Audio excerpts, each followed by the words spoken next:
Hey, what is up? Hey, everybody doing well out there? Hopefully your weekend was good. How's everybody doing? Charlie was first today. I don't see Charlie this early very often, but how you doing, Charlie? How was the weekend? Keith Dub in here second, pumping those fists. Dugio's gonna be back in an hour. Sounds good. Have a good meeting. Hopefully it goes smoothly. Jub, what's up? Jub crushing Yakuza, Infinite Wealth, getting all the side quests. He's gonna be 88 years old before he finishes. Premier, how you doing? How was the weekend? What's new? Bag in here? Puffing away? How's life, Bag? I'm gonna get into that other THC drink I have in the fridge today, I think, later on. Tried to get Yunjung to drink it, but she's so weird. She's just like, no, I don't want that. Like, I'll have white wine. I'm like, just try it. I feel like I'm literally like a drug dealer pushing drugs. Like she still has this mentality of like, she tried smoking weed once, but she she's not a smoker, so she couldn't like inhale. Like she just immediately started coughing and didn't like the whole experience because she doesn't, she's never even tried to smoke a cigarette before. So edibles she's had, and she thought they were fine, but she was drinking at the same time. So she was like, "Yeah, I don't even know if they did anything." So I'm like, "Try this THC drink." No, she won't. She won't try it. So I'm gonna drink it. Yay for me. Neo, come here, bud. Why does it sound like? There's some weird. I'm hearing like the audio playing twice. It's weird. Anyway, let's play some Magic today. See what's in the shop, and let's do a draft first. And then after the draft, I'm going to be playing some Standard. There is a Standard tournament. It's free. It's free to play. So you should get involved. If you want to play Standard, it's going to be Standard Best of 3. Let me just grab the link here.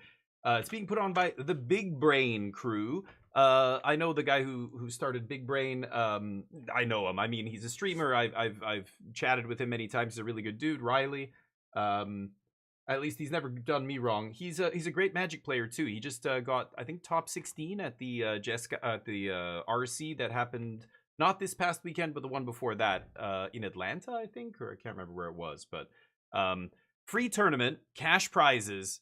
Just need people. Just need to get the word out there. So go register if you're free. It's on a Tuesday, which is a little weird. Usually those kind of things happen on a weekend. I can participate, but I'm not sure how many other people. I think it starts at 6 p.m. Central Time. So I don't know how many people can get involved in that. But if you are looking for some more competitive Magic play, you want to check out, Standard. Like as soon as there's even $5 on the line, people are going to try and bring, powerful decks, try and win it. What is this? Purchase one more Standard and Alchemy pack to earn a golden pack. Really? I've never purchased any Alchemy or Standard packs. So suddenly it's like acting like, oh, you purchased 9. You just need to purchase one more. What? That's so ridiculous and predatory. I bought 0 packs, so I don't know why. Oh, just buy one more. You're almost there. What? You just want me to buy a pack, and then what? You're going to give me a golden pack for free that costs you nothing? Just blatantly trying to get my money, huh? Oh, sorry. I did want to look at the deals, though, in the store. Great. Don't want any of those. Talking about the spikeling there. I don't know if Casual Spike's in here, but somebody posted a list, a deck list for this limited format on my Discord, and I was giving them some advice. I was giving them some advice on the deck and saying, they were like kind of an aggro white-red, low to the ground Kithkin mostly deck. And they were playing the 2-mana 1/3 Goblin. Hey, Neo Silencer, what's up, buddy? You just need to spend 1,000 gold or 1,300 on a pack. Oh, okay, then you get the golden pack. Yeah, that's weird that it shows like 9 packs purchased and you just need one more. That's so predatory to me. But yeah, I bought the battle pass, so I guess they want me to spend a little bit more. Maybe that's where they're getting those packs from, is this thing? This is the only thing I bought. So unless that counts. But nope, not a chance. Neo Silencer, what's up? I don't know, maybe I should spend 1,300 gold to buy one pack just to get the golden pack, is that right? Deck tech? Sure. Can you redeem the deck tech? Let's go red or green, let's recycle. Attack with 30 creatures. Okay. Anyway, so I was giving them some advice, and it's just really interesting. There's people right now who use 17 lands and a lot. Well, it's really just 17 lands is the big one for limited. The data from 17 lands and how misleading it can be. Thank you, Neo. Perfect. Do you have a link to the deck, or how do you want to do it? You can paste the whole list in the Discord if you want, and I'll copy and paste it from there. But a link to Stream Deck or whatever it's called, like those any of those websites, Moxfield, yeah, Goldfish. Packs you buy for 900 count. The packs I buy for 900. But I don't buy any packs. Ever. I've never bought a pack. Unless you, does it count draft? When I draft and I buy 3 packs for 1,500 gems, is that what it's counting? Again, it's kind of misleading. I don't like that they're showing that to me. It's dumb. It just feels like they just want me to spend money. So, if I did want to buy a pack, honestly, I have no idea. Where do I even buy them? Packs. I've never bought a pack before. So, a mythic pack? What the fuck is a mythic pack? Jesus Christ. They've got collector's edition on Arena now, except it's not triple the price, 4 times, 5 times the price. It's only 300 more. Is that ridiculous? Okay, sorry, I think the whole economy on Arena is absolute shit, so I don't engage with any of it. People are, what, you're a content? Yeah, I'm a content creator trying to tell people how to play this game without spending a bunch of money. If you want to spend a bunch of money, if you have a bunch of money to spend, go nuts. You can do whatever you want. Buy 500 lottery tickets if you want. It's your money. But I try and show people how you can play this game and give people advice on engaging with Arena in the cheapest way possible. Teach them how to draft, encourage them to, save their gold for a draft each week, or, try and get them to, I don't know, play formats where, like, for example, the events that convert gold into gems is a good way to get gems, and it's pretty casual. Things like that, but yeah. Oh, they guarantee a mythic okay, so I don't care about that. I get free gold all the time, and the best way to use your gold, Keith, is draft.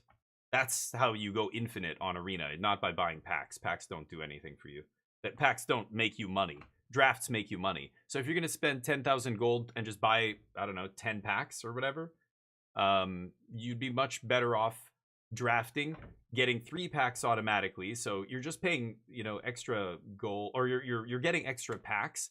But if you do well in draft, you're going to get at least as many packs, if not more, and not counting the gem prizes, right? Yeah, that's the problem, is getting people to try and invest in making themselves better at draft.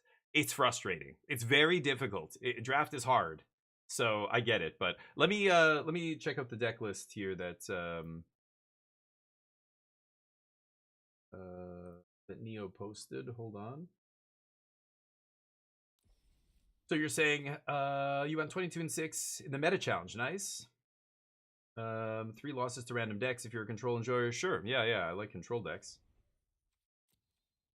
Okay. You were telling me, yeah, I was gonna say, you were telling me that you were building a blue-white deck splashing for Jeskai Revelation at last time I talked to you. I see you've ditched that plan. I like blue-white control. 27, I assume. Yeah, 27 lands. 2 Fountain Port, 3 Demo Field. 4 multiversal still? I don't know if you need that many multiversal, do you? I was gonna say I might consider playing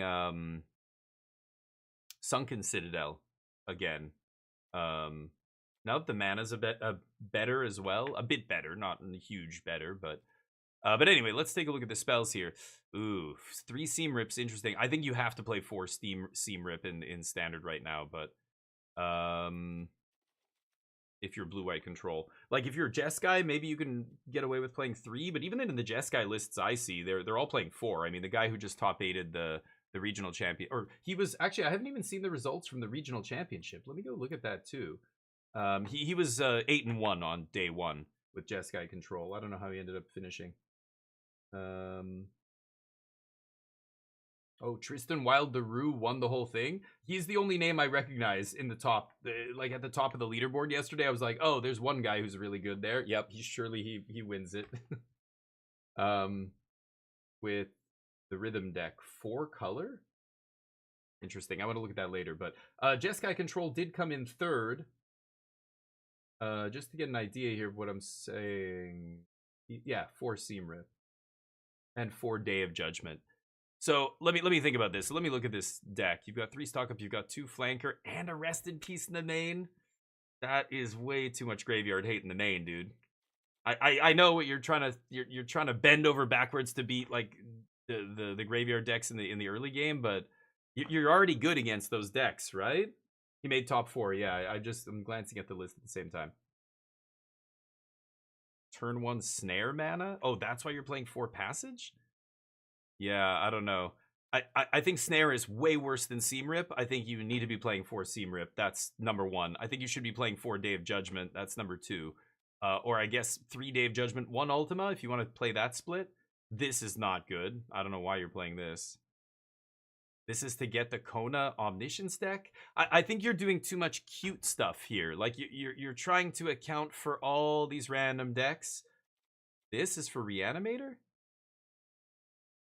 You mean the graveyard hate? Yeah. Reanimator cards come out of the sideboard into your deck. They don't start in your main deck. Like you're playing 3 graveyard hate cards? That's too many.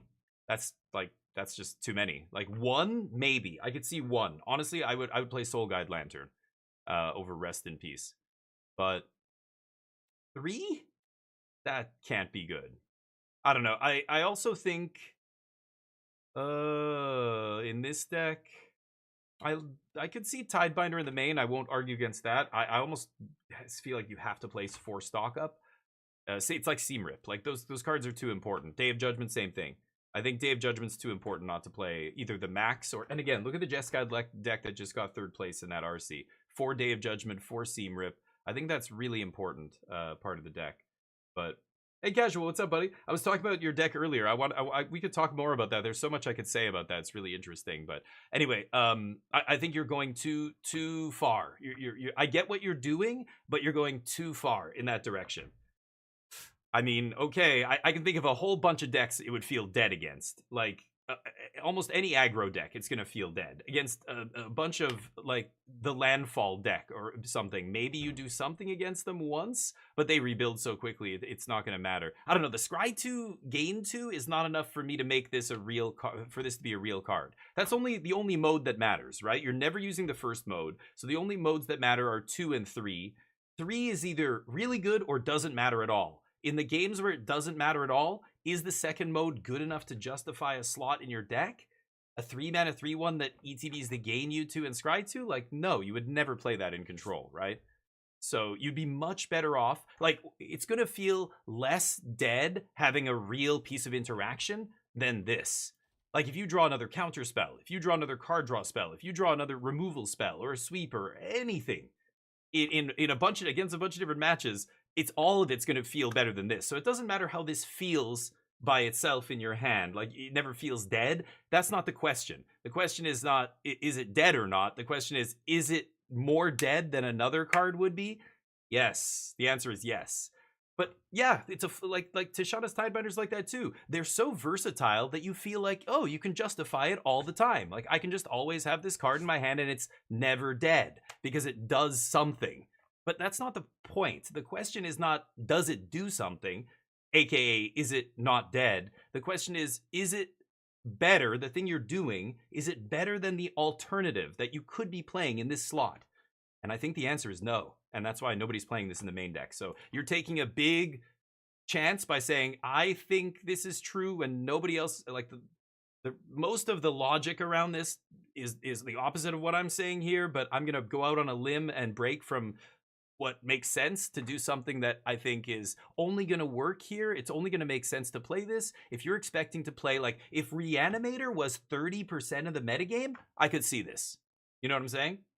It's not. It's not. No, they're not the entire meta. Like, again, let's take a look here. I haven't actually broke down this tournament, so this might be a good time. It'll prove my point, maybe. We'll see. 896 players. Now, Reanimator's really good. Wow, there's a bunch of Jeskai control in the top here. But, you know, even just looking at the top 16, we've got 1, 2 Reanimator decks making it to the top 16. That doesn't mean anything really. Like, I mean, we have to look at the actual conversion rate. Day 1 to day 2. How much of the metagame was Reanimator? I haven't seen any of those numbers yet. But, I mean, There's more Jeskai control in the top 16 than there is Reanimator. Airbending, Simic, Airbending, one Omniscience combo, another Simic. Like, I would say Simic and Lessons are probably the most played decks. I'm not sure how good Lessons is for these days, but it's still a big part of the metagame. I don't know. I think you're playing like Hogak levels of graveyard hate in the main when that's not what the format is about right now. There's one Reanimator deck. It's good. Playing a Rest in Peace is not going to cut it against them. Kutzel's Flanker is a little bit better. You can eat an evoke creature with the reanimation spell thing on the stack. If you're playing it's the Scam Elementals deck and they go for not on my watch or whatever the stupid not your time. Whatever, the black card that, like, brings the creature back. You can flash eat their graveyard before that thing trigger resolves and get them, but Lessons did bad. Yeah. I'm not surprised. I think the last few weeks, it was one of the most popular decks in the metagame, so it is kind of still the boogeyman from the last Pro Tour. If I back out here to Standard, here, you know what? I can show you guys what I'm looking at. Maybe this will be easier. Let me just turn on the display here. Display capture. There we go. So, and let me turn it to dark mode here. So, if I look at Standard, over the last 2 weeks, Simic aggro's 16%. Your control deck should already have a good match against this. This is why you play 4 Seam Rip in the main. Simic aggro is 16% of the metagame. 4 Seam Rip in the main feels like it's locked. I don't want to cut any of those, but Dimir aggro, red deck, Selesnya, mono green, Boros, blue red, Golgari, yada yada yada. Is it control? 14%. Reanimator's about 6% of the metagame over the last couple weeks. Torf, what's up? But it will, as you can see by the green arrow here, it is going up, and that's unsurprising. Lorwyn helped the Reanimator deck more than any other deck. They've got a new angle to attack with the elementals and everything. That said, it's still a very small portion of the metagame overall. Now, that could change. Like, the next tournament, suddenly it could be, 30%. But that's a big leap. Like, right now, no deck is more than about 15% of the metagame. Simic, is it control?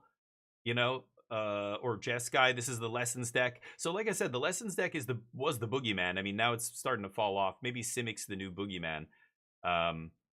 But like Reanimator, relatively speaking, is still a tiny fraction of the metagame, and I just think you're over indexing for that deck, and you're getting into the territory where it's actively making your deck worse. You should not be playing 3 anti-graveyard cards in the main deck.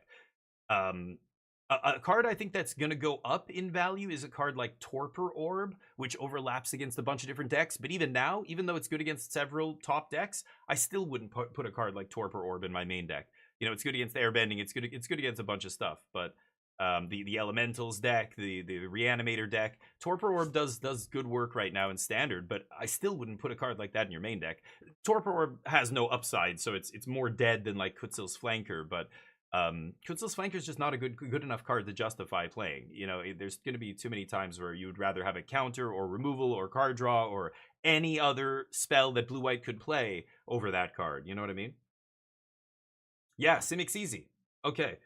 Simic's easy because, well, I don't know what you were playing against them, but maybe you were playing 4 Seam Rip, and now you're like, this match is easy. I'm going to cut a Seam Rip. I don't know. That should be one of your better matchups. Simic and Reanimator. Reanimator should be an easy match for control. Blue-white control, because you've got Demo Field for their caverns. You've got... Oh. The hell? Oh. OBS says it reconnected to the chat room. That was weird. You've got good graveyard hate. You've got good interaction. You can even blow up their cavern, which is their best card against you. And so I think the best matchups for control, blue-white, are going to be, stuff like Simic and Reanimator. But mono red, stuff like that, I mean, you're going to get wrecked when you draw 2 of your 3 graveyard hate cards in game 1 against them. Like, you just can't be that bad against decks like that. Anyway, Seam Rip's good against the Simic, but it's also good against your bad matchups, which is like the aggro decks, right? Boros, mono red, whatever, stuff like that. It's also even good against this nonsense. It's good against mono green. You can eat their cubs and their Llanowar elves. It's good against banned airbending. It's good against basically everything. Seam Rip's just like one of the best removal spells, I think, in the control decks right now.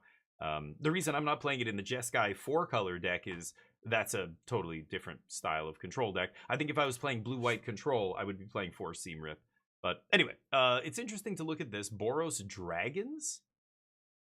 Wow, what in the hell is this? Holy shit. Look at this pile.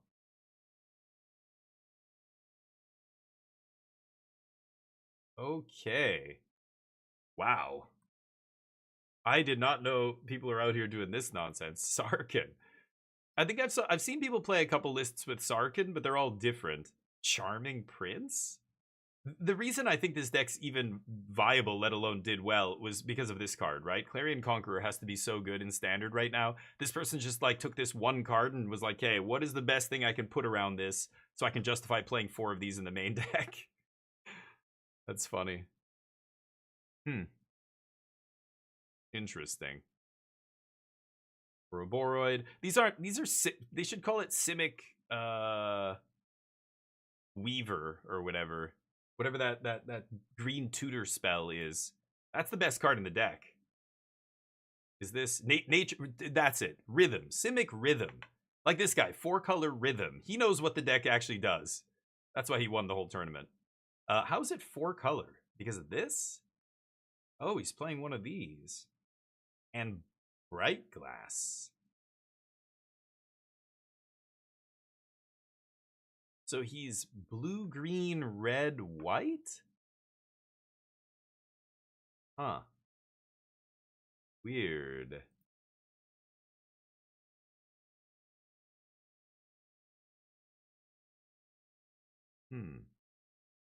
Eltstrider's Resolve? Oh my god, what is that for? Mono red? Interesting. Lot of ones here, trying to cover a lot of different bases. Meltstrider's Resolve in the main.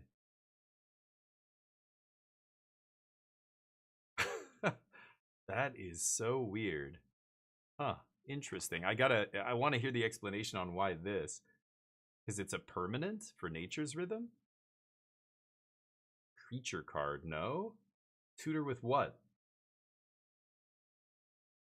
It wins the mirror. Oh, tutor with Bright Glass? This is a one of. Oh my, yeah, but you're not playing a 4-Gear Hulk deck. That is bananas. Wow. Like if you were playing 4-Gear Hulk, you would have a whole toolbox. You're playing 1-Gear Hulk. This has to be bad in a lot of matches, right? God. Can you imagine playing against Control and drawing this thing? You're just like, fuck, well, I skipped my draw step, I guess. That's gonna lose me the game. Dear God. I don't know. Wild. This person's much better. I know that I've seen this person do well many times on the highest stage. This is a very well-respected pro, Tristan Wild LaRue. So I'm sure there's reasons, but it can't just be that. There's got to be something. What's the real reason here? I'm missing something. I don't know what it is. Otherwise, that makes no sense to me. The rhythm fetches Hulk. That makes sense. So you've got a tutor target for your tutor target's tutor target. Is that what we're saying? Like, do I have to like point out how awkward that is? Like, it sounds ridiculous. I'm gonna put in a tutor target for my tutor target that gets tutored by this other thing. So my tutor target's tutor target is Meltrider's Resolve. That's crazy to me. Okay, I imagine that's going to fall off pretty quick if this deck gets tuned, but maybe it stays in the sideboard. I could see it being good in the mirror. Sure, I mean, he's playing 2 more in the sideboard. What mirror? What fucking mirror? He was worried about his teammates? Nobody's playing this 4-color pile except him. That's hilarious. Yeah, it's like Exhibit got hold of a tutor deck. So I heard you like tutors. Anyway, let's get back to the deck tech. If this was my deck, these would be gone. I wouldn't be playing this. Unagi's awesome. I could see this is the kind of card I could even see playing in the main deck. Stoic Sphinx, not so hot. I definitely would be playing another Torpor Orb, but you could definitely put some of these in the sideboard. Voice of Victory. Why do we have so many cards for the mirror? We have way too many cards for the control mirror here, I think. Detect Intrusion? No. I wouldn't be playing Detect Intrusion. I get, well, you reset your Tidebinder, reset your Kutzel's Flanker. No, that's way too cute. You'd rather just have Negate, right, in that spot. It's just going to be a Negate, but actually, wait a minute. Is it just better than Negate? I can't remember exactly. what is it called? Intrusion? Yeah, I guess it's just slightly better than negate. So you can play this instead of negate. Sure, play 2 or whatever, or play 1. But I don't think you're in webbing it ever, right? It is just an upgraded negate. Yeah, I forgot you can counter sorcery as well. Yeah. Okay. What's up with this? Why are we playing this? Aggro? I wouldn't be touching that with a 10-foot pole. I would be playing Beza. That's your best anti-aggro card. And I know you're sick of it, but take your medicine, eat your vegetables, play your Bezas in the sideboard, control players. I would honestly be playing another Torpor Orb. I think Victory sucks. I think this card is, you got to get lucky to win with it in the control mirror. Like, you really have to get lucky that they have nothing to deal with it. A lot of times they still have removal in their deck. I know they take out Seamrip, but Get Losts are still in there, and you know, this thing gets countered. Like, you're tapping out on turn 2, they counter it, they untap, they stock up, they're pulling ahead. I don't like this. I would rather play Stoic Sphinx, but this is just too many cards for the control mirror, right? Lenalendra Answer's working? I don't know. Oh, you mean the counter spell that wipes the stack? It counters the spell, then it wipes the stack. Yeah, everything on the stack. Everything under it on the stack. So everything that was played before it. Yeah. A null is weird. I don't think I would play 2. It used to be great. It's way worse than it was. Because I think Lessons is on the downfall. I would actually be playing 2 Torpor Orb. I think this card is awesome right now. I wouldn't play E3 Tidebinder. Well, anyway, I would play some number of Tidebinders, but you already have 2 main. I would almost certainly be playing another Day of Judgment and another Seamrip and another Stock Up. And I would cut a Tidebinder. Oh, Beyond the Quiet. Yeah, get out of here. Honestly, I would just be playing 4 Day of Judgment, but maybe 3 steps ahead works. I think you also want a good number of hard counters. No More Lies, I feel like, is sus these days. And I don't know about these 4 Passage. I think I would be playing, what's it called? Sunken Citadel. If I was playing this many, I'd play 3 Fountain Port, 3 Demo Field, and like 2 Sunken Citadel. Maybe 1 Passage. Something like that. 1, 2. I want to go back to Sunken Citadel and go up on Fountain Ports and Demo Fields. I think both of these are so good right now. Maybe not Fountain Port as much, but still solid. But Demo Field especially is really good right now, and our mana just got better, so we can afford to play Sunken Citadel, I think. But I don't know. I'm just this might not be good now. I'm just spitballing. I don't know if this is actually correct, but this is what I would try and test. But why do you like the spaceship card, Neo? Why are we playing that crap? That seems so subpar. What's the excuse for that? I don't understand. It's so silly to play that. You turn 1, yeah, and you've got lots. 21-19? That's not even counting your these 2, right? You've got so many untapped blue and white sources. Oh, I guess you're playing 4 tap land though. But so this is 6 tap land? That's not so bad. I think that's fine. The Multiverse's Versal Passage? Against Cavero? Why?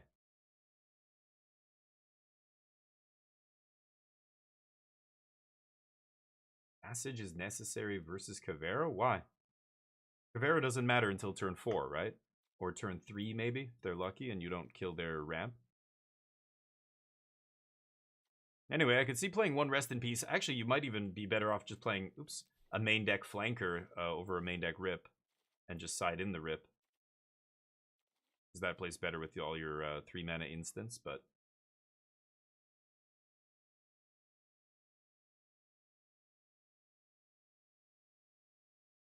Oh, you were talking about the sweeper? Because the sweeper exiles, that's why? What is it called? Space something? I don't... Beyond the Quiet. Okay, I got there. It was Exile Spacecraft. So you're playing it for the exile, I see. Ugh, yeah, no, I don't think that matters. Why you seem like... Reanimator like murdered your parents or something in front of you. You have this weird, like, I don't know if you realize, like, your bias against Reanimator is way too strong. That's not only is it not worth playing a just straight up more expensive sweeper than Day of Judgment here, but you've already when you showed me this deck, you had 3 pieces of main deck graveyard hate, and now you're trying to tell me you're playing a subpar sweeper also because of that same matchup, a matchup where you already should be good. That doesn't make sense. I assume this was to exile their lands when they turn into like the I don't know, but that doesn't even make sense against the Omni deck. No, Day of Judgment's much better. The 1 mana less is just like, this isn't even in the conversation for any control deck in Standard, right? You have so much stuff against Reanimator. It's way too much. I don't know. Maybe your local. Are you playing like at a local game store where everybody's playing Reanimator? Like there's some bias here that is occurring that doesn't make sense. No, the Reanimator match is easy. The Reanimator match is not, yeah, versus Cavero. That is one of your best matches. You don't need to make that one better. You need to make your deck better against aggro. You need to make your deck better against the grindy mid-range decks, like maybe lands or something. I don't know. Like Torpor Orbs and stuff will hopefully go do something. Oh no, Torpor won't affect lands. Never mind.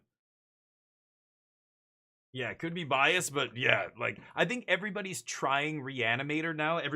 People love Reanimator. It's like, you know, a strategy as old as time in Magic. People love doing it, and they're always trying to make it work. They'll play Reanimator. They'll try and make Reanimator tier 1 whenever it's even close to being viable.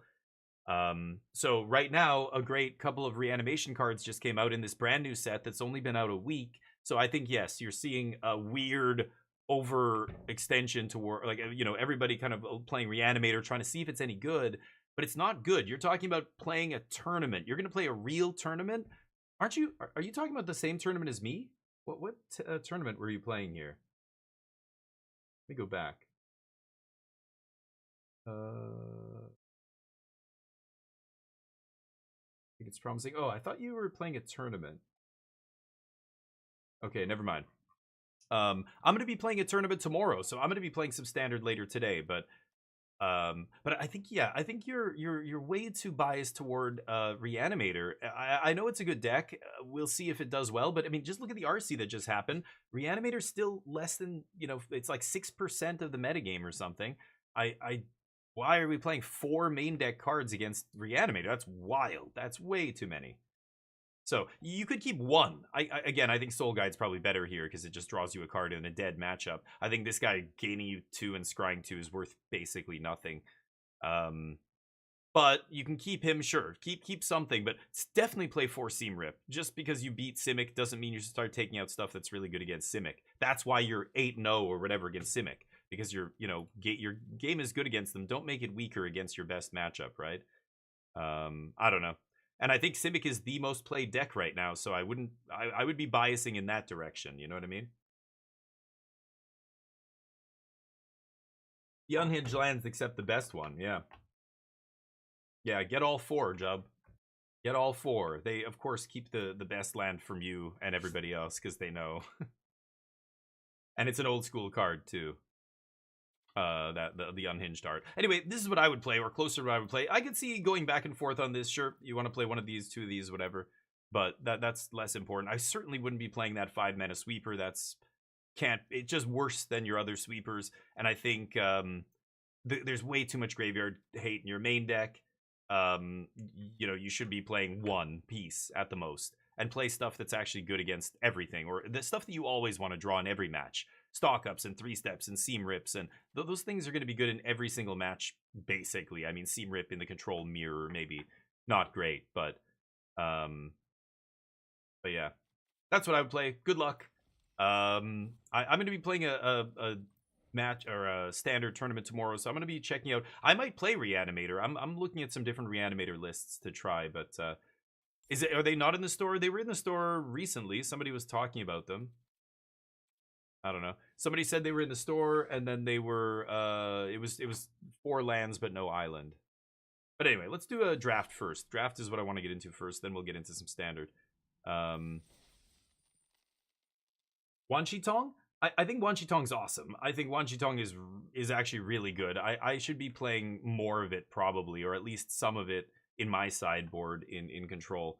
I mean, it's so good that it's seeing play in other formats, right? It's seeing play in like Pioneer and Modern, which should tell you kind of enough about its power. It's seeing play in Vintage Cube, and it's good. So I think it is good. I think the new Ajani is not a control card, so no, I have zero thoughts on that in control. There's just, you would never touch that card.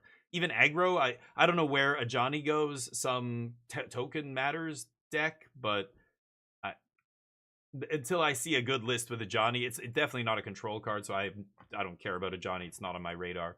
But I think Wan Chi Tong's awesome. I think Wan Chi Tong is actually a card that is going to see a lot of play in Standard over the course of its life in Standard. It's already seeing some play, but right now we have a bunch of good flash threats, though. Unagi is better in certain metagames, so right now the Unagi of whatever it's called might be the better top-end instant speed, flash finisher for control, but it's right up there with Wan Chi Tong. Like, it just depends on what other decks are seeing play in the metagame, which one you prefer. They're both extremely powerful, so no, I'm a big believer in Wan Chi Tong. I don't play it a lot right now. I tried it in the Jeskai deck. It was good, but I just kept trying different things. It's not, I took it out again not because I don't like it, but just because I keep rotating stuff in and out, trying to feel for what I think makes a big impact. Wan Chi Tong was fine, but in that deck, you just don't. You're playing 4 Jeskai Revelation. You don't need a big finisher. Blue-White Control, I could see it. I could see Wan Chi Tong or something like that. You had the Unagi in your sideboard. That's a fantastic one. Yeah, I think it's probably better right now, specifically. It's harder for other decks to interact with, which is the big deal. You don't need the card advantage from Wan Chi Tong as much as you need the protection from the Unagi. So I like the Unagi more right now as well, but that could change. I think they're both really good. You're not gonna swap from Urza lands. Nice. Urza lands. Urza Saga lands, you mean? I don't even, yeah, I don't know what Urza lands to me are Tron lands. Those are Urza lands. You mean Urza Saga lands, right? 4 mana to draw 1, make a 3/3 is mediocre. Yeah, it can be, but remember, in other formats where fetch lands exist, right, there's other words on that card, right? Like, you get to draw cards whenever your opponent searches their library, and it gets bigger. It's got vigilance. It is a very good threat in formats with fetch lands and things like that. So again, Vintage Cube, stuff like that. But for Standard, yeah, you don't get as much of that. But imagine Wan Chi Tong against the mono green landfall deck. That thing, even on turn 3, it's going to be almost impossible for them to beat that card. Every single time they fetch, the thing grows. They have no removal, and it goes right over top of all their 4 toughness blockers. It just ignores them. That kind of a match. Wan Chi Tong is very good. So again, it is powerful. It just depends on what other decks are out there. I think if mono green was 25-30% of the metagame, I would be playing Wan Chi Tong. If not mono, you know what I mean. The green white, it's mono green. The landfall deck, stuff like that. So Wan Chi Tong, yeah, 3 mana 4/4 draw card, or a 4 mana 3/3 flying vigilance draw card when it ETBs is good, but it's not like that impressive for Standard, especially not for a control deck. But you add to the fact that it's also a 9/9 that draws you 3-4 cards in the late game, or it's a card that mono green just loses to single-handedly, or if there's a bunch of other decks like mono green out there, then suddenly it gets better. I'm just saying there's a lot going on there, so don't sell it short. It's not just a 4 mana 3/3 that draws a card. That's not what it does. It scales, which is huge in a control deck, right? Anyway, I'm just saying there's a bunch of cases where I think Wan Chi Tong is good. So I am not dismissing that card at all. It's just right now maybe it's not ideal. I think maybe the Unagi's better, but that could change in a month and a half. Is that when the next set comes out? Something like that. They're coming out so fast and furious. Anyway, let's jump into a match here. But anyway, so I'm not saying you should play it right now. Like, you know what I mean? I'm just saying it's never good to just slam the door shut on a card and forget about it. I do that sometimes, and then suddenly a card that I've forgotten about is good again, and I'm like, oh, but that card sucked. It's like, yeah, it did for years. Now it's good. Agatha Soul Cauldron is an example where I was like, I remember Basicer was in here when Final Fantasy first came out, and people were talking about building decks with Agatha Soul Cauldron. And Basicer was like, I'm playing 4 Soul Cauldron in my deck. And I'm like, that's crazy. That's too much. And I was like Agatha Soul Cauldron is so bad. It's legendary. It's this. Like, there's a reason it hasn't seen play in like 3 years or 2 years that it's been legal. and I was wrong. You know, I was wrong, and I can admit that. I now, in hindsight, when I look back, yeah, four Soul Cauldron. I knew Vivi was powerful, but I underestimated how powerful that card would be. Once I saw it doing its thing with the Soul Cauldron, it started to, and I'm trying to beat it, and I'm just like, that is yeah, this is a real problem. Like, I can't beat this fucking thing. That spot, for example, is one of those spots where I closed the door mentally on Agatha Soul Cauldron a long time ago, when people were trying to build with it at first and make combo decks, mono blue combo, like infinite combo decks and stuff. And one dude, or a couple dudes, even played it at a pro tour, I believe, when Bloomborough first came out. There was a couple Cauldron combo decks, but they were so inconsistent, they were bad, they just fell off, and the card never saw play again. So in my head, when people were like, yeah, this card's actually good, I kind of just was like, nah. And I was wrong. Like, Soul Cauldron was deserved a four slot in that deck, like, as we all know. Now, people calling it for it to be banned are lunatics. That obviously the real problem was Vivi, not the Soul Cauldron. Sure enough, Vivi's gone, Soul Cauldron disappears. Hasn't seen any play again. But in that deck, you know, I wrote it off prematurely because in my mind, I had already kind of locked it in that it's just a bad card. It's like Monument to Endurance, and Artist Talent. Everybody tried to do that when Aether Drift first came out and Monument got spoiled, and people started trying to build these combo decks, and I crafted 4 of them, and I was like, as soon as I played like 3-4 matches, I'm like, this is not good enough. Like, fuck, this is what a meme. I wasted all my wild cards on this. All it takes is a few months, a few more cards get added to standard. Oh, here's this Lessons Shell. Boom. It crushes the Pro Tour, becomes the most played deck in standard overnight for Artist Talent, for Monument. And if you're, you know, this is why I don't love deck building, because I don't like, every time a new set comes out, you've got to go back over 3 years of cards and evaluate all of them over again in this new context, through this new lens, now that we've got these new cards. There are people who love to do this. Matt Nass, you know, CFT Sock, whoever. So there's deck builder types all over the place. They love doing this shit. For me, it's like, oh god. I mean, it's like a research scientist who just wants to discover some tiny little thing. So he just experiment after experiment after experiment. I'm so glad that these people exist. They are what advances humanity, just as the deck builders advance Magic metagames. You know what I mean? But I have zero interest in being a researcher or aka a deck builder in Magic, poring over Gatherer. Like, that's just so boring, mind-numbingly boring to me. So anyway, I'm not saying it's bad. I'm just saying I'm weird. I'm the weird one. I don't like deck building in this deck building game. I like seeing other people's creations and going, whoa, can I drive your car? You've got like a Ferrari here. The best I could put together is a Honda Civic. So can I? Who am I kidding? I can't even put a VTEC? No, I can't even put a Civic together. Anyway, you understand the analogy probably, I hope. But so I don't know what I'm rambling about. I'm just saying, Neo, don't write off cards. I do it sometimes still too. Don't close the door on stuff. Like, Wan Shi Tong right now might not be great, but it is still, I think, an absolute. Look at Caretaker's Talent is another card that I think is a banger that right now is seeing no play in standard. But that card is like one set away from suddenly breaking out and being insane again, you know? Just depends on the context of the format and what cards are out, right? Ideas from established decks, Neo, yeah. Trying decks out, building jank decks, yeah. And you're right, Laz. You're probably, like, if you enjoy that, if that's what you enjoy, you're gonna be happy as a pig in shit just every time a new set comes out and you want to play with all these crazy mythics and stuff. I feel bad when people come into my channel and say, like, hey, what about this crazy build around card? And I'm like, it's bad. They're like, what? But it's like so fun, and I'm gonna do all the blah blah blah. I'm gonna build an elementals deck, and I mean, no, I shouldn't even, because there is an actual decent elementals deck. I'm gonna build a Kithkin deck. Here's the kid, because I love Kithkin, and it's like, yeah, no, it's not. I'm sorry. It's you're trying to build a house on a bed of sand or a swamp or something. The foundation is not strong enough here, so you can build it as high as you want. It's never gonna reach the heights of the other buildings around you that are built on solid bedrock, you know? I don't know.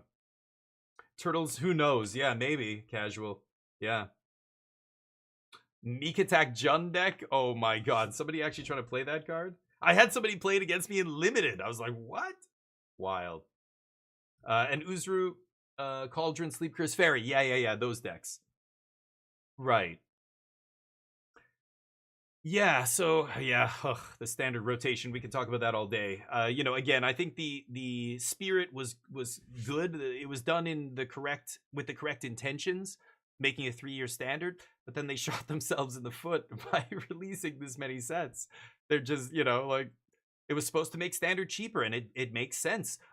You know, again, people who haven't played competitive Magic long enough, maybe they don't remember what it was like. Most people wanted a longer rotation. They were sick of their standard cards rotating quickly. When Magic tried to make it even shorter, people lost their minds to the point where Magic, the Wizards of the Coast, immediately backed off and changed it within one like year or 6-month, 8-month span or whatever. They changed it back. Trust me, people don't want a smaller card pool. The people who play on Arena don't give a shit because this you're not paying $900 for a standard deck on here. But in real life, it's yeah, people are longer rotation is better, but then you're making it worse. What's the point of making your cards last longer if you're putting 10 times more cards every year? It's like, oh my god. That's also going to devalue everybody's cards because in a huge pool of cards like that, only a tiny fraction. If it's, you know, what is 1% of 100 cards? It's one card. But what if we have 10,000 cards? Now 1% is like a fraction of, or one card is a fraction of a percent, you know? So to get to like be the best cards in the format, it's a smaller and smaller group of cards as the format gets bigger and bigger, not because the percentage is going down, but because the pool is bigger. You know what I mean? It's math. So yeah, it means less cards see play the bigger the format is, but which is kind of that's the opposite of what they wanted to do, right? It's yeah. Jank is fun though. You're right, and there's a very gratifying feeling to doing well with a deck that is off meta, right? AKA a jank deck. That dude with the dragons deck who top 8'd the RC, I mean, nobody in the top 32 feels better than that dude or girl, whoever. Well, I use dude interchangeably, but that person who won or who got top 8 with that dragons deck that looks like wow, like unlike every other deck in the tournament and looks like a pile of crap if you ask me. They've got to be on the moon because not only did they do well, they did well with their homebrew, and I hope they are honest about why or how they got there. Maybe they ran well. But boy, I can imagine somebody like that. And people like me going, dude, don't bring that deck to the RC. Just play Simic or whatever. Play Reanimator. And they're like, nope, I'm going to play my Boros Dragons deck. It's like, okay. And then they top 8. You know, it's so tempting for them to come back in here and be like, see, I told you. It's like, I'm glad you did well, but I still think your deck is not great. I don't know what happened there, but of course it's, you know, the I told you so's. $600 deck, yeah. Well, 900. I mean, I was paying. Well, I didn't pay, but the deck I was playing, in when was his original Zendikar out? 18 years ago, something like that. The standard deck I was playing was almost $1,000. I was playing Temur Ramp with 4 Lotus Cobra, which were like $50 or $40, or I can't remember how much at that time. 4 Jace the Mind Sculptor, which were already like 60 already at that point. Inferno Titan, fetch lands. You know, I had 8 fetch lands or 10 fetch lands in my deck. That deck was 900 and something bucks at that time. So yeah, $1,000 decks. That's, I mean, even in before 2015, there were $1,000 decks, but there always have been. Yeah, it goes up and down. Sometimes the most expensive deck in standard 600. Sometimes it's 1,000, but that's nothing new. All right, let's jump into this draft already. Ooh, CRISPR sounds good. Are you a good cook? Do you cook? Most of your people at your FNM are poor as shit. Yeah, and FNM is not the same thing. What I talk about with like attacking a tournament metagame here, when we look at like 800-person tournaments, that's different than FNM, right? And that's where I think a lot of players, they don't know or they haven't, like they think I'm talking about just this is all you should play is this tier 1 deck. If you're gonna go have fun at your local like charity event or I don't know, like some, yeah, like an FNM is kind of just for fun. It's not like you should try and win, but who cares if people are playing rogue decks? That doesn't matter. I lived in South Korea for years, and in Korea and Japan, I've been to FNMs in both countries many times. Nobody plays jank. everybody's playing a tier 1 deck, even at FNM. That's just the mentality when it comes to gaming in those cultures. Like, it's everything is a competition and everybody is trying to win at all costs. But then I come back to Canada and people at FNM are playing like fucking, I don't know, 110 card unsleeved deck. I'm playing against a 12-year-old kid at one point when I came back to visit, and I went to the shop, and I'm just like, oh man. And I'm playing like Splinter Twin, you know, it was a modern tournament. I was playing Splinter Twin Splash Black, which was like the latest evolution of the Splinter Twin deck at the time. And I was literally, it was modern. So there were people playing just whatever kitchen table decks, like literal kitchen table decks. And I just was so not used to that because in Asia, you don't see any kids in the shop. Kids in the shop? Kids are locked into school 12 hours a day. There's no games like, kids don't play games like Magic. It's all adults. It's businessmen. It's college students. They're the youngest ones usually, is the university. English teachers, you know, random foreigners in there and stuff. But most of the time I would be playing against dudes in suits. And they had just got off work and they came to the shop for FNM and they have their deck in their briefcase and they pull out and they're talking, and it's a totally different thing. But Jace the Mind Sculptor, would it be well, yeah, with no fetches? Well, we got some fetches, I guess, but would Jace be playable in standard? That I think it would be playable, but it wouldn't be like a 4-of or anything the way it used to be. Not a pro chef, but I like to make food. Ooh, nice, Crispers. I'm jealous. I hate making food. That's why I'm bad at it, but I just find cooking to be tedious. I don't know. Yeah, Japanese, Korea, it's just different mentality. Anyway, playing against 12-year-olds with like a tier 1 deck, like it's a lose-lose. Like, if you beat a 12-year-old, you feel bad. And if a 12-year-old beats you, you feel even worse. You can't win. Hashtag keep 12-year-olds out of the shop. No, it's a game for kids. I love seeing kids at the shop learning how to play Magic. Sometimes pre-release, you'll see, you know, a dad or mom or whoever with 2 kids, or, you know, a kid. And I've run into that kind of situation before, and it's great, and you try and help them, and, you know, but usually it's like a pre-release or something, right?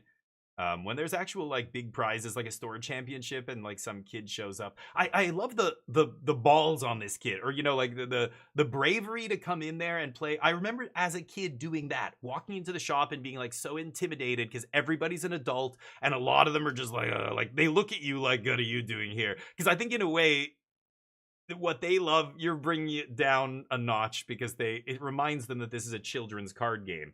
And they're obsessed with it, and they're grown-ass adults. Anyway, at least this is how it was in the 90s.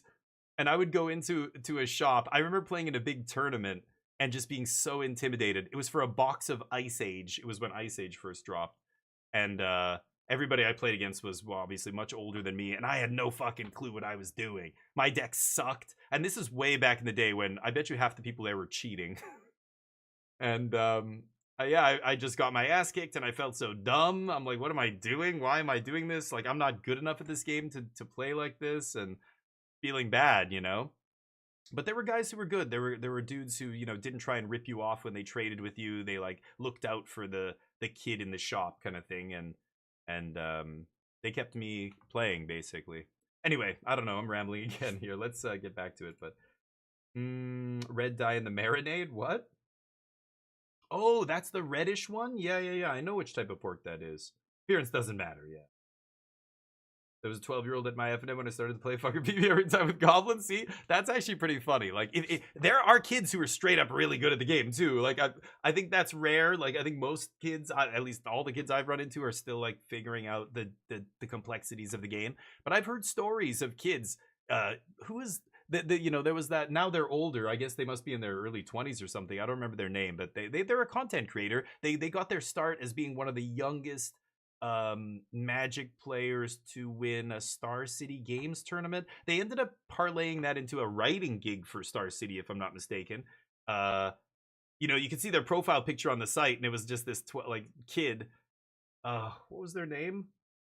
I know, I'm sure you guys know who I'm talking about. Anyway, I've heard stories of like some kids that do really well at tournaments sometimes. I think that's cool, but for the most part, the kids I run into are, you know, they make mistakes. They don't know what they're doing. They play badly. Their decks aren't great. And you know, what do you just steamroll them? No, you try and help them and give them advice. But you know, Magic, you can't just sit down and explain to somebody how to be good at Magic in a short time. It's such a, you know, long drawn out experience. But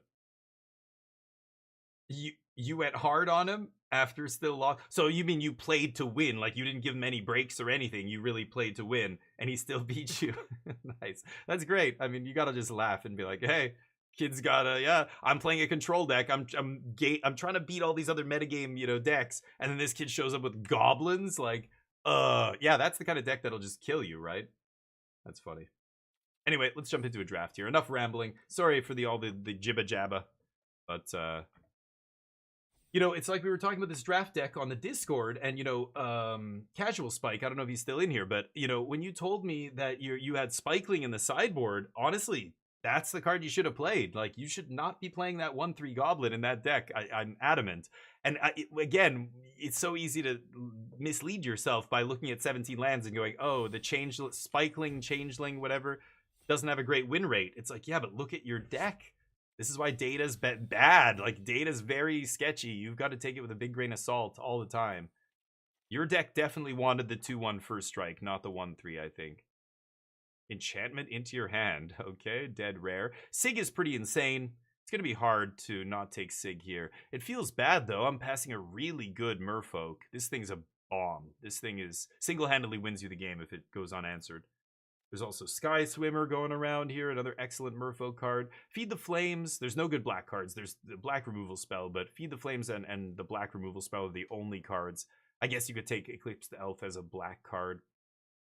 I'm going to try Sig. Sig seems like a banger. I like Merfolk, and even though we're passing some good Merfolk, we'll see what happens. Could even play this in a non-Merfolk deck. There's Wanderwine Farewell. So somebody took the rare to my right. One rare pack. Yeah, I think I'm going to take Wanderwine here. These other cards are good. Like, Prodigy's pretty good. Liminal Hold's okay. But a good Merfolk card, there's no other Merfolk cards in this pack, and we know that the person to our right, well, I guess they could have taken a rare Merfolk, but they took a rare. So the odds of them taking a rare and a Merfolk are pretty slim, but... No, but look at your deck. Look at your deck. It's great in your deck. Normally, you're right, but again, this is where context is key. I'll talk about it after the draft. I'll show you what I'm talking about. I mean, Swat Away is pretty good. I should probably just keep taking blue cards for now.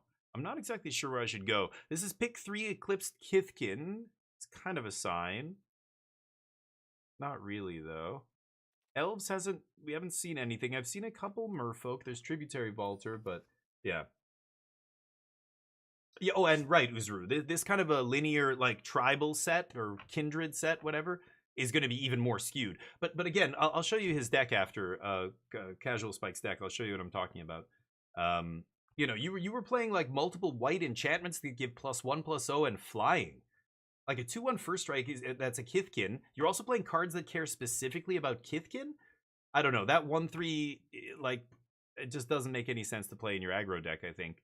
But is it a good card in a vacuum? Yes. Is it better on 17 lands? Yes, but this is why don't pay attention to 17 lands, especially in the first 2 weeks of a format. That's when it's basically useless. But even other formats, Powered Cube, this format, 17 lands is useless. But I think a lot of people get tripped up by that because they think, oh man, there's 2 excellent green-black cards here. This is tough. I think I'm going to take Tributary Vaulter. Unexpected Assistance is great. I could just keep taking blue spells here. I'm basically just mono blue, and just being mono blue is nice. I could pivot into anything here. But I'm going to try and take a white card and see if I can keep taking Merfolk here. But the Goblin and what we were talking about. Now I'm losing my train of thought. Hold on. I'm going to take Protective Response here. Some black and red Goblin cards. But the Goblin, yeah, your whole game plan, you were a Boros aggro deck. You're playing things that pump your guys and send them to the air. You're playing 3 2/2s that pump the team. Like, that deck wants to be aggressive, go wide, pump the team, attack every turn, basically. And a 1/3 doesn't make any sense. Even though in Goblins, that 1/3 is fantastic. In other decks, the 1/3 is fantastic. But in your deck, I don't think so. I wouldn't have been playing that card. The 2/1 would have been better, almost certainly. I don't want this. God. Just gonna keep taking blue cards here. I'm trying to cut blue hard. In pack 2, we should get some back. This guy's okay. Yikes. I still could be blue-red here easily and just pivot. I only really have one blue merfolk, so I could switch into...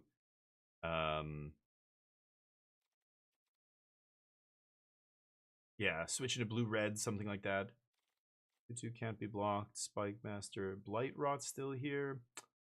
Torch Master. I'm not a big fan of this, but I'll take Spikeling. Again, this card's fine if you're super aggressive. At this point, we're not looking super aggressive, but I don't know where we're going to end up here. If we end up low to the ground blue-white merfolk and I get a couple merfolk lords, this guy suddenly becomes really good, right?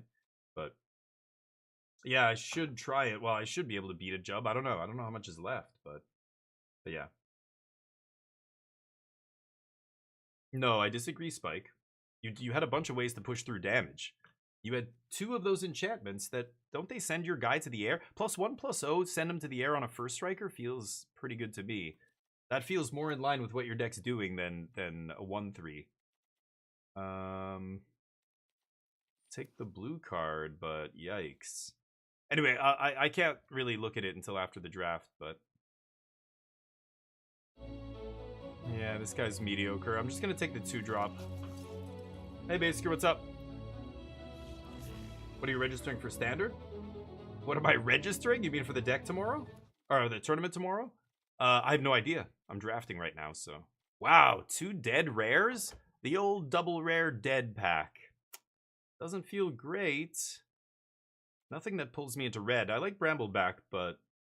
not over a good white 2-drop here. I think I'm going to take another 2-drop. I have a feeling that Merfolk is being drafted to my right, which is unfortunate, but there's no reason to take a red card here. I'm going to take this. Might still end up blue-white. Thought Weft. Ooh, this guy's very tempting. There are a lot of triggered abilities in this set. Especially in Merfolk. I could see this guy being good in Merfolk. I wonder if I can play this, or I might just be blue-red still here.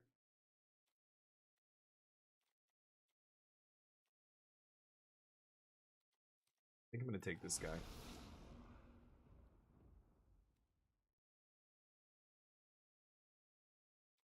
Yeah, double triggers is sweet. Even splashing this in a Merfolk deck is very sweet. Merfolk has a ton of triggers. I wonder if I'll be able to play blue-white Merfolk splash red. There's another Regery. It's getting to look like that. Shrine Striker is pretty good too. Shine Striker. But I'm going to take Regery here. Modi, what's up? Elementals triggers, though? Oh, only Elementals. Oh, right. I thought this just copied any trigger. Never mind. Man. Ugly. Okay, so let me think about this. Now that I took the Travelers, it looks like Merfolk's dead. What I could try and do here is branch into a Vivid deck. Like, I take the core. I saw some green ramp at the end of pack 1, too. And I could be either Teamer. I could drop the white. I don't care about the white cards.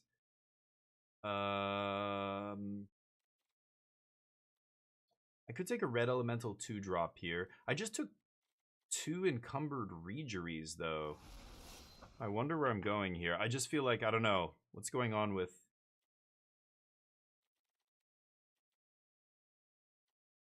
it's only... creature deals combat damage. Creature gains protection. Yeah, he doesn't care about Merfolk. Am I going to take Wilds or a Flamekin here? Flamekin's not bad, but... am I going to be blue-red elementals? God, I shouldn't have taken that second Regery. Yeah, I think I'm going to take Guildweaver here. Stompling, and then we see a Sky Swimmer. Okay.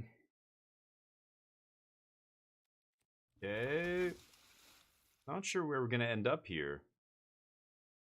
I'm not a big fan of Feastling.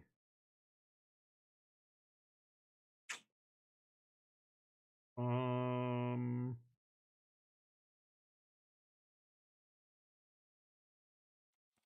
I'm still taking it here. Mystic, Foul Knight, Stompling. I don't know if I'm going to be playing red. I'm waffling on white and red still here.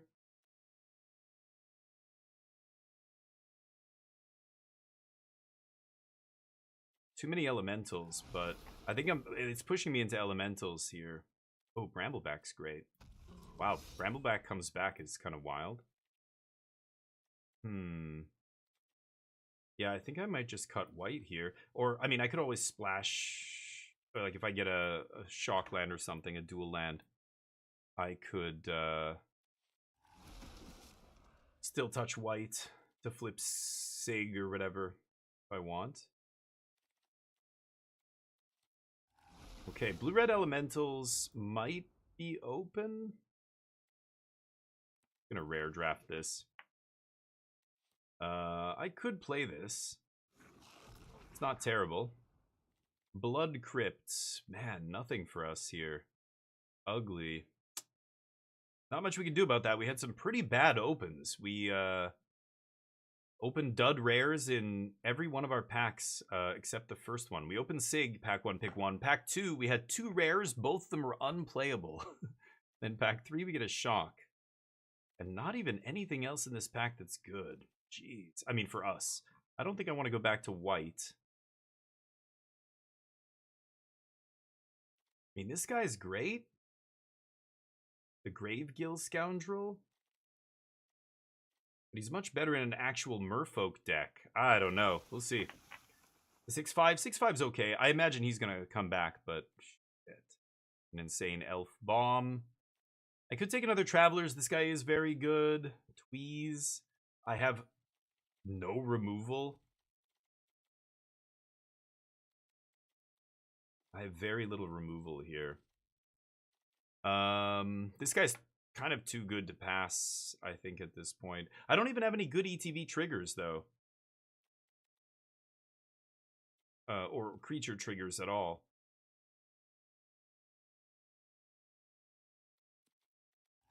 Yikes. This deck looks like a pile. Silvergill's great. But yeah, we're not even seeing any white cards, so... I think blue-white Merfolk, it wouldn't have made the cut here. Man, every time, there's always a bunch of goblin cards. Holy shit, just literal 0? Okay, this triggers only elementals. I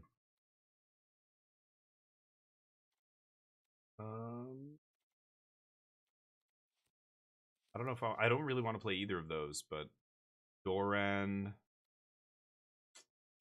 I do like Sky Swimmer. I really wish it triggered twice, but yeah. Awkward.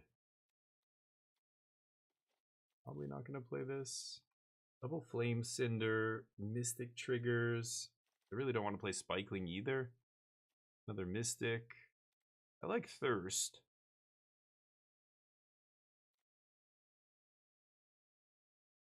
Am I going to wheel this?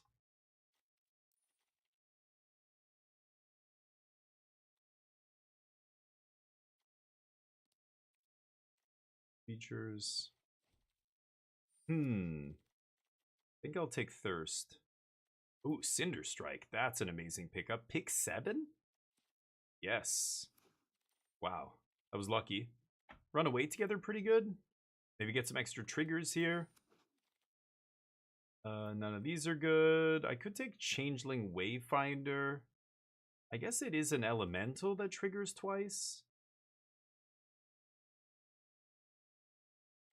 Yikes. I think it really matters. Glutton. Actually, Glutton in this deck could be good.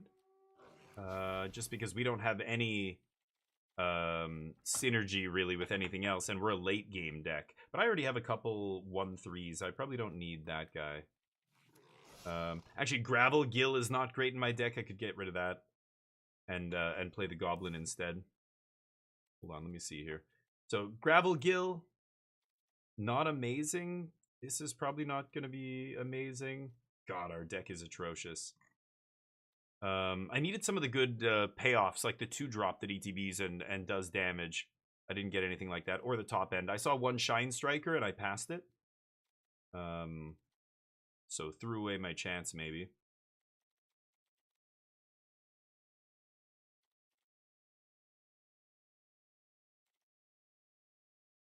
Tempted to play a white mana here. How did I end up with 3 Chaos Spewer? Weird. We have 8 Elemental and 2 Shapeshifters, so that's 10 Elementals.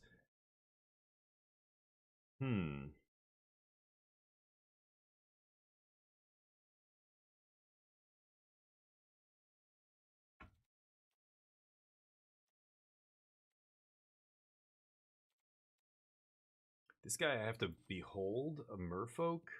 I have 6 Merfolk.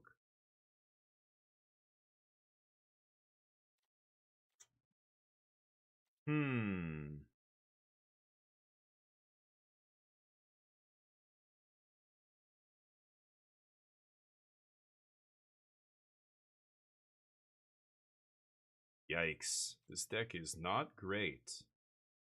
The Blight 2? It's not terrible, I guess, on some of the, guys like this, but... Let me play another Merfolk here. I mean, this is a Merfolk as well, but...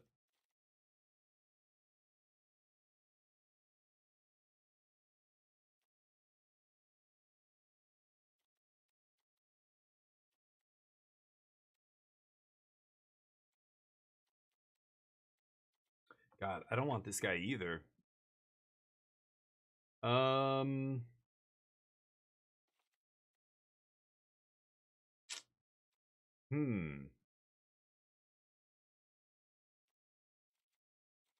guess I'll play this. But not amazing. We're a much more defensive deck, but anyway. Spikeling is trash. It's a 2-drop that has 2 power. I'd rather have a 2-drop. I'd rather have a 1/3 that's relevant here, but it's a Merfolk. This is a Merfolk, so that cancels out. And then this isn't going to trade with anything. It's not going to get through. It's not going to trigger my tap to do something abilities because I don't have any. So I think this guy's perfectly fine here.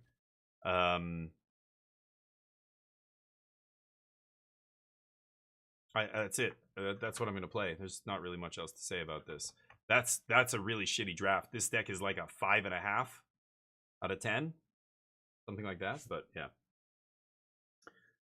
Chaos Spewer. Yeah, it's better when you have a bunch of 1/3s, but I only have 2. Silver Gill. Like, again, you're putting in a card that has no synergy, and this card, like, I don't know why you unnecessarily hate this card so much, but it's just fine. I don't think it's a bad card. It's just not good. It's just your typical average 2 mana, 2 power. The nice thing is it fills the type slot. I need Merfolk. I want elementals, or not really for this stuff to matter, but for this thing to matter, I want Merfolk. So why would I cut a Merfolk for a Goblin? You know what I mean? Like, it's weird. I don't know.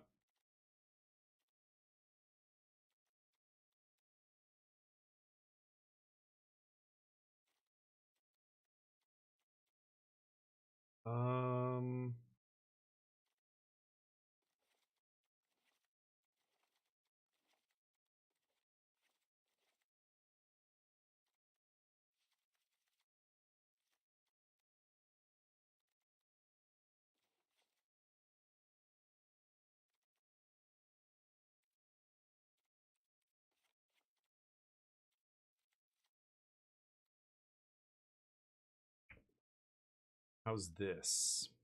This only triggers... Oh, yeah, this only triggers elementals, so I'd be losing that. I could still splash for feed if I want. Oh, this guy would get back in.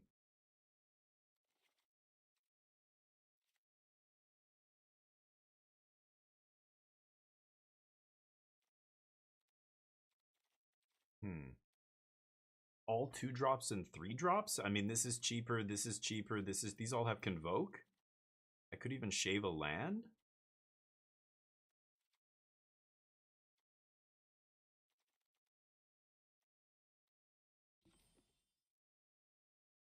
I have 11 merfolk.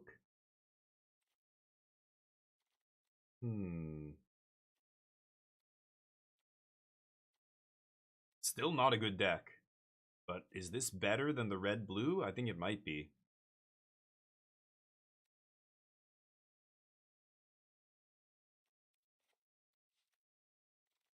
Play 16 land.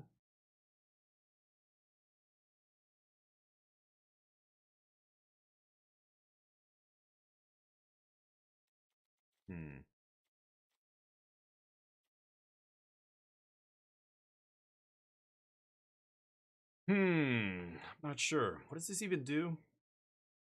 Copy sorceries. That thing's atrocious. I could see playing this, actually. This probably is better. Just way more consistent on the curve. Way less clunky cards. Like, literally everything costs 2 or 3. All of this is convocable. That seems better to me, I think. Ugh, that still doesn't look good, but I think this is probably going to be more capable of stealing games. Just being aggressive, curving out, tempoing them out, and killing them as quickly as possible. I have one piece of recursion if I want to try and, you know, survive in the late game. Some decent top end stuff, like Wonderwine gets the job done sometimes. But yeah, I could add a Plains for Sig. I think I'm actually going to run it like this, actually. I just feel like, yeah, the Elementals thing, the only reason to go into this is if you have a good payoff. We didn't really get any, so this guy gets much worse. This guy's awesome. I've seen him be insane, but I don't have any real way to make him great. For some reason, I thought he triggered off everything, but only Elementals, yeah. All right, let's give this a shot. But anyway, the deck we were talking about earlier, where is it? Oh, you posted a picture of an Elemental deck? Let me look at your other deck, though. This one.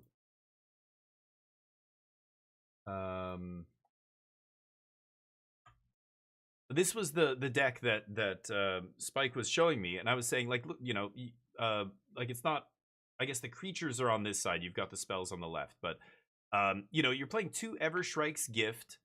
So the debate was, should Gristle Glutton be in this deck? And I was saying no, like, it shouldn't be.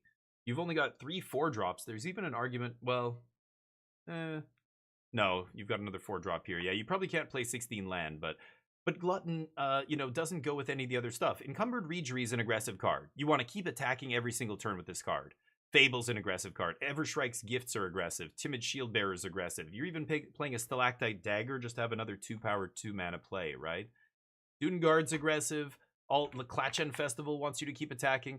Thoughtweft cares about Kithkin.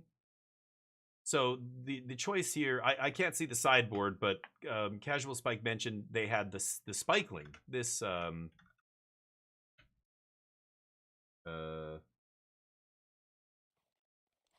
Spikeling that I was going to play, this thing, in the sideboard. And I said, I think you should be playing that instead of Gristle Glutton. And again, when you look at the deck, Evershrike's Gift, Encumbered Reejerey, Thoughtweft Imbuer, it works with all of these cards better than Gristle Glutton does, right? When I consider the other cards in your deck, it's very obvious to me that you should be playing the Spikeling here. But I can understand in a vacuum, is Spikeling as good as Gristle Glutton? No. If you go to 17 lands, does Gristle Glutton have a higher win rate? Yes. But again, that's why you got to be careful with stuff like that, because that doesn't matter. The context is what matters. In this deck specifically, the 2/1 first strike is so much better with Evershrike's Gift. It's so much better with Reejerey to keep pushing in damage. It's so much better with Shieldbearer pumping the team and swinging. Glutton doesn't work with any of those cards. Does Glutton work well when you're flooded and you need to discard lands in the late game? Yes, but that's not... This deck shouldn't even be trying to get to the late game. If you've gotten to the late game, a Glutton is not going to suddenly make your deck win in the late game, whereas, you know, if you had just another 2-power 2-drop that attacks well, that would win you more games than Glutton would, right, in this deck. So anyway, I firmly maintain, I don't know what else you had. Maybe there's an even better 2-drop, because you're right, Changeling's not impressive. But in this deck, it's absolutely the correct card to play over Glutton. look at this deck. The first thing I saw was, why are we playing Glutton? Not only are you basically mono white here, you're gonna play a 2-drop that's red on, like, I don't know, the Spikeling is easy to cast. It has synergy with your Kithkin. It has synergy with your pump spells and all that stuff. To me, it's a no-brainer. But I know what you're saying. Like, I know this is why you look at the lands, 17 lands. You look at the data. You look at what people. It gets outclassed. Yep, all of those things are true. Yes, you're right. But that's not what matters right now. What matters is it good for this deck? Not is it good in a vacuum? Is it good in the wider metagame? I think in your deck there, Spikeling's absolutely the call. But yeah. Anyway, it's interesting. I think it's easy to get mixed up, or it's easy to think one thing and not the other. And, you know, we all have our biases and everything. And this is why I think it's good to let other people see your deck and hear what other people think. Because then you might think, what, am I too hard on this card? Or maybe, like, this card is bad, but yeah, in this situation, maybe it does make sense. Or, like, you know, what I'm trying to say here. But it could be the opposite, too. Sometimes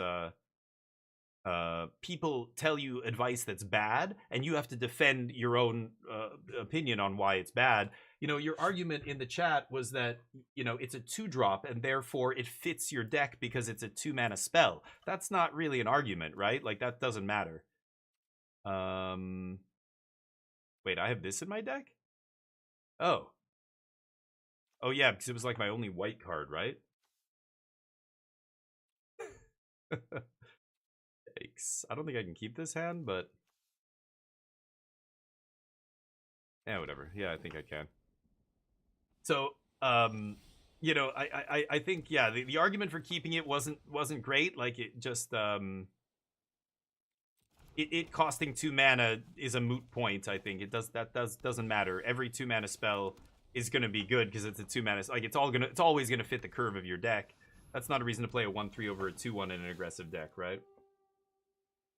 Yeah, I mean, the bias against Reanimator was another thing. Like, we looked at Neo's deck, and it had, you know, 4 cards against Reanimator in the main deck. Like, I think it's clear you're biasing too hard against that deck there. But okay, let's play this first, because I can loot again next turn when I cast a Sky Swimmer here. Let's get rid of this idiot. Okay. I'm doing well, Dugio. Thank you, buddy. No blocks. How's life? How was the meeting? I mean, you can still not play it. I mean, that's fine. It's ultimately your choice. It's your deck. It was your draft, and you did well. You said you went 6-3, so, you know, that's great. But again, this is where results, you know, are weird too.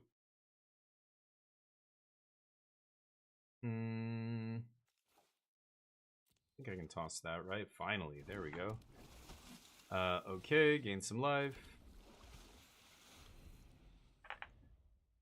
That's a good one.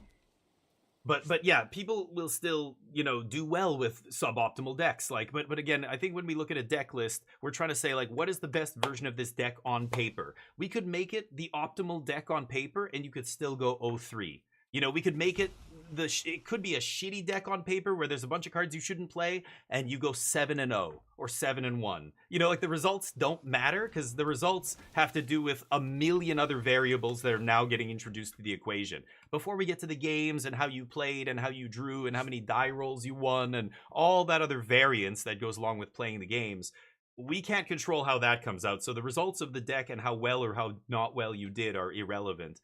What matters is, on paper, before you even enter the tournament, is this the best version of the deck that you could have made given what you picked in that draft?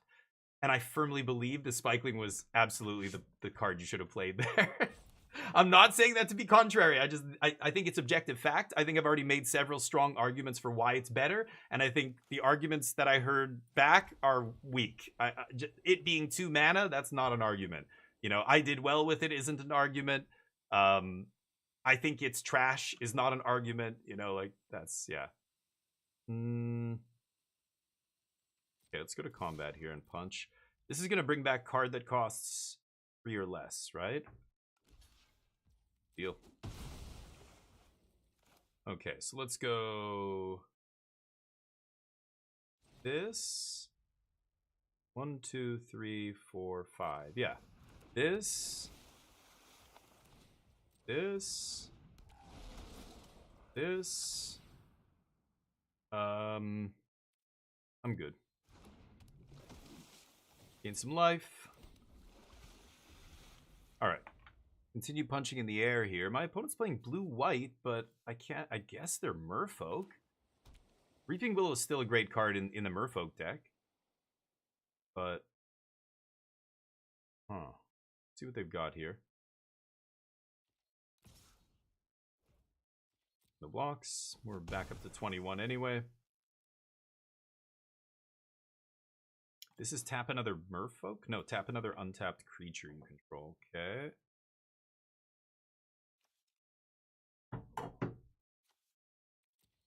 See what they do here. You're okay? Still buried in snow? Nice. Hi, Rosie. How you doing? 60 streams! Holy shit. Thank you. I appreciate that. Am I hearing... I feel like I'm hearing double. Oh, it's this fucking Steel Series. God, I hate that software. That's what sounded so weird. It's the Steel Series software messing with me. Okay. That's a pretty great draw. Let's jam this. And combat. Swing, swing.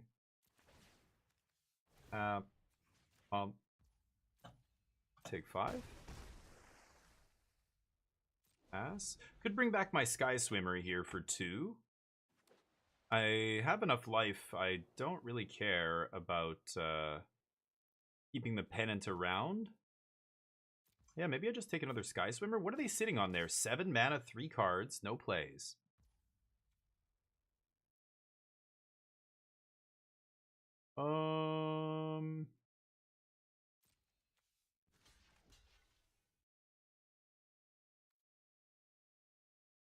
Yeah, I'll just take that. I don't want to trade off with the Eclipsed Marrow because then Reaping Willow can bring it back. Right now, the Willow can't do anything. Okay.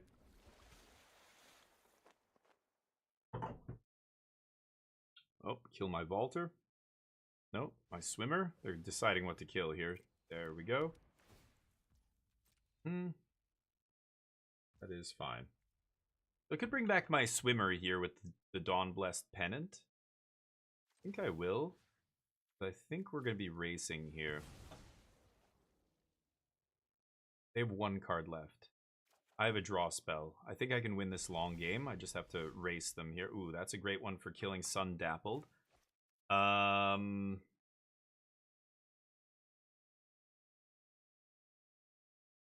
Okay, so let's go to combat here. Attack. And then I can actually just tap the Vigilance guy. I think that's the best. Make him unblockable. They take 3. And then... Okay, so I want to leave up Protective Response. So I have 2, 1, 2, 3, 4, 5. Yeah, let's just go tap, tap, tap. 1, 2, 3, 4, 5. It feels fine to me. I'm not gonna loot here. Maybe I'm wasting these rummages, but I think this is fine. Pass. Now, I tapped very carefully, so if my opponent's being astute at all, they should assume I have some kind of combat trick or removal spell in combat here, right?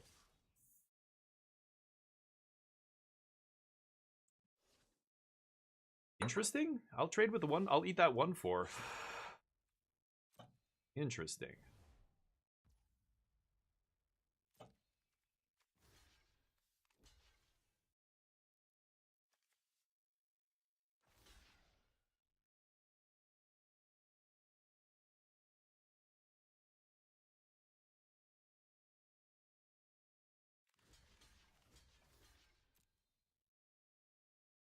I don't care if they eat the 1/1 here. I want to stop them from, like, bouncing one of my guys.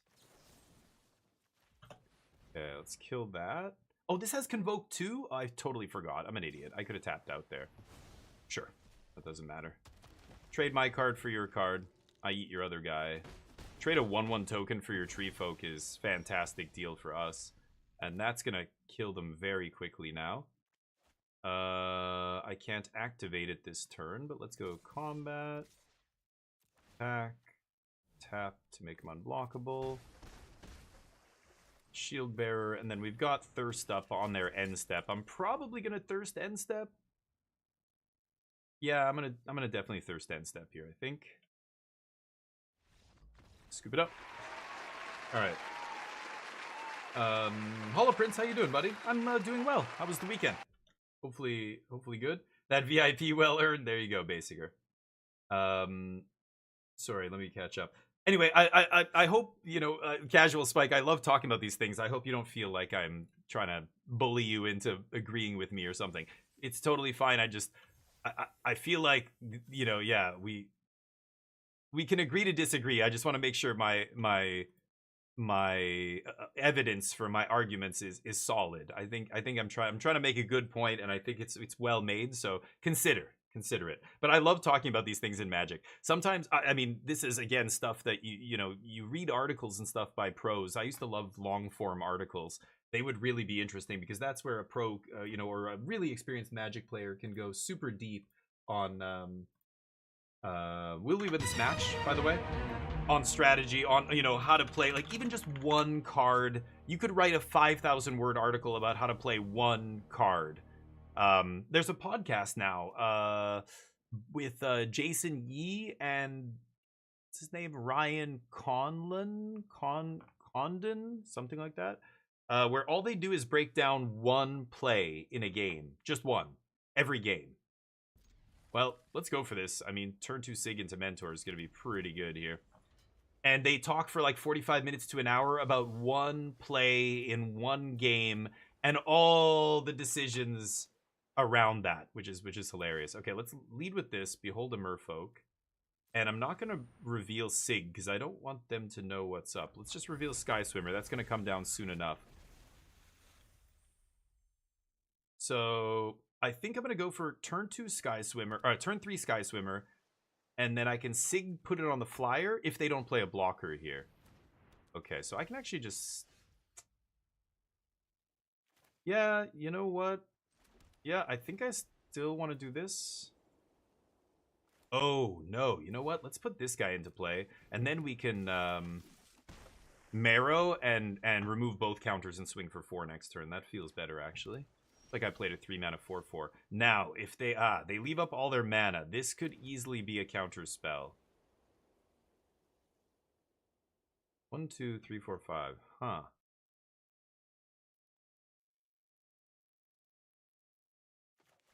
I'm gonna play around a counter spell here and not use all my mana. It sucks. Counter this. No? Okay.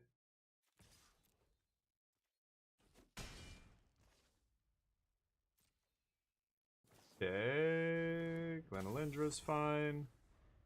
Didn't attack with the 1/1? Ooh, played right around your shit. Nice. I thought they might have a counter spell. Instead, they have that. Okay, I mean, I've got to go for Sky Swimmer here. Let's see if this resolves. I assume they have a counter. No counters.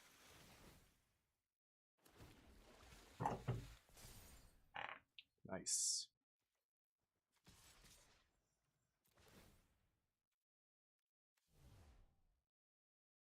Make that unblockable.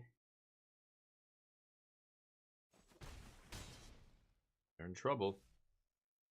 I would assume they had a counter. They had 4 mana up here, and they did nothing with their 4 mana on turn 4. That is not good for them. No plays on turn 5. I mean, I'm drawing land, which is not amazing here, but... thank you for the follow, by the way. Diodes. Diodes? Diodes. Oh. Diodes, you're a goddamn legend. Welcome to the squadron, buddy. Thank you for the follow. I appreciate that. Thinking. They're at 11. Let's just swing with these two, I think. Force them to interact. I could play Sig and see if I can draw a card here. But I'm kind of saving Sig. I don't know why. I feel like they have something... They would have played a counter earlier if they had it. I should have probably played Sig pre-combat here just to bait whatever it is they have. I feel like one of our creatures is going to die, though. Let's swing with these. Make that guy unblockable. Can't just keep taking 5. We're going to go to 6. Okay. 5 cards in their hand. They had no plays on turn 4, no plays on turn 5. So I don't know what... Okay, well, I'll take it. I don't know what my opponents are doing out here, but I'll take them wins. Wait for Fate, how you doing? How's life? Thank you for popping in. My day is going well. I hope your day is going well also. Did you get a lot of snow where you are? I know a lot of people are snowed in. Or not snowed in, but, you know, it's very snowy where they are. If this pile goes 3-0, it would really say something about the skill of the pilot. Well, we're playing best of 1, so 7 wins is what we're going for. But 5 wins is the break even. That's when you're now positive and not negative on gems. It's a pretty small difference, though. Like, I mean, even going 4 wins, it's basically like you spent 100 gems to draft, get 3 packs, get, you know, all that stuff. But you're right, this deck is mediocre. I gave it a 5.5 out of 10 when we first started this, so I'll take the wins, but it's not because I'm good at this game. It's because our opponent's decks are the reason we're winning. I'm just playing creatures on curve, like 2 drops into 3 drops into double spell on turn 4, or convoke, you know, a 4-5 drop on turn 3 or 4. I'm just curving out and playing creatures and winning. I think that's what Limited is mostly about. It's why, again, getting back to this card, and I don't want to harp up on the card forever, but the reason this card is a good example of a really interesting debate card, like it's a card that, you know, we can debate over because it is weak. It is very mediocre. It's just total filler, right? But I think in Limited, in 2026, in most sets, filler is what actually gets you across the finish line, or it either gets you across the finish line or puts in that early damage or trades off early. Like 10 turns later, you win the game, but a big part of it was because you just had a random 2-drop with 2 power to play on turn 2 to block your opponent's 3-drop to whatever it is, or to push through damage or what have you. So I don't know. It's interesting.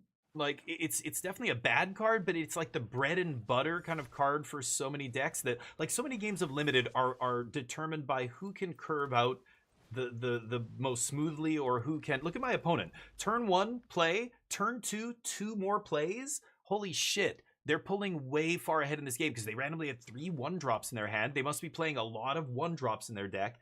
So they're going to use their mana more effectively this game. They're going to obviously out-tempo me. They've got now 4 pieces of cardboard on the battlefield to my 1.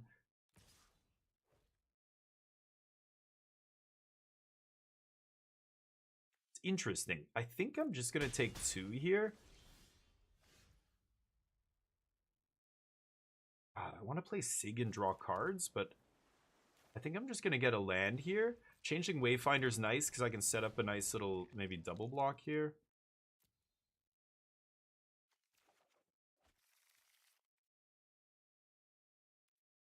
Yeah, let's pass. Spikeling keeps Wretch off our back. And this is what I mean. Like, it's such a bad creature. Exactly. Like, it'll trade off in combat for a creature. Yeah, see, it keeps the 4/2 off my back here. Like, that's something small that actually matters here, right? I think I'm just going to trade off. Am I crazy?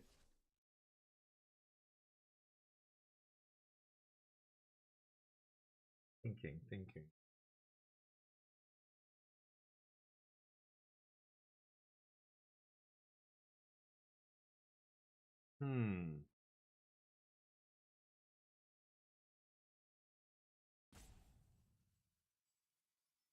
I think I should trade off here. And then I Protective Response the Wretched Wretch. They could put the counter on Wretch. Yeah, okay, that works too. I can't kill it now.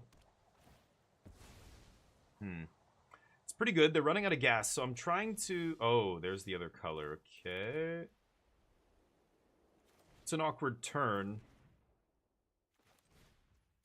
But I'm going to play this. I could leave up Protective Response here, but their creatures are so bad. I don't care. This keeps the Bile Boggart off our back. Ooh, nice.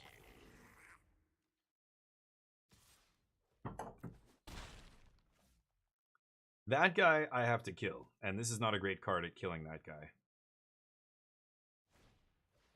But I get to play Sig, attack with Vaulter, draw a card here. Run away together is interesting. Wow, another Curse Tosser. Man, their deck looks great. They played all uncommons and 2 good commons. How do I do this? I mean, Sky Swimmer's not bad here. I think I'm just going to play Sky Swimmer pass. And I'm going to try and let Sky Swimmer live here if possible. If Sky Swimmer lives, I can Sig draw a card and then run away together when it blocks to bounce it and replay it for value. Colin, how you doing? High guard? Yeah, I might play that at some point. It looks really weird to me. I don't know. It's a big like base defense game with a big map and blah blah blah. Like you're riding around on horses. The map's so big. But it's 3v3? Like that doesn't make any sense, right? Okay, that doesn't matter. So let me think about this. I block with Wretch. I mean, I block the Wretch. I'm going to block the Curse Tosser here.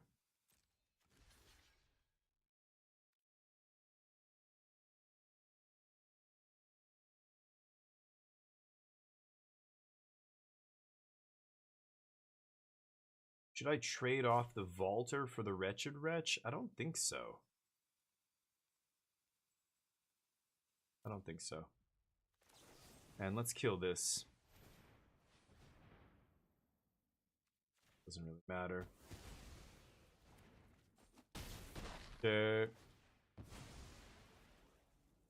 Oh, power 2 or less. Oh, I thought it was CMC. I'm an idiot. Right, it's power. I keep forgetting about that guy. Why do I keep forgetting? Ugh, whatever. Okay. Let's go Sig, draw a card here, and then I'm probably going to leave Runaway together up.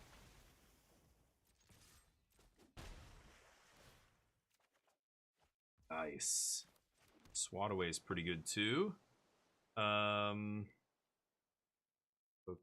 let's pass. They have 1 card left, top of their deck here, so I feel pretty good. I think I can win this game.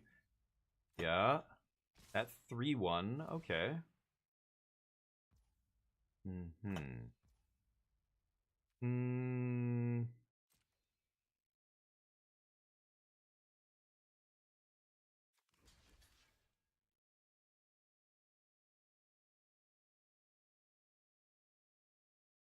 So I'm bouncing that one, and then taking 2.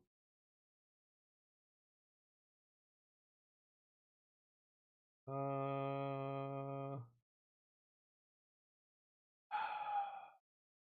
gonna think about this, actually. Hold on, you know what? I'm gonna let Sig get a counter on him. Okay. And then we go bounce, bounce. Okay, I take nothing. They can put a counter on this. I guess I maybe could have kept Sig around. I don't know. Maybe I shouldn't have blocked with Sig and just take it there. I should have taken 1, actually. I just didn't want them to put another counter on this guy, but... oh, that's so awkward. I want to play this guy first. Yeah, let's go 1, 2, 3. We'll leave away Swat up here. Or we'll leave up Swat away. And I can Swat the Wretch. And then untap, play Swimmer.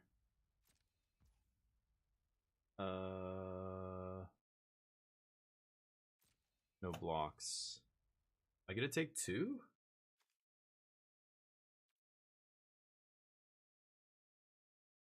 Yeah.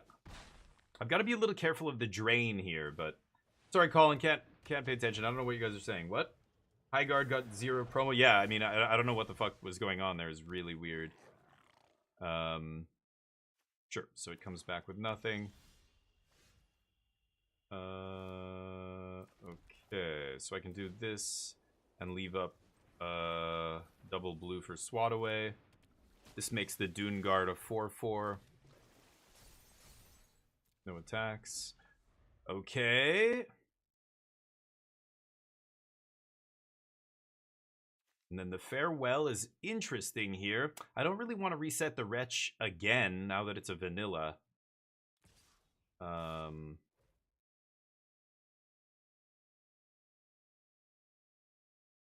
Interesting.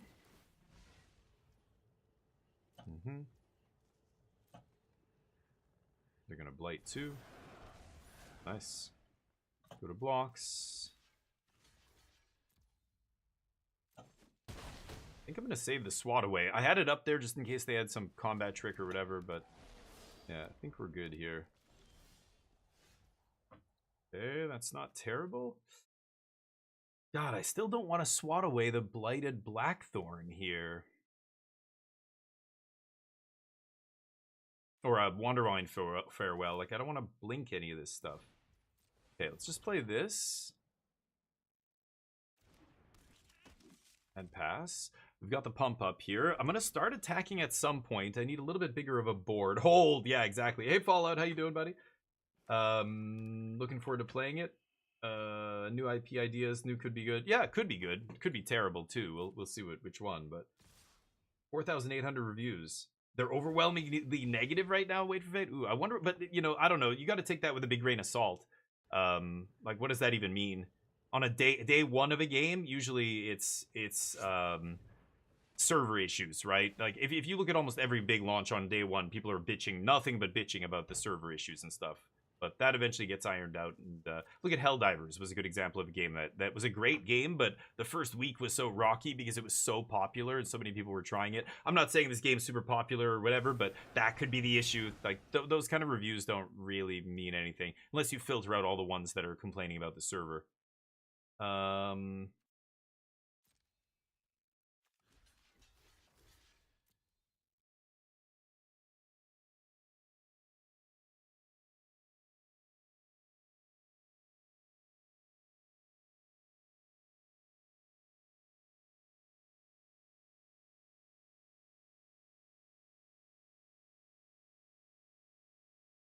If they go all in on Flame Chain, I'm just gonna go to or I'm gonna swat it.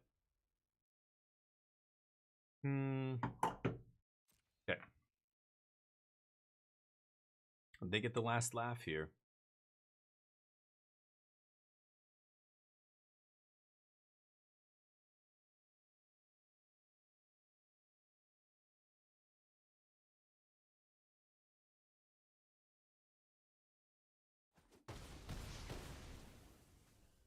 Okay. Sure.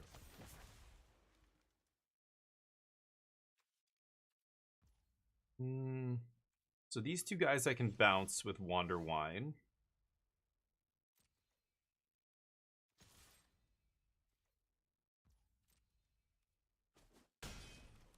I don't control a merfolk, sadly. Yeah, that's really unfortunate. Bad synergy is bad. No, I mean, no synergy. Lack of synergy is bad here. I just need to buy time here to find something good. It's pretty good.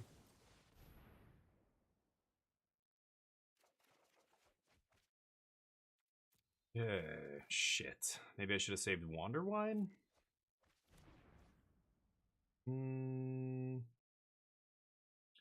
If I play Regery,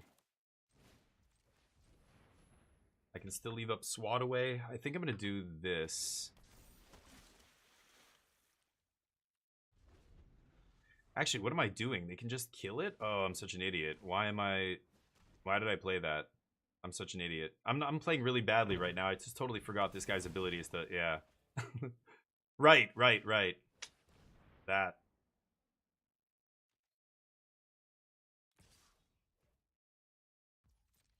Sure.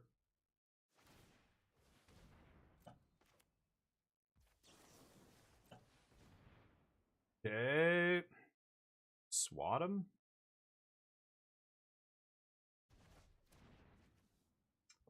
Jeez.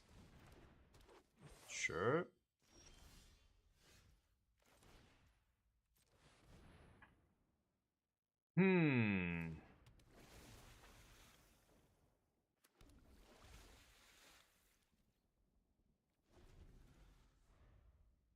I think I played this game really badly.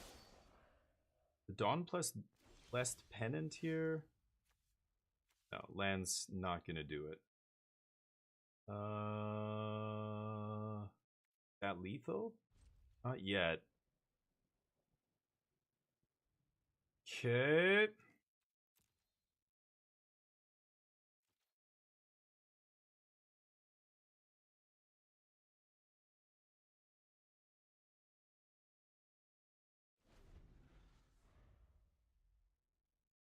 Yeah, I played so many things wrong this game. That last one was just the latest. Earlier in the game, I screwed up too.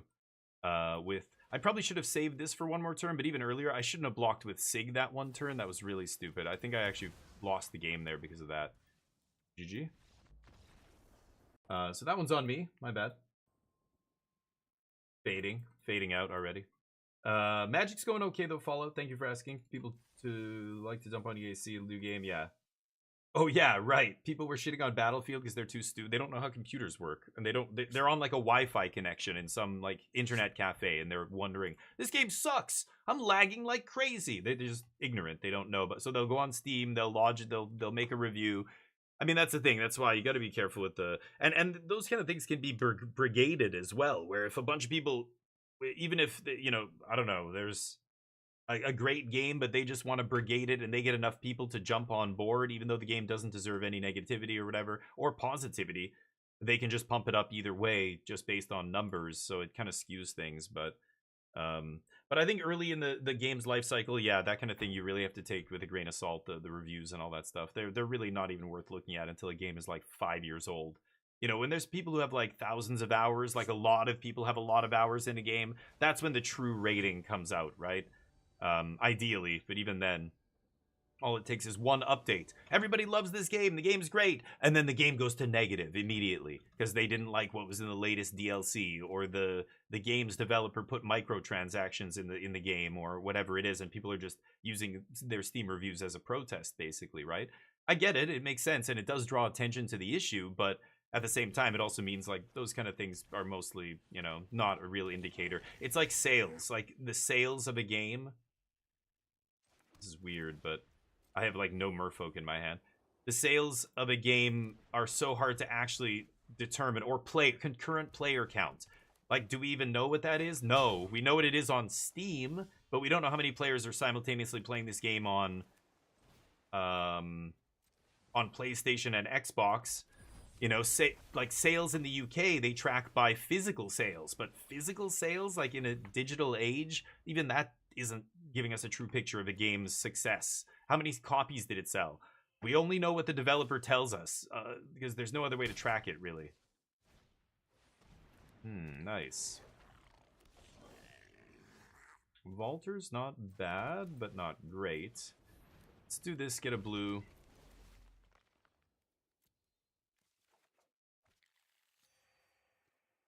No attacks. No, it's a bunch of respawn ex respawn devs who used to work on Apex Legends and stuff went and made a different studio, made High Guard. But it is really weird. It's such a weird tale. There's been no marketing. They said it was going to release. They had the last spot on the list of trailers they play at the Game Awards, which is like a coveted spot. Normally people pay like $1 million or more to have a spot there or something. Keeley just gave it to them, apparently. I don't know, he knows somebody or what. So I think people thought it was going to be a bigger... They're like, whoa, this is the game they end with? Like, okay, like, it looks interesting, but... And it's coming out next month? Okay, like, remember, this were in a couple months? Like, this was in December, early December, the Game Awards? I can't even remember. When did the Game Awards happen? Is it November? Either way, it's coming out at the end of January. People are like, I've never heard of this game before. Like, there was no buzz about it or anything. Kind of interesting. Maybe I should have double blocked there. Let me think about this.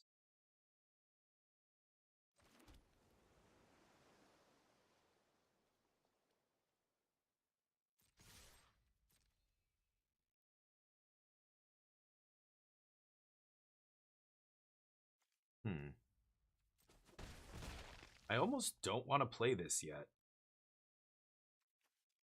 Play this instead? No, let's just play this. I mean, it's a 3/3 flyer. Oh, no, sorry. It's a 3. It's going to put 3 power on the board. It's not a 3/3, but it'll let the Wayfinder attack as a 4/2 here. I'm fine with that. Ubisoft servers are trash. I don't know. Or maybe. I've never had issues with them, but I don't really play any multiplayer Ubisoft games. I played Far Cry online with somebody co-op. That was the last Ubisoft game I played, I think, online. But I don't play like Rogue Six or Rainbow Six Siege or whatever.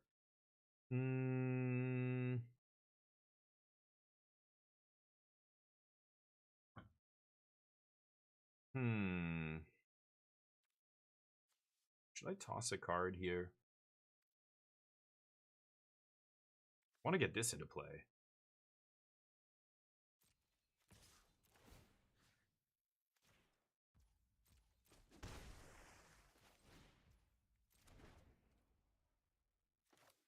Yeah.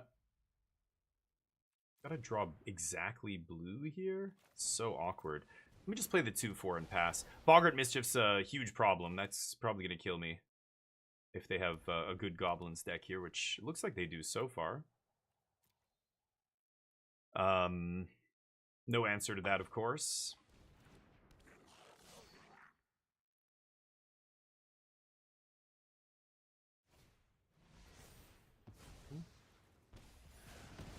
Pretty good.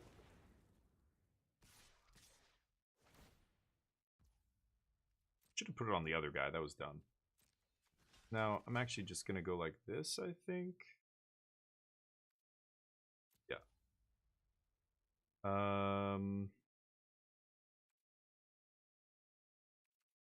Okay. I'm not going to use this protective response here. Let them trade. I do not care. Okay, now we're talking.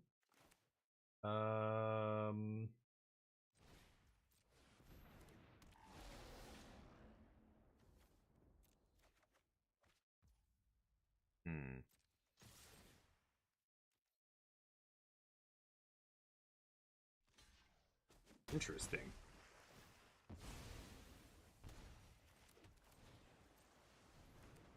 Okay. Dawnblessed Pennant, keeping me in it. Gravegill and Tributary are going to start combining for some good damage here. Opponent needs to play more Goblins. They missed their land drop last turn.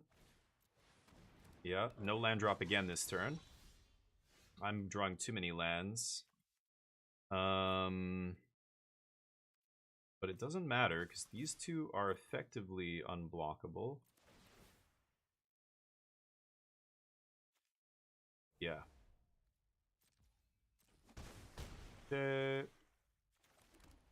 Pass? They'll attack into my protective response here. Yep, drain me for 1.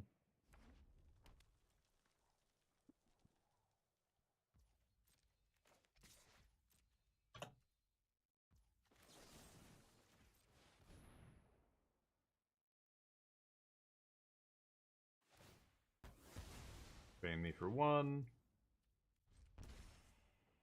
Okay. I have a board. They don't. That's great. Oh, they play something. Okay. It's fine too. Fucking hell.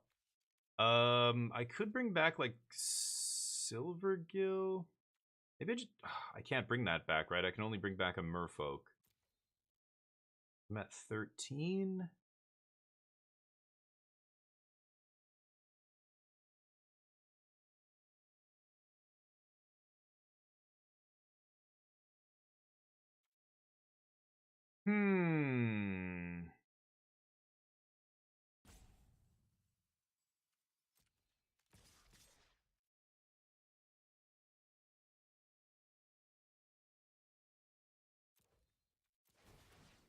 This is only getting me 1 extra damage, but I'm doing it. I think I am going to get back Silvergill here.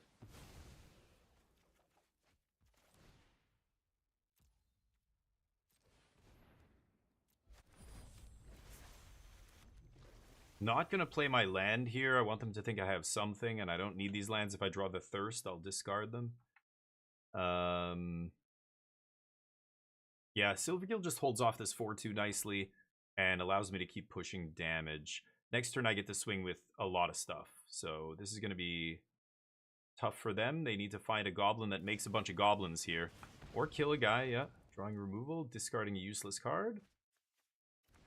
First Tosser doesn't block. Yeah, not ideal. Mm-hmm.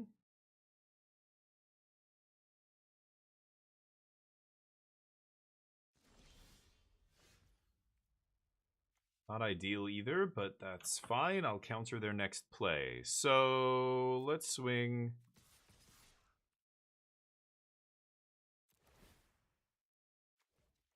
Make that guy unblockable. Happy to trade with any of these creatures if they want, or they can just take a bunch of damage. I'm happy with that too.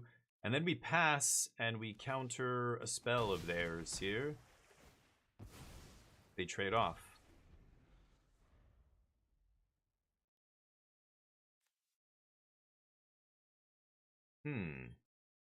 Highguard? No, it's not. Yeah, not Ubisoft. December 7th. Thank you, Fallout. Yeah. So anyway, a really interesting story with this Highguard game. I mean, and as the date was approaching, like I posted an article in my Discord for everybody to read, and I was like, yeah, what's up with this game? It's coming out like next week, and that was or a couple weeks from now. You know, that was a couple weeks ago. And we haven't heard anything. Like their social media accounts didn't post anything. No game trailer, no hype, no promotional campaign, nothing. Just yeah. Okay, this is nice pre-combat because we get to shrink or pump it right away.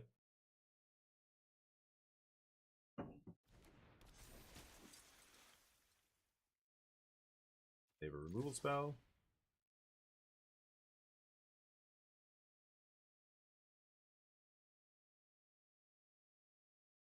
Keep looking at their hand. I know they have an instant of some sort. Do I fight over this? I don't think that matters. Yeah, that's fine.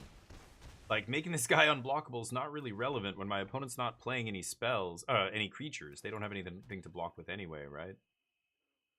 Wondering what they have in their hand. No, that card's definitely getting countered.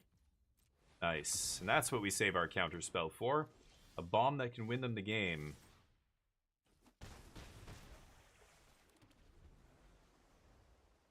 Okay.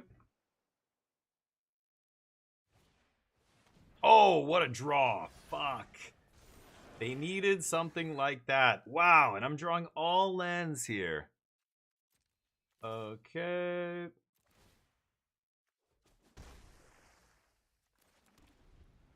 Yikes. No more lands, please.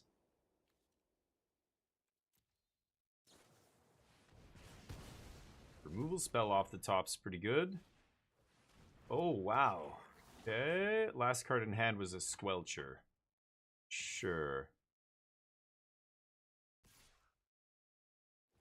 Crazy. Okay, well, good top decks from my opponent, and I drew all lands. So I think had our draws been similar, I think I win this game, but I got hard flooded here. And they drew rare into this uncommon was pretty good. I had to counterspell for the rare, but Sourbread Auntie was exactly what they needed. And then they drew a removal spell there. Yikes. Can I get out of this? I guess I'm not technically dead, so I'll pass.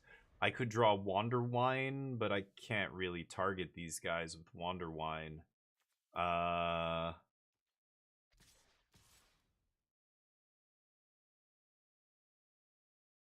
Marrow Sky Swimmer might be my best draw. I'm not even sure.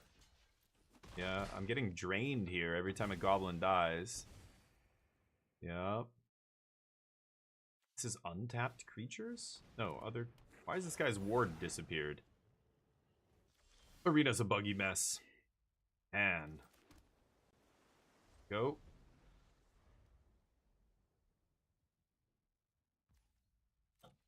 I lose. You just have to attack with everything, buddy. Oh. Okay. No blocks. Yeah. I pay the life.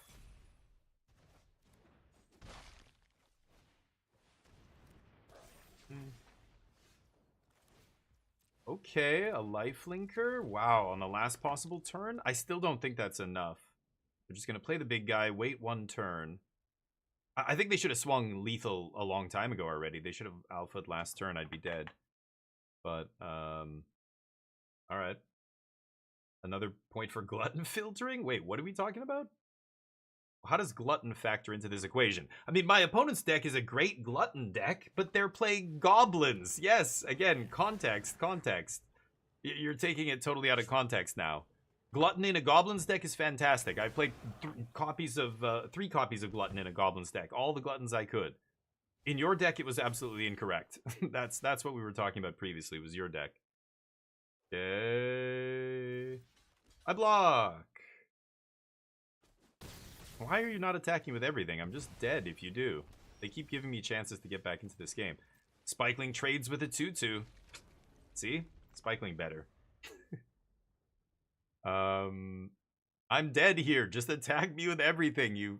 Ugh, it's because I've got 2 cards in my hand. They're not attacking me? Oh, and I keep trying... No more lands, please. I'm like 70% to hit spells here. And I'm still hitting lands. Come on, man. 7 out of 10. I don't know what my opponent's doing. They have Boggart Mischief in play. You just have to Alpha Strike me. This is hilarious. I might get back into this game, and I don't know if I'm going to win this game, but they are letting me play more creatures. Now they're like, yeah, I've got to attack. I can't keep letting them play creatures here. They had multiple turns where I think if they just attacked with everything, I'm dead. Yeah.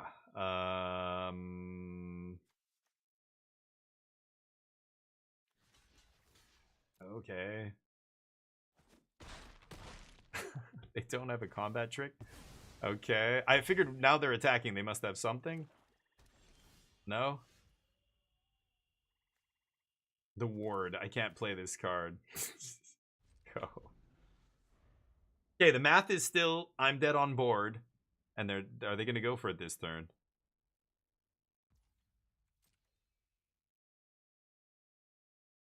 What are they playing around here? Okay.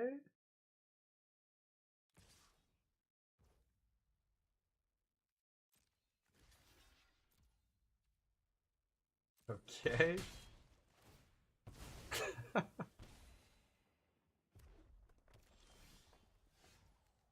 Son of a bitch. Man, Sig, where were you earlier, dude?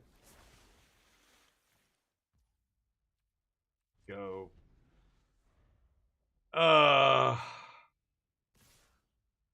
Yeah, we just drew too many lands in a row there at one point, and that was it. Yes, the math.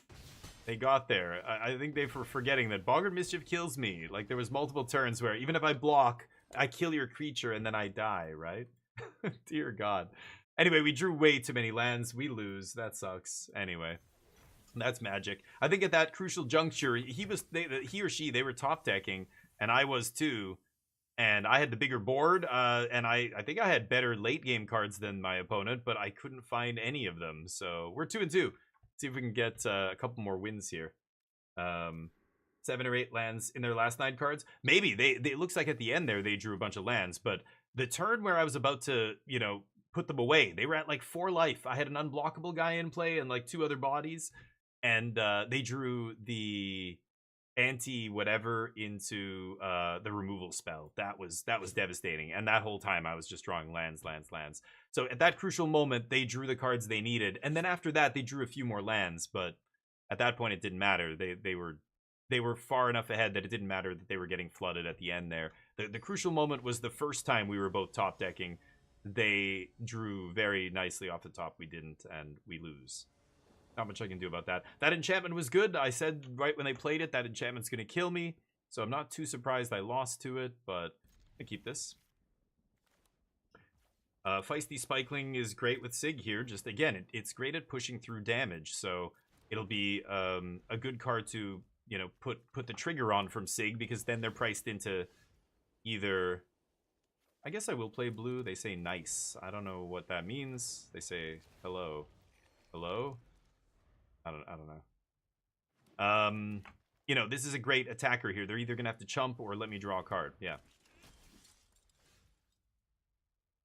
You know what? I should probably tribute Vaulter instead. Now that yeah, what am I saying? It's my turn 3.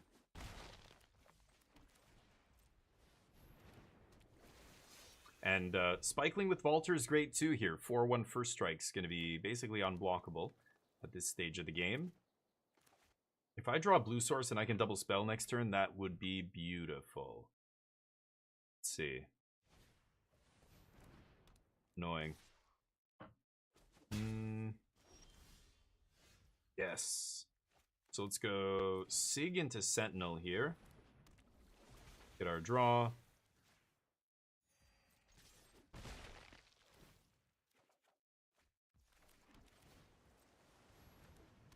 Make it look like we just top decked either that or the land. Tilt our opponent here. Should I flip Sig? Tempting. Let's see what they do here. I could also just not flip Sig and leave up the pump. Or leave up the Wanderwine Farewell, I mean. Yeah, Wanderwine bounced their 2 dudes.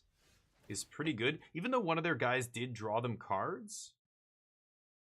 No, I should wait, right? Let me think about this. So, I flip Sig. I give Feisty Spikeling protection. I swing for 4 unblockable.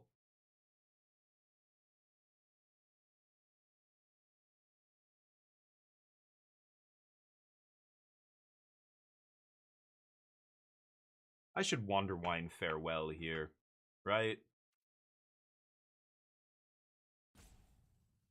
I'm just wasting too much mana if I don't. No, I'm not going to do that.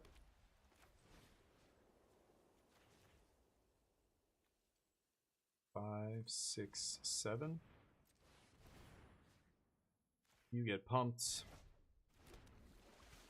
Yeah, gain some life. Okay. I want to end this quick. And then Shield Bearer should be able to pump a lot of damage in here with this many bodies on the board. And this is the nice thing about when they spiral your guy. You know, you can still use it to Convoke in the Merfolk deck. You still get value off tapping it. The blue enchantment is much more powerful. That locks down your guy, and then you can't, you know, can't Convoke with it, can't trigger its ability, etc., etc. Okay, now I will pay.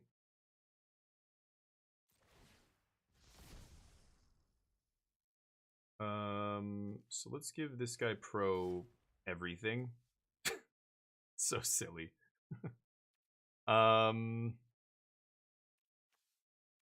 This only gets back a creature, right? Target card of the chosen type? Oh my lord. Combat. I think I'm just swinging for 4 here.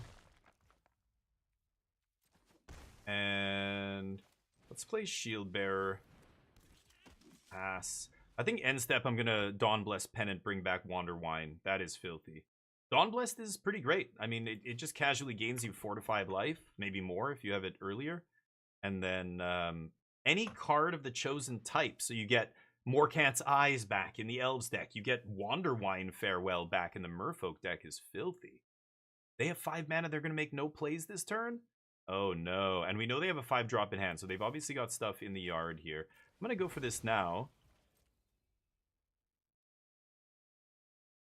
See what happens. Super High Scores, what's up? What is your Magic deck goal to win Fallout? Oh, that's a good question. Do you mean, how is my deck winning? Like, what is the goal of this deck? What is it trying to do? I don't know, Super High Scores. That's a good question. I'm not sure yet. Are you doing some scouting? Is that what's happening here? You're scouting the competition? Are you playing in the tournament or what? I would love to give something...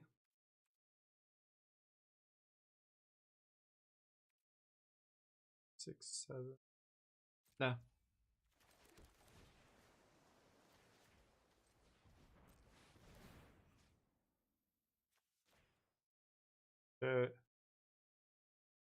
Underwine, baby. Oh, what a blowout.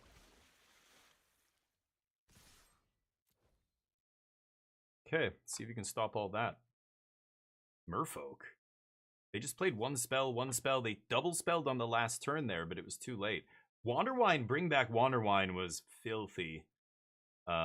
Sig was pretty nasty on turn 2, and Feisty Spikeling ended up doing like, I don't know, 8 damage to them or something. It's very good with Sig, very good with Tributary Vaulter.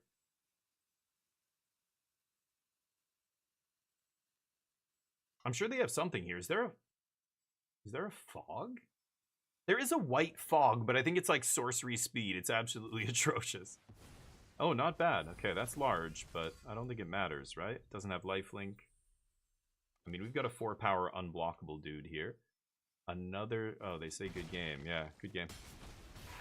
All right, we got him. 3 and 2. Sorry, Fallout. The deck goal in this deck is just to win with creatures. I mean, it's like the vast majority of draft decks, you're just trying to kill them with creatures. So curving out is very important. The deck that goes, you know, 2-drop, 3-drop, 2/2 drops, or 2-drop, 3-drop, 4-drop, 5-drop is going to win the vast majority of times. This has been proven over and over by looking at the statistics of on 17 lands and stuff like that, and looking at regardless of sets. So across all the sets, you're talking a massive sample size. Circovitz said, yeah, when I crunch the numbers on this, the decks that if you curve 2, 3, 4 in a row like that, your chance of winning that game is something like 89% or 90%. It's crazy high, right? So just having any random, that's why you'll hear content creators and people who, you know, are trying to give you advice in terms of drafting and making you a better drafter. They'll say, play a lot of 2-drops. Like, you don't have enough 2-drops in this deck. In this format, it's not an aggressive format. So 2-drops are less important than they would be in a more aggressive format, like some of the ones we've had, you know, over the last year. But that's not to say that you can just have a bunch of 4s and 5s in your deck and have only 2-drops. Like, you're going to lose to Kithkin, you're going to lose to Merfolk, you're going to lose to Goblins, and even Elves. Like, every deck can play good proactive plays on turn 2, on turn 3, like, even if they're a grindy deck. So really, the name of the game in Limited is creature interaction and winning the creature battles. If there's a stall, a board stall, having a way to either punch through damage via evasion, or having a way to trade off a bunch of creatures, bring them all back, or have a way to pump your team, or have, you know, those kind of things all get better. Card advantage is really important in this format because the games go longer. But this deck, my deck, is just, if what your question is, how are you winning? I'm just playing a bunch of creatures and beating them up. I have no rares in this deck, as you can see. It's not a very powerful deck. So the only way I'm winning is by playing a lot of cheap spells and killing them. I'm even playing 16 land. In our last loss, we got pretty badly flooded. I have 2 5-drops and a 4-drop and a 7-drop. But as you can see, I've had no trouble casting any of my cards because these all have Convoke. They might as well cost 3, or, you know, these cost, this thing I would say costs 4. These things cost 2 or 3. This thing actually is 2 most games. So that's my curve. I don't have a lot of power in this deck. Oh, I have 1 rare, I should say. I forgot about Sig. Sig is very powerful. I have 1 good rare, but he's not, you know, 7-mana bomb like the elf, you know, kindred sorcery, or the elemental sorcery. Any of those big, powerful, swingy late game cards. My deck can't beat those decks. I have to try and punch face, kill them as quick as I can, use this to maybe get something back that we lost earlier, and finish them. Mediocre deck, but it's enough because it's just proactive, right? Morning Tide's Light. Oh, that's the 5-mana, yeah, bounce everything or whatever, right? Golgari or Boroid, nice. Yeah, I'm looking for a tier 1 deck. I might play Jeskai Control. I might, that's what everybody is expecting me to play. I might play something else. I might play like, well, I was thinking about the Elementals deck, the Scam deck, but I don't really want to spend like half my mythics on that deck, so I might not play it. I'm not sure what I'm gonna play, to be honest, but yeah. I know Neo Silencer's playing blue-white. I might even play blue-white, but oof. This is a nice little opener. I'm gonna keep... I'm on the draw here, unfortunately, but not the end of the world. The problem with Reejerey is it's not a great aggressive creature. It's a 2/1 that's attacking as a 3/2. So it's just gonna, even attacking as a 3/2, it's not gonna... They have red no plays here, though. Okay. It's not gonna... Like, the odds of this getting through for damage this turn are very small. Because, yeah, they'll almost certainly have a card to trade with it, right? So maybe I just go Flaring Cinder. I want to save Sig for a turn where I am able to get a card off it immediately. So, like, this turn is not ideal. Not only am I going to be burning a mana, Yeah, I'm gonna punch here and offer the trade. I assume they're gonna take it, right? Ooh, bold. Very bold. Okay, the CTBs, I could loot here. I don't even think I want to, though. I like everything in my hand right now. Wow, great. You're 4 mana for my 3 mana? That's a great deal for us. And we're not trading evenly on attacks here. I hit them for 3, they hit me for 3. Now I'm going to hit them for 4. So I really hope they attack here. They shouldn't, but maybe they think they're the aggro now. Great.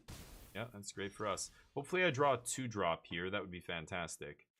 But I am going to go for Sig here, get this card now that I can. Oh, I don't know why it tapped my white mana there. Stupid auto-tapper. Oh, that's not bad. Wild Unraveling counter something? Put the counters back on Reejerey? It's just going to eat through its counters again later? I might counter something. If they have something awesome here... Yeah, no blocks. Definitely consider it. I'm going to let them rummage first.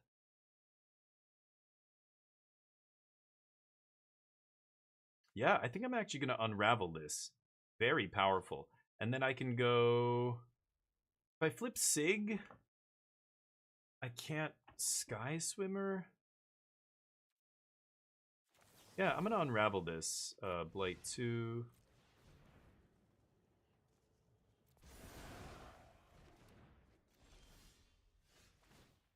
Okay. I could Thirst here instead. I really want to get Sky Swimmer down. They're at 13. No. Yeah, let's just play this. Swing for 5. Okay, now they're in deep trouble here. I've got some interaction to push through these last few points. They need to sweep or something, which would be devastating. Whoa! Vibrance. Nice. Mythic rare. Deal 3 to any target. Guess Sig is dead. And then search for a land. Put it in your hand. Yeah, nice 5 drop there. 4/4. Okay. I think that's fine.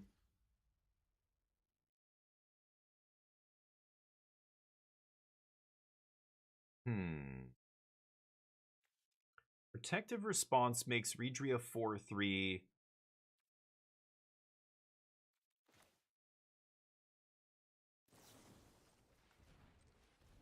Let's start with this.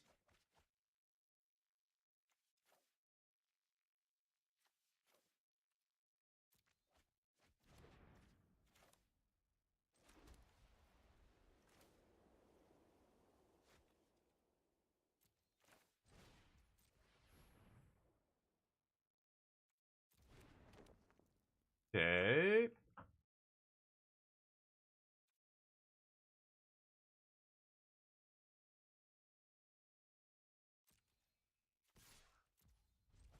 Okay, I'm going to take this slow. It's going to encourage them to get aggressive here. I want a Protective Response Vibrance, tap the Reejerey to become a 4/3. I think I'm just going to take 3 off the other guy. I could also run away together, bounce my Sky Swimmer, get value here, but I don't want to bounce either of their creatures because both of them have ETBs. Master Copter! Oh, it's a chopper coming in! The wind!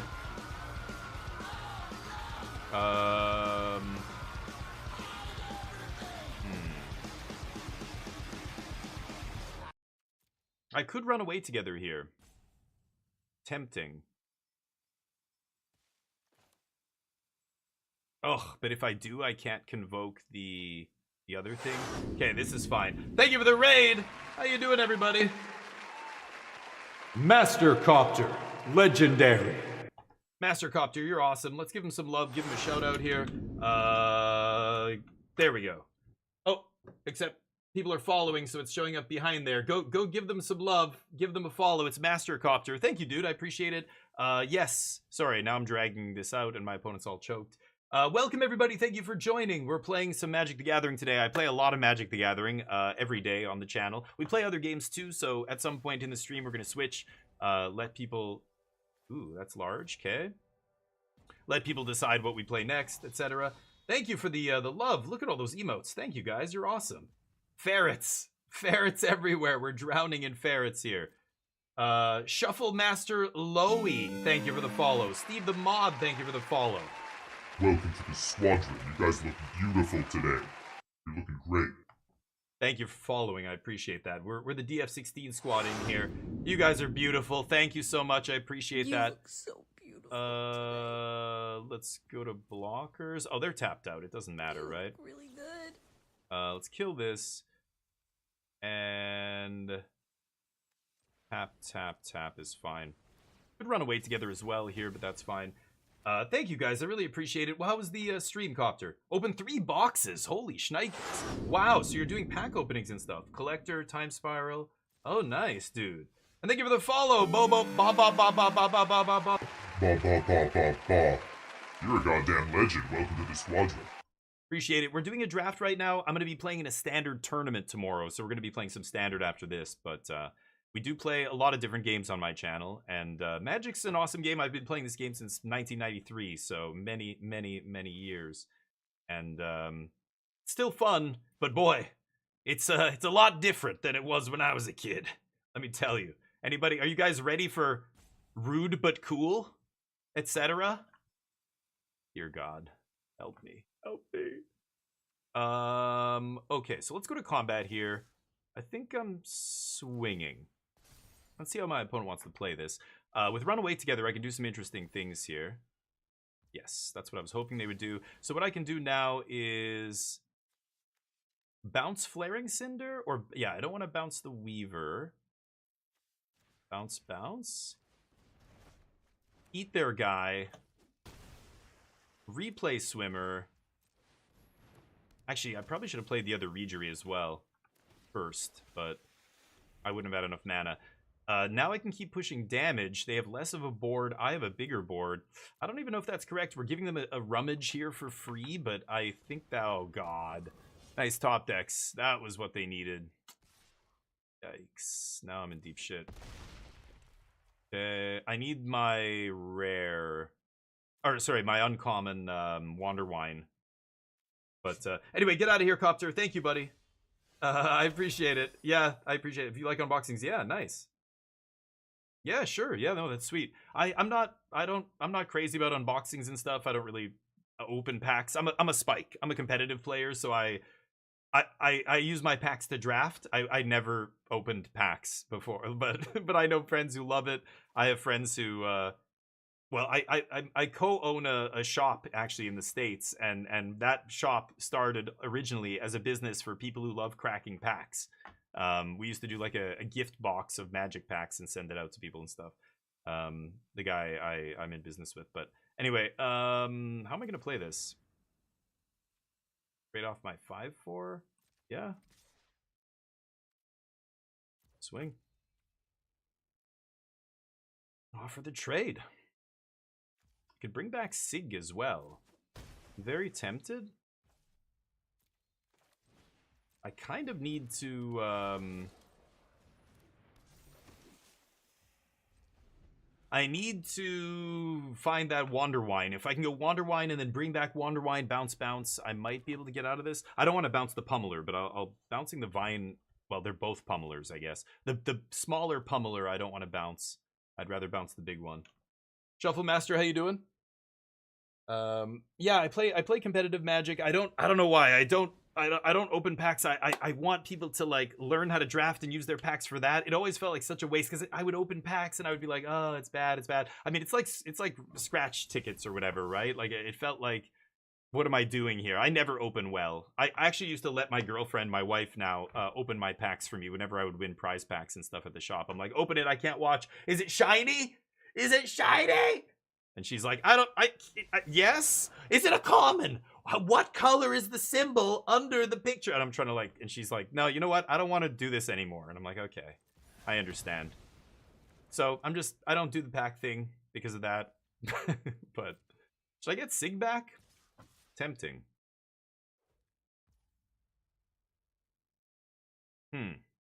One unknown card. I'm dead now, I think.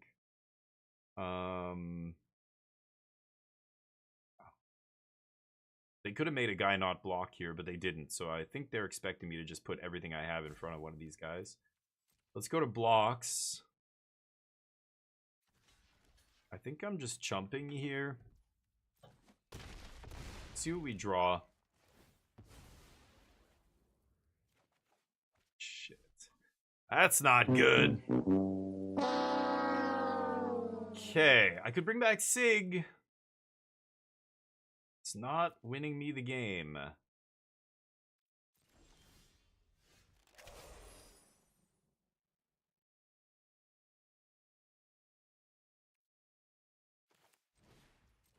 Yeah, I can't win now, I'm pretty sure. That sucks. Well, we end up going 3-3? Is that right? I don't know what our record is here, unfortunately. But we're going to be playing this tournament tomorrow, and I'm looking forward to it. I think it's going to be fun. So maybe we switch to standard after this. I'll do one draft. When the set's new, I like drafting it. Sorry, I've got an eyelash in my eyes, driving me crazy. I like doing drafts of the new set. We usually draft, I don't know, 20 to 25 times, depending on how much I enjoy the set. Yep, we lose. All right, and that is the draft. So I don't know what I want to play yet in standard. We'll be doing. Our deck was pretty bad, so I'm kind of surprised we even got those 3 wins there. Yeah, 3-3, sure. Claim our prizes, and I guess we'll redeem these things. I don't want any of this crap. I don't know if any of this is actually going to see play in standard. See that. I don't pay too much attention to these things. See this guy sees play. I just don't like the notification icon sitting up there, so I get rid of it. Let's open some packs, and then we'll look at some standard decks. So there was a big RC over the weekend. A regional championship happened in standard. The first big tournament since the set dropped. So take a look here. Let's just go to deck database here, and let's turn on dark mode so we don't blind ourselves. Regional championship Portland, 896 players. There's the 4-color rhythm deck is the deck that took it down. It's kind of a cool looking deck. I imagine a lot of people are going to be playing this right now on Arena. I mean, I could even give this a shot. I don't know how many cards I'm missing from this, but I was looking more at like the Jeskai control deck. I could give this a try. So let's import that. There was this Boros Dragons deck got top 8. It looks wild. I'm not gonna try that one. Check out the other control decks. 3 Day of Judgment. 1 Seam Rip? Wow. Oh, he's playing a bunch of Lightning. Oh no, the other deck's playing Lightning Helix as well. What is this guy? Oh, Gwen Stacy? Gotta be kidding me. Triple Gwen Stacy or Ghost Spider. Or no, that's the backside. What is this card on Arena? I don't even know. Holy cow, that's a wild one. Is this 2 people on this Gwen Stacy deck? You've got to be kidding me. And it dies to Pyroclasm.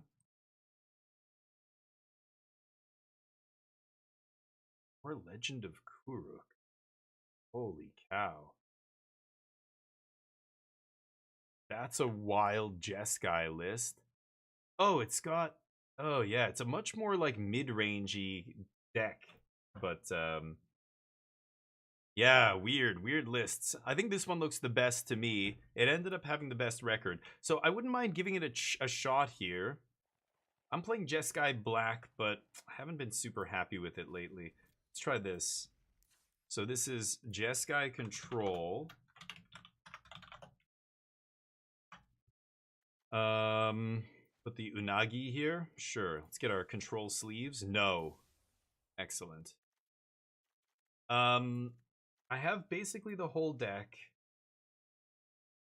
Yeah, I like the 3 Revelations, Spell Snares. Chitong. Authority Voice. This seems fine. I would even consider playing a second Torpor Orb, but this looks good just the way it is, actually, and I'm not missing anything here. Do it. So let's give this a try. See how this plays on the ladder. Tomorrow's tournament, I think it starts at 6 p.m. Central Time. So I'll be, I don't know what time that's going to be in, is that 4? It's 4 p.m. my time. So yeah, Western time. Blue eye control. Yeah, right. Basically. Okay, I scoop. Yeah, which I think is good. This is what I was thinking about trying. I mentioned it on stream actually last week. And then somebody ends up top 4ing the tournament. Wow. Well, I don't think I can keep this. 27 lands. I'm on the play. I can't keep this. What the fuck is going on right now? I've got triples. Triples in my opener. Okay. Interesting. I'm gonna go get some coffee. I'll be right back.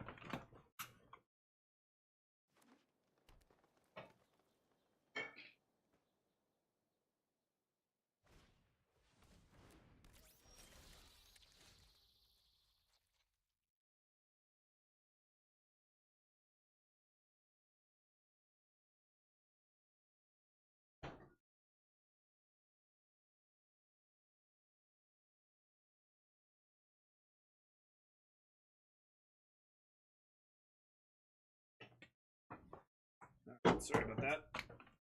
What do we got? Gene Pollinator. I think I'm fine with that.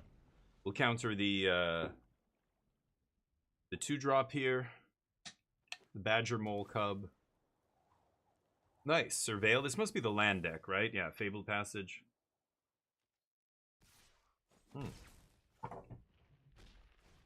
Cool. Yep, it's fine. Not amazing, but I will seam rip the Llanowar Elves here. Alright. Jetski? Puss? Oh, Jeskai. Real men play blue-white. This is basically blue-white. Also, thank you for the toxic masculinity XP. Always appreciated. Real men.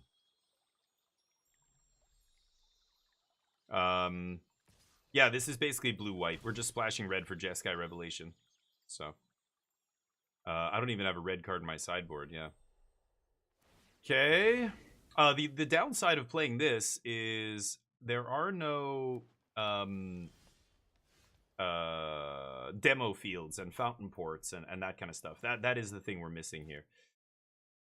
Oof, mana looking real rough here, real rough. Fortunately, my opponent not doing anything right now. This is great. Yeah, super high scores like, what the fuck? Yeah. But I do appreciate playing, you know, heavier 2 colors. Oftentimes, that's what a three color control deck is. It's not actually 3 colors. It's like my Jeskai Black deck. Like, I call it Jeskai Black because to call it 4 color control is misleading. It's not 4 colors. It's 3, and the 4th color's barely present. Like this. Like, it's a 2 color deck, and the 3rd color's barely present. I actually like that a lot of times. I feel like that is often better than playing, you know, an actual 3 color, like spread evenly across 3 colors. It's so much more awkward. Okay, I'm going to stock up here.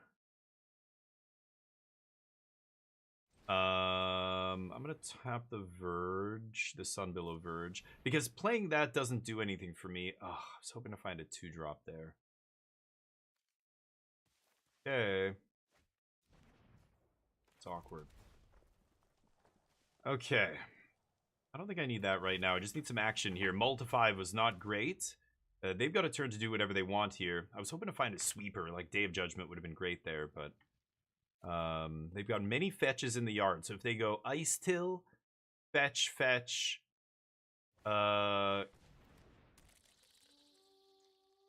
yeah, that's bad. Okay.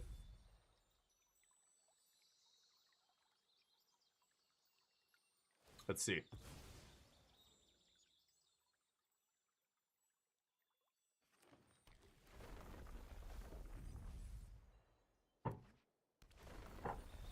Okay, yep. So they have 3 mana here. They could evoke Might Form, but then they can't, or not evoke, they can whatever it's called, warp it. Now we have warp and evoke in the same standard format, and it's annoying as hell. Yeah, this is why I was hoping to draw Day of Judgment off that stock up. Beggars can't be choosers. Yep. Fight doesn't do anything. Big one. No Day of Judgments, huh?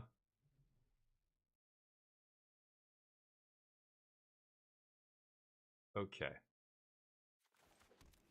Pass. I'm going to leave up 3 steps / Marang River region here. And what I'm really looking for, I can 3 steps draw 2, or I can Marang River region draw 3. I'm looking for that Jeskai Revelation. Now that I have 7 mana here, I just want to slam Revelation and claw back into this game. But I've got to kill Ice Till. Like, I need to find a sweeper here for Ice Till, or I could die. Let's see. They've got a demo field. Oh. How many basics does this deck play? I didn't even look. Oh yeah, 4 basics. Yeah, we're fine. I will float a mana. Yep. Sure.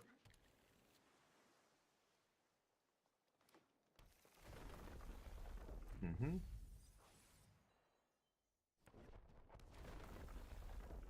Mm-hmm. Trying to punish my lands, huh? Not gonna work. I'll float another mana if you like. Oh, they're gonna get rid of both my red sources? That's their plan. Okay, okay. That actually makes sense. I mean, I have a bunch more, but now I have to find another one? Sure.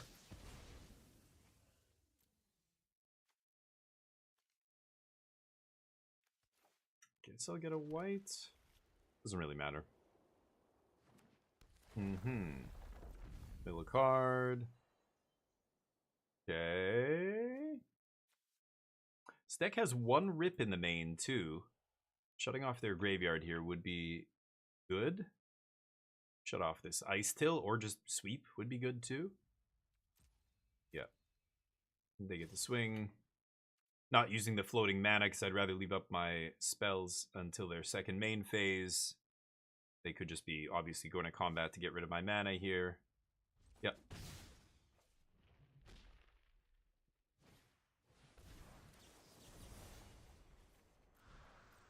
There we go. And we can toss the land. Okay. Seam Rip's not great.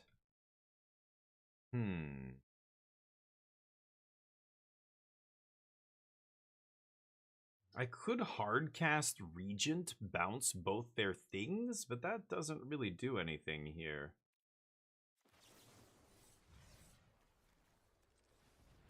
I think I'm just gonna do this. They can keep blowing up my red sources. This is interesting.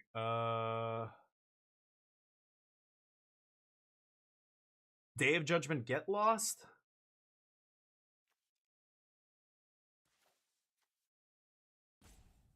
Okay. I'm not actually going to take the 7th land here, even though I'm missing my land drop this turn. Pass. Let them cycle a bunch of crap or whatever they're going to do here. It doesn't matter. Mighty Form. Okay. They need that royal treatment that's in their graveyard to make sure this guy can actually kill me here. They're going to go for it, though, I assume.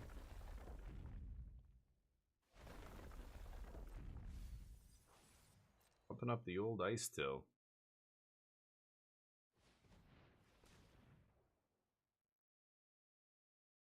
I thought they would have pumped up the Pollinator. That would be better, but for mana.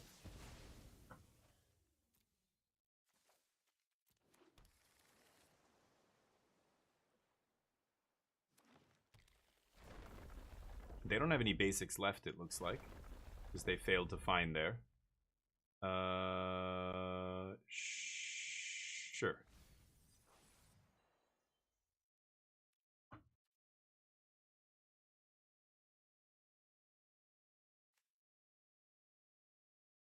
Wow. Rattleworm? Okay.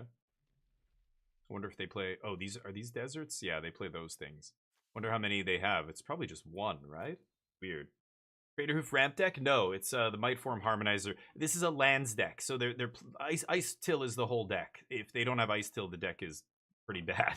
Basically, yeah, they're ramping. They could do the Badger Mole thing, but what they're really doing is grinding you with Ice Till triggers and then Mightform Harmonizer to combo kill you.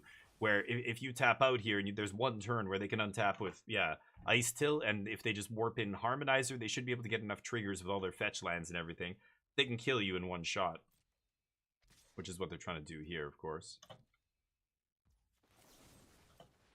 Let's see if they have Royal Treatment. This is the kind of crap they have to play in their deck. They have two, both in the graveyard here. It's the kind of, like, really bad cards they have to play to try and combo kill you or whatever, but they can kill... Yeah, Lumbering Worldwagon's going to be capable of killing me pretty quickly. Obviously, recurring a bunch of lands is good if you're surveilling and you're demo fielding your opponent and whatever. Looks like, yeah, they don't have any more basics. But yeah, I don't have a great answer to the World Wagon here, which is unfortunate. Like Dave Judgment's no good here, so I'm probably just gonna have to play Marang River Regent, bounce World Wagon, and whatever else. Bounce this thing maybe. Another Ice Till on top. Jeez. Okay, that's pretty lucky. The versions I saw that were actually good, I don't think they were doing this kind of crap. The good versions will play the green fetch spell as well. Nature's Rhythm or whatever. I think I've seen decks playing that. Sure.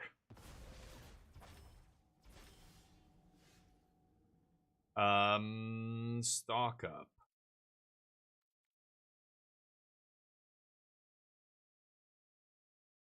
I would have to find something pretty exact to have stock up be relevant here.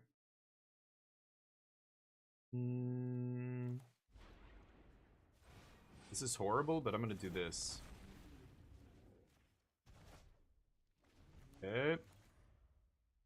Need to buy some time here, and that just resets everything they have, basically. They can Ice Till me. It's Craterhoof, yeah. So I think they do play one copy of Craterhoof, but I don't even think they need it, or I'm not sure if this version even does. I think Mightform Harmonizer is the win condition. Because you end up getting 3 or 4 land triggers in one turn, and this will double any creature to the point where, you know, like, double times 4 is easily 20 damage with a lot of the creatures they have, so...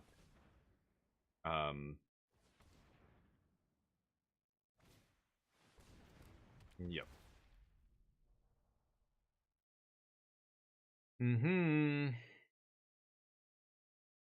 So I need to kill the Ice Till here. I need to find some another Get Lost or something. Aang's Iceberg, something like that. Tidebinder won't do it. I can't play Jeskai Revelation.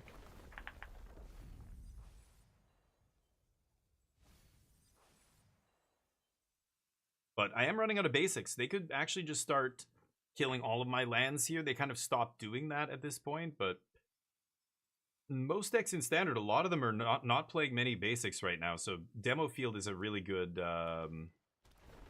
card, I think, in Standard. That's why the blue-white version that's not splashing red gets to play Demo Fields. It's one of the best parts about playing the 2-color version of Control. But yeah. Currently 15-2 Apostle, nice. Of the opponent's deck? Yeah, it's powerful. Yep, Mossborn is in that deck too, yep. Yeah, I've seen all that stuff. Okay.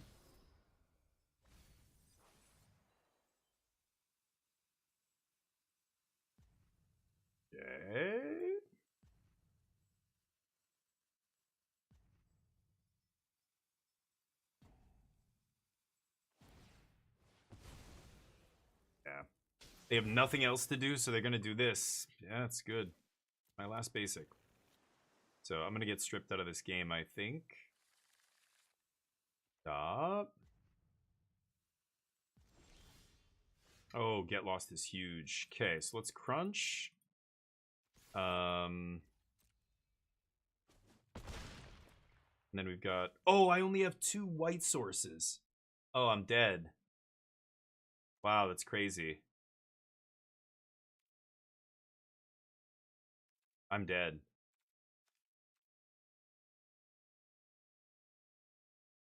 Till, ice till. They have 2 cards left?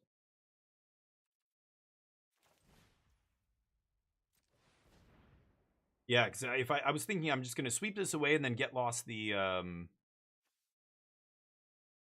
Oh, Rest in Peace is interesting here. I have Get Lost.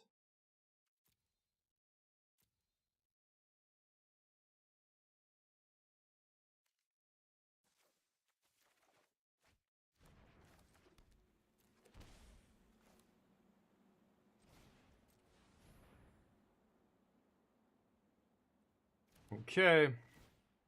Rip eats their yard, so Ice Still no longer does anything. They have to have lands off the top. 22 in deck. They crew World Wagon, I kill it. I'm just worried about Might Form. They could play Might Form, and if they top deck a land, they can do a bunch of damage to me here. I guess it's not that bad. And then I Day of Judgment. I just want to kill this World Wagon so that when I Day of Judgment, the board is clear. Oh, they have another Might Form in hand. Okay. And a land? Oh no, if they have another land, then I'm probably dead here. Uh-oh.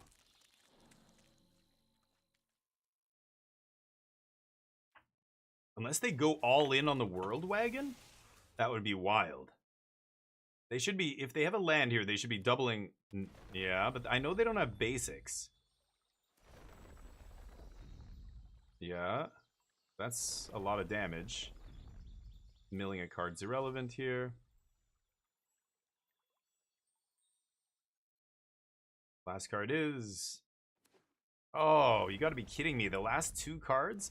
So they either had 2 lands in hand and top decked a second Harmonizer, or they had land Harmonizer, which wasn't enough, and they top decked one of the last lands in their deck. Wow, that is lucky. Okay, let's see here. I think we were very close to coming back and winning that game. Hidebinder to shut off the... What's it called?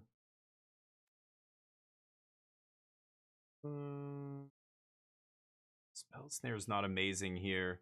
I mean, countering the what's it called, the Badger Mole's okay, but Seamrip already does that. I don't even know if I want these Spell Snares, actually. I think I don't. I'm gonna bring in Rest in Peace.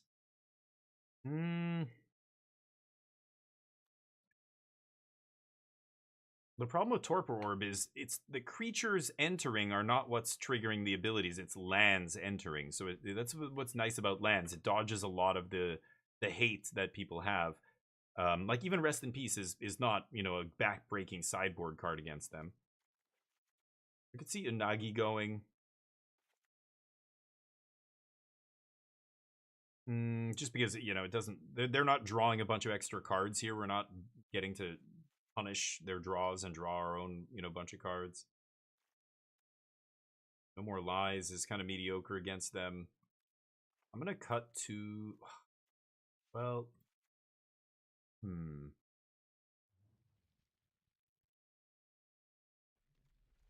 know what? I'm gonna bring in one Shitong here. I'm debating bringing in 2, actually. But I'm gonna keep it like this. Let's try that. Good evening, Crow's Nest. How's life? Hopefully you're doing well. The weekend was good. I know I said hi to you on the weekend as well, but hopefully the rest of it was nice. And remember, that game, we were very close to stabilizing there, and that was on a mull to 5. If I had 7 cards, that might have been our game in game 1. But I think deck still performed fine, considering we were on 5 cards there. So let's just play Tapped Fountain and rip this. Let's see what happens here.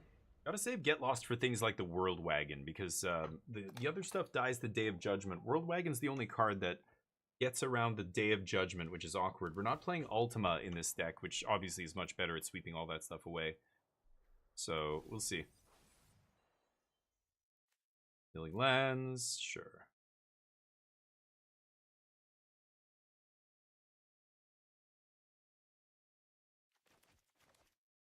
Starting to realize maybe against the land destruction, I should really be sandbagging this. I'm going to play my land on turn 4 if I don't draw one, but I'll try and save this to be the last land I play. Honestly, there's an argument for maybe siding out Revelation and just not worrying about the red mana post board if they're going to attack my lands. Actually interesting. Pass? I don't think I'm going to consult this turn. We'll see. Consult on turn 4 sounds good to me, though. Hopefully I draw another piece of interaction that I can leave up, like a 3 steps or a no more lies or whatever, but we shall see.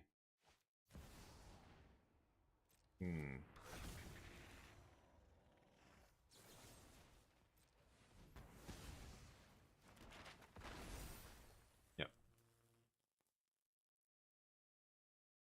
Map up. Mine too.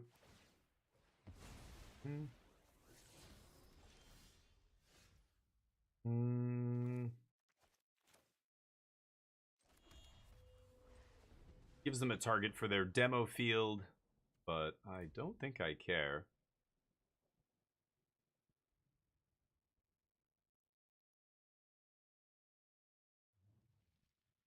They've got Conduit Pylons in hand. We don't know what else. Been playing with the VTuber tech. Interesting. Nice. Yeah, the VTuber thing is interesting. I see so many VTubers out there now. It's like every time I go to raid somebody, half the people, like more than half, like some games, it's like all the people that are streaming are VTubers except me, and I'm like, whoa. Makes sense though. I know a lot of people.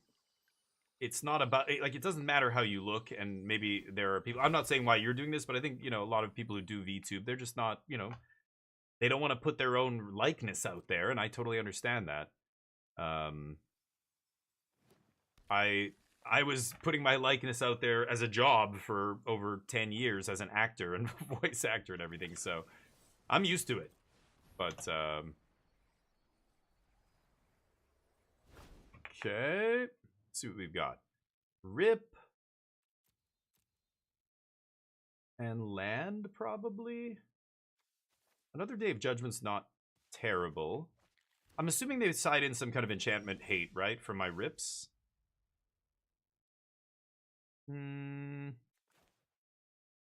Surveil. Yeah, I am going to keep that. And rip it, pass, see what happens. But what have you been experimenting with? Some of them are cool. Some of them, like, a lot of times when the faces move, it's like somebody pulling on a string, but it's like the face is so tight that it's barely moving. You know what I mean? But that's a lot of that. But some of them are good. They actually move and animate really well, and it's cool. They look 3D.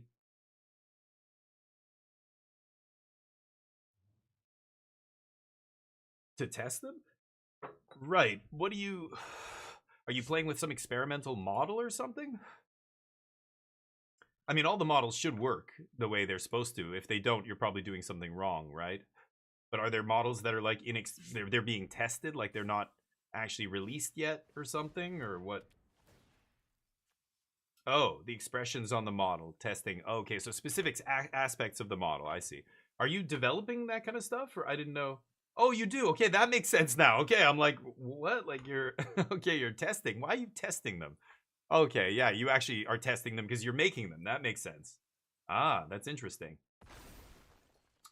Yeah, Morgoat, I would imagine not. But I don't know how VTubing works. Like, I know there's stuff that, like, it's tracking your eyes, because some VTubing things will use eye tracking so that where your eyes move, it moves. Or the mouth, like, it's tracking when you move your mouth, because when you talk, it's supposed to move its mouth.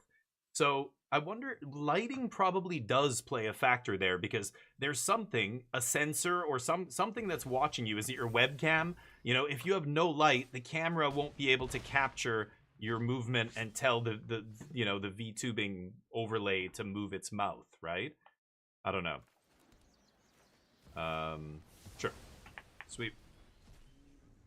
So lighting, I think, absolutely matters. If we're talking about that stuff, the animation aspect.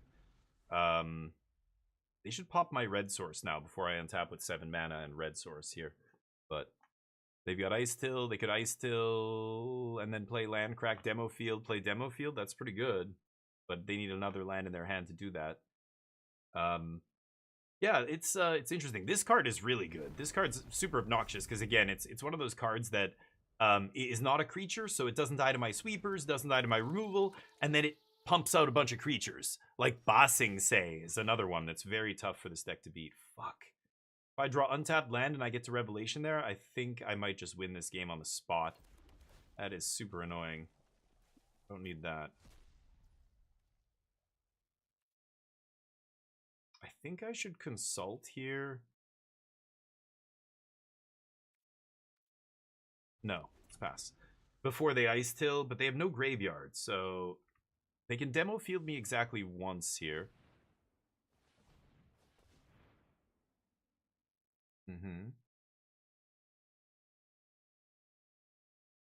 Might form? Go for the kill? No.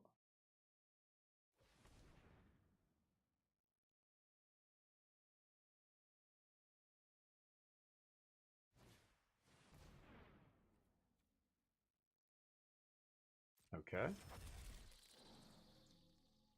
Well, that's a problem. I could have killed Ice Till in response here, but I'm pretty sure the only reason they're going for this is because they have a combat trick or a royal treatment to protect this guy.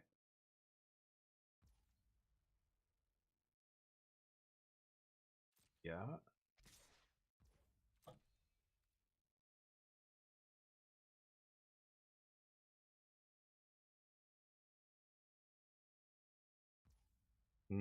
So now, do I take 6? If I go for Consult here, and they have a way to play another land. Demo field. I'm gonna take 6. 6 and 4, or 10 and 4, it's irrelevant. Blow up Rip? I don't think that matters. I'm gonna do this in response, though. I might find No More Lies to counter this. No More Lies. Okay. So I have Jeskai Revelation this turn. I'm going to do 4 damage to Ice Till. I'm going to kill Vivian Reed right now with Get Lost, I think. And then untap, Jeskai Revelation, kill Ice Till, bounce Earthbender Ascension? No. What do I bounce? Bounce a land, I guess? That's not even good, but I'm going to kill...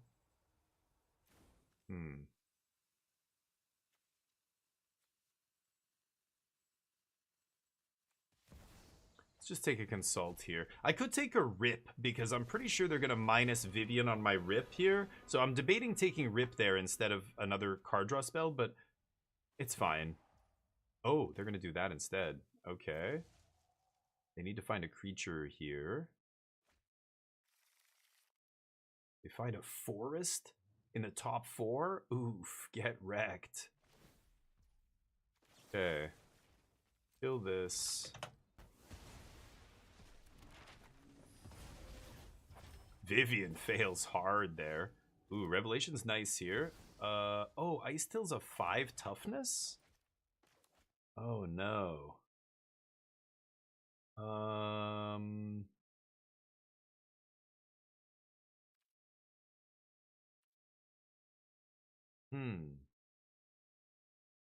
I mean, if I don't Jeskai Revelation here, am I crazy? They have a forest in hand. What are they going to do? I should just get lost Ice Till here and consult. In fact, I'm going to consult first.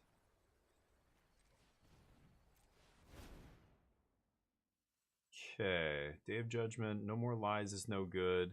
We just take Quarry Mountain here. And Day, 4, 5, 6, 7, 8. Yeah. Make my land drop. And then I think I'm going to kill this now, right? Pop this. Pass. Okay. Let's see what they do here. They've got 1 top deck, Might Form Harmonizer, and 1 land trigger. They can Badger Mole. Wow, that's a pretty good draw. That's lucky. It's the only way they can actually put a haste creature into play here. I think that's lethal, actually. That's crazy they just top decked that. What a draw. I mean, I still don't think I can let them untap with Ice Till there. So I either have to Jeskai Revelation, bounce it, but then they can just replay it, play my... Yeah, they just top deck the win off the top here. That is crazy. Yep, for Xaxes. Can't even make this shit up. Anyway, I think opponent gets very lucky. I multi-5, and then I think I win this game. I just need to survive basically one turn there, and there's only one card that can kill me. Xaxes with what they had. Top decks, man. Top decks. Pretty lucky. Anyway, I don't really give a shit about the results of these games. I just want to see if Jeskai's good. It felt pretty good there. I think I can handle that deck pretty easily with Jeskai. Rip just completely shuts them down. And they can attack my mana. I think that's their best angle, is to keep Field of Ruining me or whatever. Demo fielding me. But my deck feels good. That control deck felt really good there. I mean, I mulled to 5 and I almost beat them in game 1. And then game 2, I think I basically win that game. I think they had to get lucky. I could have even misplayed there by just not casting Revelation and then Revelation. I don't think they can actually kill me through that either. But so maybe I lost that because of my misplay. But either way, I think the deck felt fine. Spent all those wild cards on that monument. And, oops. And artist talent. Now you gotta get use out of it, right? Even though the deck's not great. Lessons does not feel like it's in a great spot right now in the metagame, but it's barely evolved since the last Pro Tour where it kind of came out.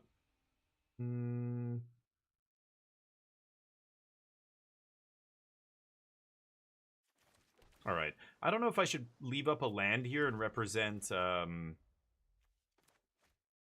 counter spell. It's very tempting, but I don't know if Day of Judgment's good enough either here. I have Ang's Iceberg to bounce or to exile whatever one of their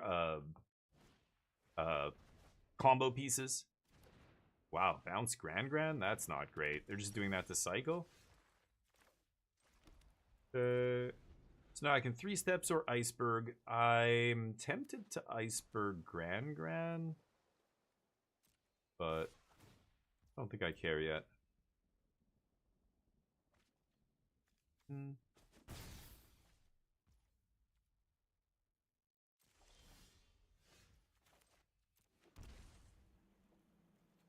Well, I didn't need to draw the 3rd Day of Judgment. It's kind of annoying. They don't do anything on turn 4. I like that. Okay. So they can draw some cards here if they find that Anticipate. I would counter that, I think. So I think they're just going to wait for me to consult here, and then they'll draw 3 cards, which, that's fine. Still going to consult. We can both have cards. I don't care. Rip pretty good here. Found the one of. No More Lies getting dead quickly, but Unagi's quite good against them. So I'll take Unagi here. Revelation. I like land. Let's do this. I don't know if they have a hard counter in the main deck. Usually they just have the Quench card, but who knows? I don't even... Are they playing the Quench card still? I'm not sure. Oh, gotta cast your draw spell now, homie. No, they don't have Anticipate. So they don't have Ancestral Recall here, basically. That feels pretty good.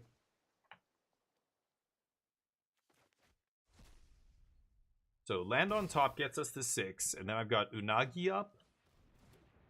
I might just Day of Judgment here, we'll see. They play one more thing. Oof. I think I'm just gonna do that. And play this safe. Yep. Ugh, get wrecked. What a blowout. Yeah. Scoop? Not yet.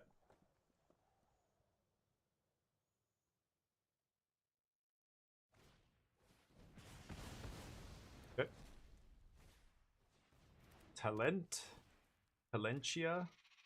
And they're just all in on this, apparently. So I can get lost it. I can Ang's Iceberg it. I'm gonna wait for them to dump 6 more mana onto it, though, right? Pass.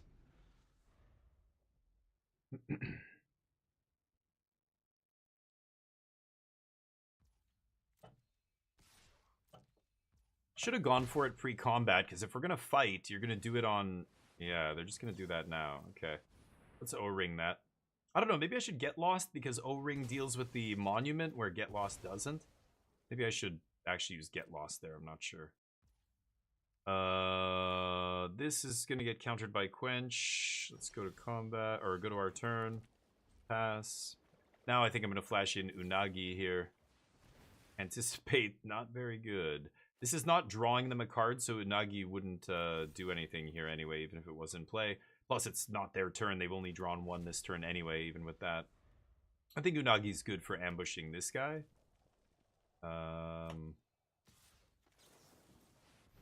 Plus, I have 3 steps up. Because they're going to have to pay probably 6 mana to interact with this guy, right? Unless they hard counter it. Oh, no. Okay, we fight. Then they have Quench. Nope. Okay. Deal.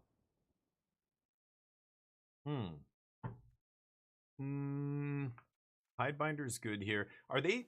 They are the full Lessons deck, right? Like, yeah, they just didn't have the combo pieces.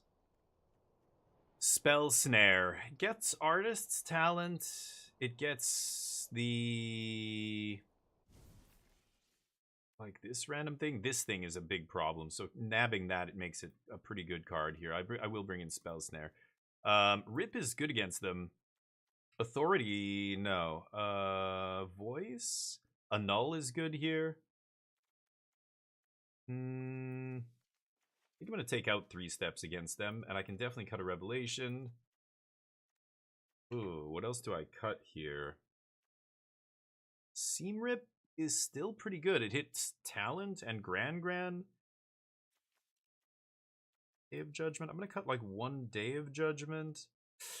Marang River Regent. I don't know. Do I need that? Or maybe even No More Lies on the draw is not amazing. Plus everything they play is so cheap.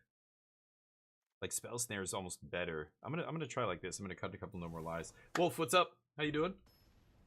3 days of Judgment of 7 cards in hand. That sounds like a rough week. 3 days of... Oh, Day of Judgment. Yeah, of 7 cards in hand. Yeah, that's too much. Too much Day of Judgment there. But, like, if they had, for example, if they had Artist Talent Monument that game, and I had 3 Day of Judgments, I would have been in deep shit. I'd probably lose that game, actually. However... See if I can Spell Snare their Artist Talent here. That would be hilarious. No? Darn. Thus, leave up the bluff of No More Lies here.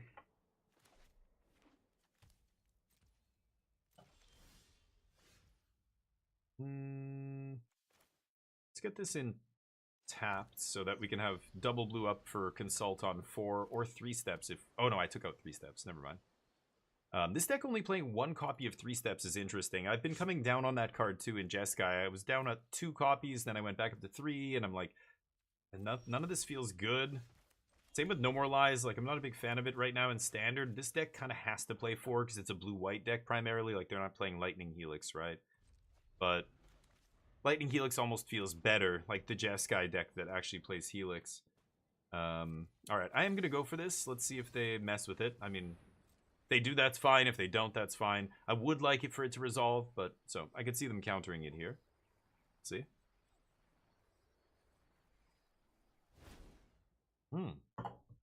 Oh, but no lands. Not a maze. Shit. Have a Spell Snare. I'm going to take Spell Snare here. So otherwise I'm going to be discarding. No! That was the worst draw in the entire universe. What's going on with you? What are you talking about? Deck, what are you even doing? Fine. Oh, they know that. Now they know I'm in trouble. They're like, oh, shit. Stock up before the... Oh, they didn't even do anything, though. Nice. I think I'm just taking these 2... And I'm discarding this turn, which feels real bad. Seam Rip does nothing. We pass. Let's toss Day of Judgment for now, I think. And what else?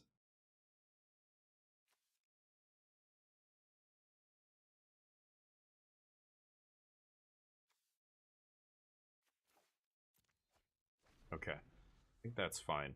Discarding 2 cards feels bad, but we absolutely have to make our land drop there. Ouch. Okay, can't spell snare that. But they leave up a 2-mana counter here, so I should be able to snare their counter, at least. So I can go up to 6 mana. What am I going to do here? I've got 2 mana Get Lost for Ral. I could Tidebind the Ral, but this dies to everything. I could O-Ring the Ral, but this also is better at hitting everything. So I should use the Get Lost here. That leaves me with 3, so that gives me either Tidebind or... Yeah. Do I need 6 mana? If I play the untapped mana, it means I can go 3-drop plus Get Lost plus Spell Snare, so I think that's actually what I should do here. And let's fight on their upkeep, I think, right? Well, if I pass the upkeep... No, let's fight now. If I pass the upkeep, they can have 3 steps up, and I can't fight over 3 steps. Oh, I should have probably tapped Sunbillow Verge there. Yeah, there's the 2-mana counter. So they want me to pay 2 here. I think I should just pay the 2, actually. Rather than snare. If I snare, I can leave up Tidebinder, but this is just free card, and I still have snare up. I think that's better, actually. The damage doesn't matter. I don't care about this token right now. That thing's mostly irrelevant. Yeah, so they can do this if they want. Interesting. I thought they had a negate or something there. Some actual hard counter. But they didn't. So we didn't even have to use our... Like, I could have paid 1 mana instead of 2 there to have up a 3-mana play this turn, but I don't think it really matters. Just having snare up is good enough here, I think. Wish I had the Day of Judgment still. Spell Snare. Being awkward here. Very awkward. Yeah, this is why I don't like playing a bunch of them in the main deck. Very narrow. Okay. We are on Revelation mana now, which is nice. Let's pass. I've got Tidebinder up to stifle Gran, probably. Remove abilities. Actually, yeah, and we can even threaten a block on her, which is amazing. Let's Tidebind. Let's see if they have 3 steps. No 3 steps. They have a Tidebind? Kill my Tidebind? Ooh, that I can finally snare.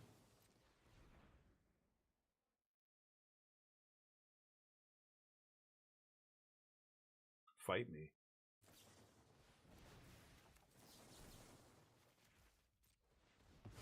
Had the double snare. Ooh, look at that stack. It's a fat stack. Fat stacks out here. I think I'm going to take 4. And then I can threaten a block on that next turn when it's not so big. Okay, Gran annoying, but now they don't have much left. So I think I can resolve Jeskai Revelation here, right? The only thing they could have that would be relevant right now that didn't trigger last turn, because what happened there, as soon as I put my second spell snare on the stack, it immediately resolved. Boom, and the stack went down and resolved. It meant, which means my opponent no longer has any instant speed plays in their hand here. So I think I can Jeskai Revelation. Yeah. Great. And this game's over. Yeah, as soon as it tells me that my opponent has no instance, that's lights out, right? GG. You shouldn't be able to know that. Yes, Charlie, I agree 100%. You're exactly right. You know what the equivalent is? Reading people's tells. As somebody who played a ton of poker and who played a lot of Magic, against good players, they don't give tells. But against bad players or players who aren't taking this as seriously, they just leak information all the time. The whole game of Magic, there's so much information your opponent is giving you all the time, especially players who are not aware of how much information they're giving by their physical actions. Watch where their eyes look on the board. Watch what their reaction is when they draw a card. Players who draw cards and don't shuffle them into their hand and they just play that land that they just drew. I could see that card off the top and then they immediately played it. I know they don't have any more lands in their hand. Like, there's so much information. But that tell is so annoying on Arena, and it's why it's hard to take Arena seriously. Because that kind of shit is, yeah, you're right, Charlie. I shouldn't know that my opponent has no instant speed interaction. In a real game of Magic, I wouldn't have that read on them unless unless there's some, I don't know, some other crazy level of information that I got that tells me that they, I mean, when my second spell snare resolves, I think actually I'm like 95% sure they don't have any more interaction, but the fact that Arena makes me 100% sure is unfair, and I agree it's dumb. And you know, the only, when Mythic Championship was happening on Arena, they had full control on the entire game. Many pros, right? They had full control, and then it became an issue of time.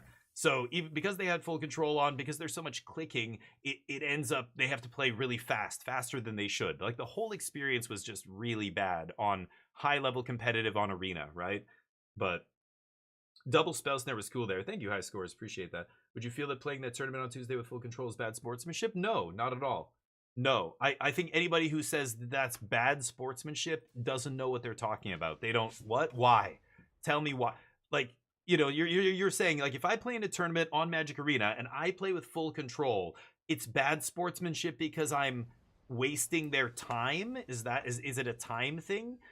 Like, that's not a real argument, right? What do you mean? I have this whole time, this whole clock worth of time I have to play this match. I'm allowed to use all my time. I have all these timeouts and everything because I am able to, you know. So I mean, if you're losing the game to time, then it's a problem for you and you have to reevaluate. But no, nobody should be giving somebody else shit if they want to play full control. I think in a tournament that you're playing for prizes, in fact, the reality is all of us should be playing full control. So anybody who says they shouldn't be is like, no, dude, I'm just being lazy. That's why I don't play with full control. That's why I lose a lot in Magic online on Arena because I'm lazy.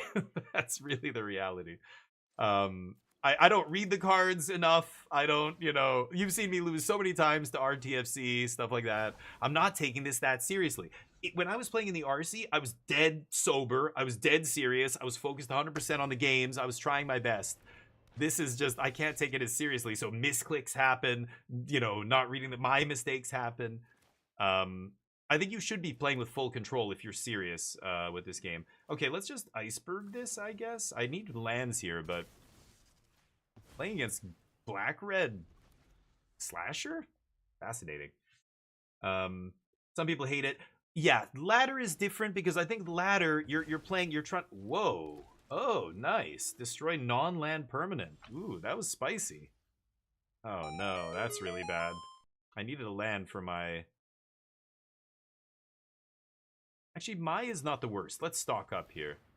I'm kind of surprised they didn't blow up the Aang's iceberg, actually. I need the land, and there's Day of Judgment. I already have one in my hand. Take another Rip. Rip looks pretty good against them. It doesn't hit Slasher. Oh, this is interesting. Maybe I take No More Lies? I'm gonna untap. No, I should take Rip. I should take Rip. And just rip this right now. It's doing me another 2 damage. It's doing a lot of damage to me. It's kind of annoying, but... that was a nice stock up. Really nice. Need to keep making land drops here, but... play what you can legally build, yeah. But, I mean, now we're, like... Deck building and everything is a separate discussion. I think what Charlie's asking about there is specifically, you know, taking up a lot of time in a match. I think on the ladder, people are playing fast. I need a land drop here. I want to leave up No More Lies still, so I'm just going to actually play this for 2. It feels bad, but Impulse works. Impulse in a pinch is fine with me. And I am going to take a land here. I don't think Rip is going to be good against them, so shuffling my sideboard card down underneath feels good. I think I'm going to keep that 2, actually. I don't want to consult again for 2 here, so I'm just going to pull this consult, leave up all my mana, pass consult on their end step. Okay, that's an easy counter. Yeah, sandbagging the land. Unholy Annex is a problem here. I need to find Get Lost. Burst Lightning my face? Good God. So let's see here. Ooh, I could flip in Kyoshi. And that draws me 2 on their end step? Ooh, that's very tempting. But with this Day of Judgment, like, I really just want to make land drops. I have Jeskai Revelation. You know what? I'm going to go for this. If I find Get Lost plus Untapped Land, I'm just going to pop that Annex. That's what I'm talking about. Okay. That's easier. Because if they draw an Untapped Land and they make a Demon here, that's going to be an issue. I'll take 2 anyway, so... Razorkin Needlehead. Okay, well, now it's Day of Judgment time. Get a nice clean 2 for 1 here. Take a hit. I'm very close to casting Revelation and gaining a lot of life. So... Pass. I'm at 7. I can end step Consult. Look for that 7th land. I'm going to do that before I take 2 more damage. Is this the 3rd Mai they found? Dear God. Lucky. I can't play Mistrise untapped. You gotta be kidding me! No!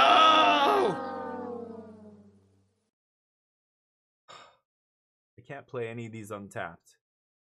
Oh, that's so bad. Oh, that stings.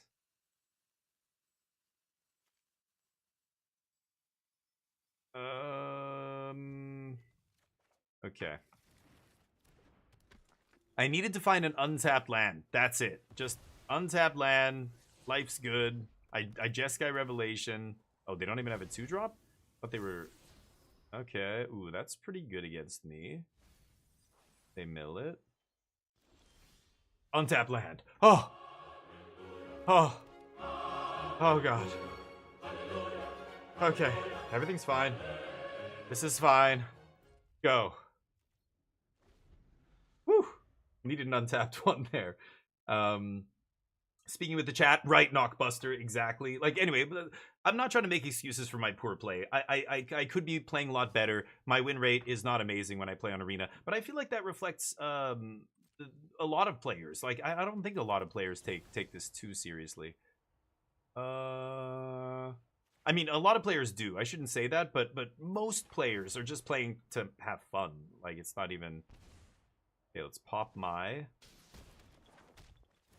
Gain 4.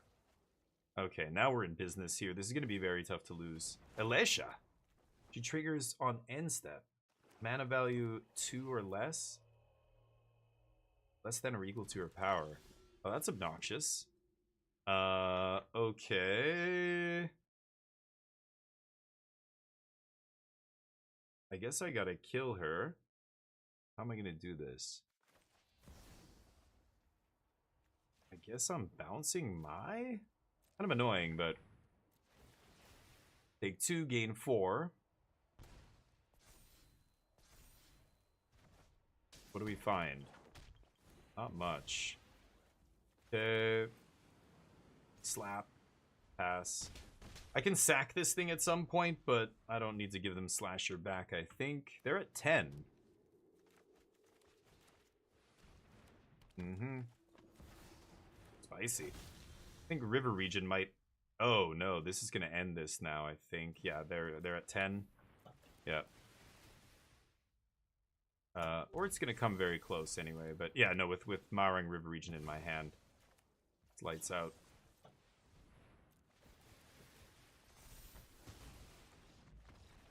Yeah. Okay, what do we have here? Bloodletter with the other 3-drop. People still trying to make that good. I don't know. I think it's atrocious, but... Cards come in tapped. I think Beza's going to be good here. Spell Snare is pretty good. 3, they have 2. A lot of 2s. I think I'm going to bring in Spell Snare here. A Null? I only saw the Annex, but Annex is amazing. I think Tidebinder's interesting. It shuts off the death trigger on, or the damage trigger on the Slasher, right?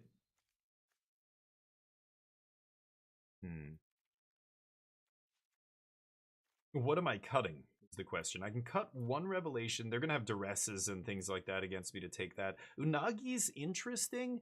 I think I like it. It dwarfs everything they play, and it punishes their Unholy Annex. Day of Judgment's good. I could cut a counter spell. Oh, Rest in Peace is useless. Yeah, and I'm gonna cut 3 steps here. Try that. Lazarus, the personal highest level of competition. No, I could see what you're saying, Charlie. Like, if all you do is play, and getting Mythic is like the holy grail for you of, you know, how you engage with this. Well, that's awkward. 27 lands. Mulligan. Eep. Okay, it's not terrible. You're right, but I still don't think it's fair to get pissed off at another player for taking their time when it's, you know, if they want to be careful about their play. I think the arena ladder, nobody's playing with full control because, yeah, it's not serious. I think when you talk about a tournament for cash prizes, we're talking about something else entirely, right? Oh, I should have probably played Untapped Land there with Spell Snare. Oops. No, I'm already forgetting. Again, new to playing with this again. It's been a long time. Yeah, I probably should have countered that. Whatever. We have Day of Judgment at some point. This guy has to get to 7 before he does something here. Okay. Maybe I play Hallowed Fountain there, but I think I'm gonna play this on 3. Some damage. Unholy Annex would be bad. Yep. Pretty lucky. What happened to this? Oh, non-basics enter tapped. I see. Okay. Pass. Trying to set up for a Day of Judgment. I hope they don't have duress or something here. Sure. Take 1.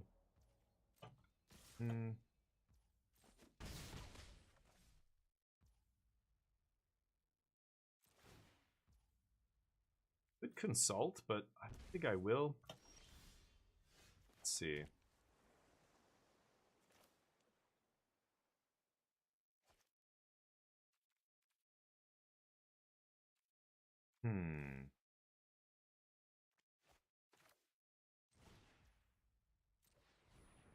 I think I'm going to Seam Rip Zhao here.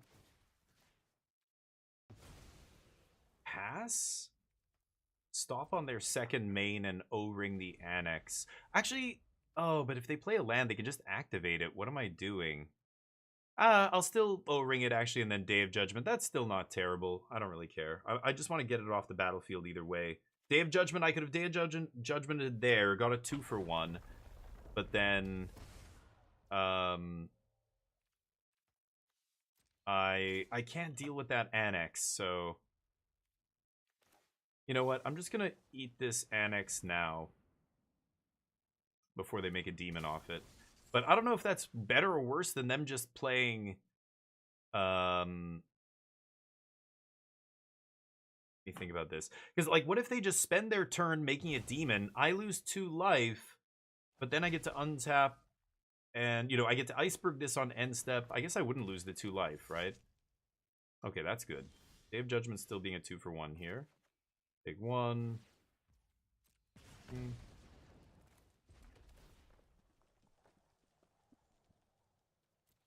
I like lands.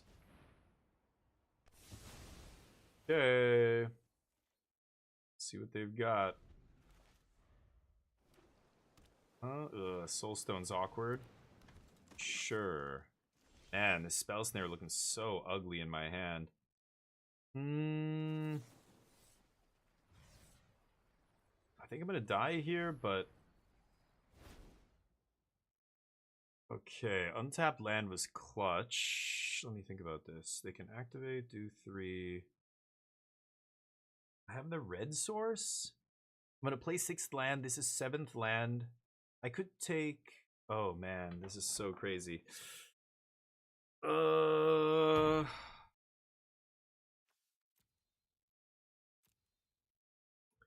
I could take Seam Rip, Jeskai Revelation. I can rip the Zhao, and then their best play is probably Soulstone, and then I'm just hoping to draw an untapped land for this. Or I take the guaranteed untapped land next turn. Like, I could take land Jeskai Revelation, and then I have no plays this turn. I'm at 7. I think I'm going to go for this. Rip Zhao.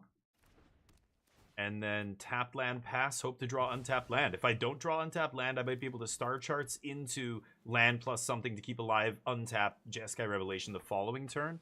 But yeah, this is what I thought they would do. So I'm taking 3 here. I just hope they don't have a good follow-up, that's all.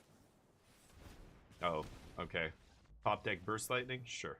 Or maybe it was sitting in their hand all game. That's the kind of card I think they would cut, but who knows. I think they need that kind of thing to win in their demon deck, right? So maybe it makes sense. Spell Snare was so awkward all that game, like just because we were behind on lands, we're on the draw, like it was... It's still good, it just... it's such a weird card. You have one brief window to hit a very specific kind of spell, and that's it. It's tough, but anyone should be allowed to play as they see fit. Yeah, I get it though, Charlie, and especially again, it depends if you like. I only have 2 hours to play Arena. I've got kids. I've got whatever it is going on, right? So I get it. You only have a certain amount of time. I mean, as a streamer, I feel bad for my opponents. I'm actually the worst kind of player to play against because I'm talking to you guys and taking extra time on a lot of turns when I'm explaining things, talking about whatever, you know. Ugh, yeah. I want lands here is what I was going to say, and then I immediately keep a non-land on top. But, yep. Go. I think I'm going to consult here if they don't make me no more lies anything. Virgil entered tapped to Nano. Good call. Forgot about that. Right. Who would have entered tapped on the end step there. But, yeah, I would have had to kill Zhao anyway. That's, yeah, you're absolutely right. Okay, nice. They're emoting. Okay, mute.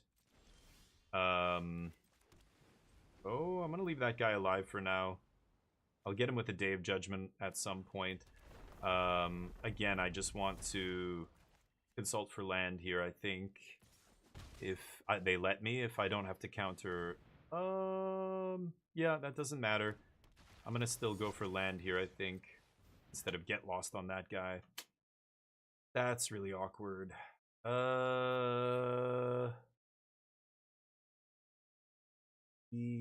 I think I just have to take another consult here. I could take Beza. Beza is tempting.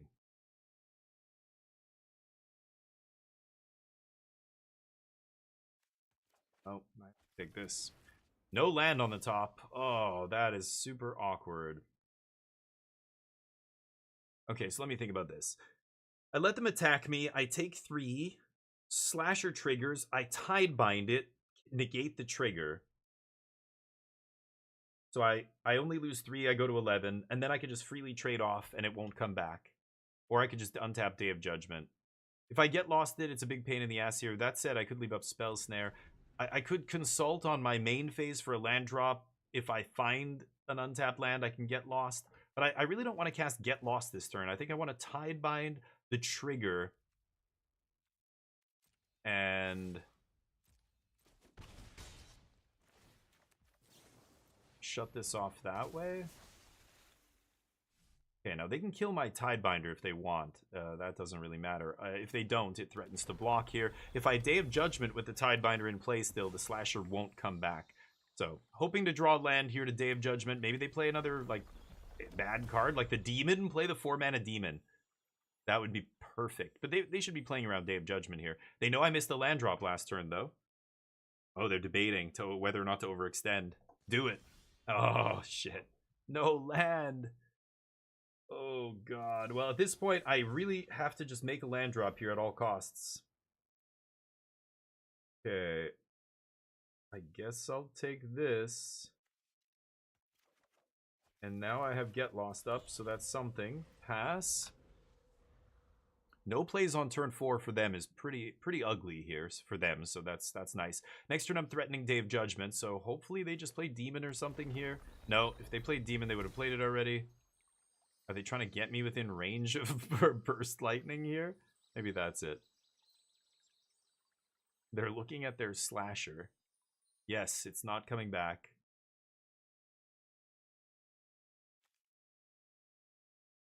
They've got one more ping.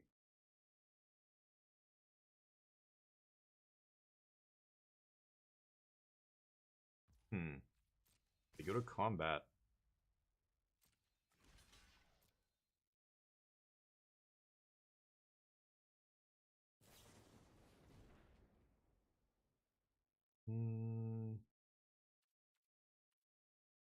Okay, so that means Yeah, no, that's still fine. That's a Day of Judgment that could have gone to my face. I think that's fine. I'm going to leave a Get Lost for their second main phase here. If they play the... What's it called? Unholy Annex. I've got to kill that instead. Take a damage.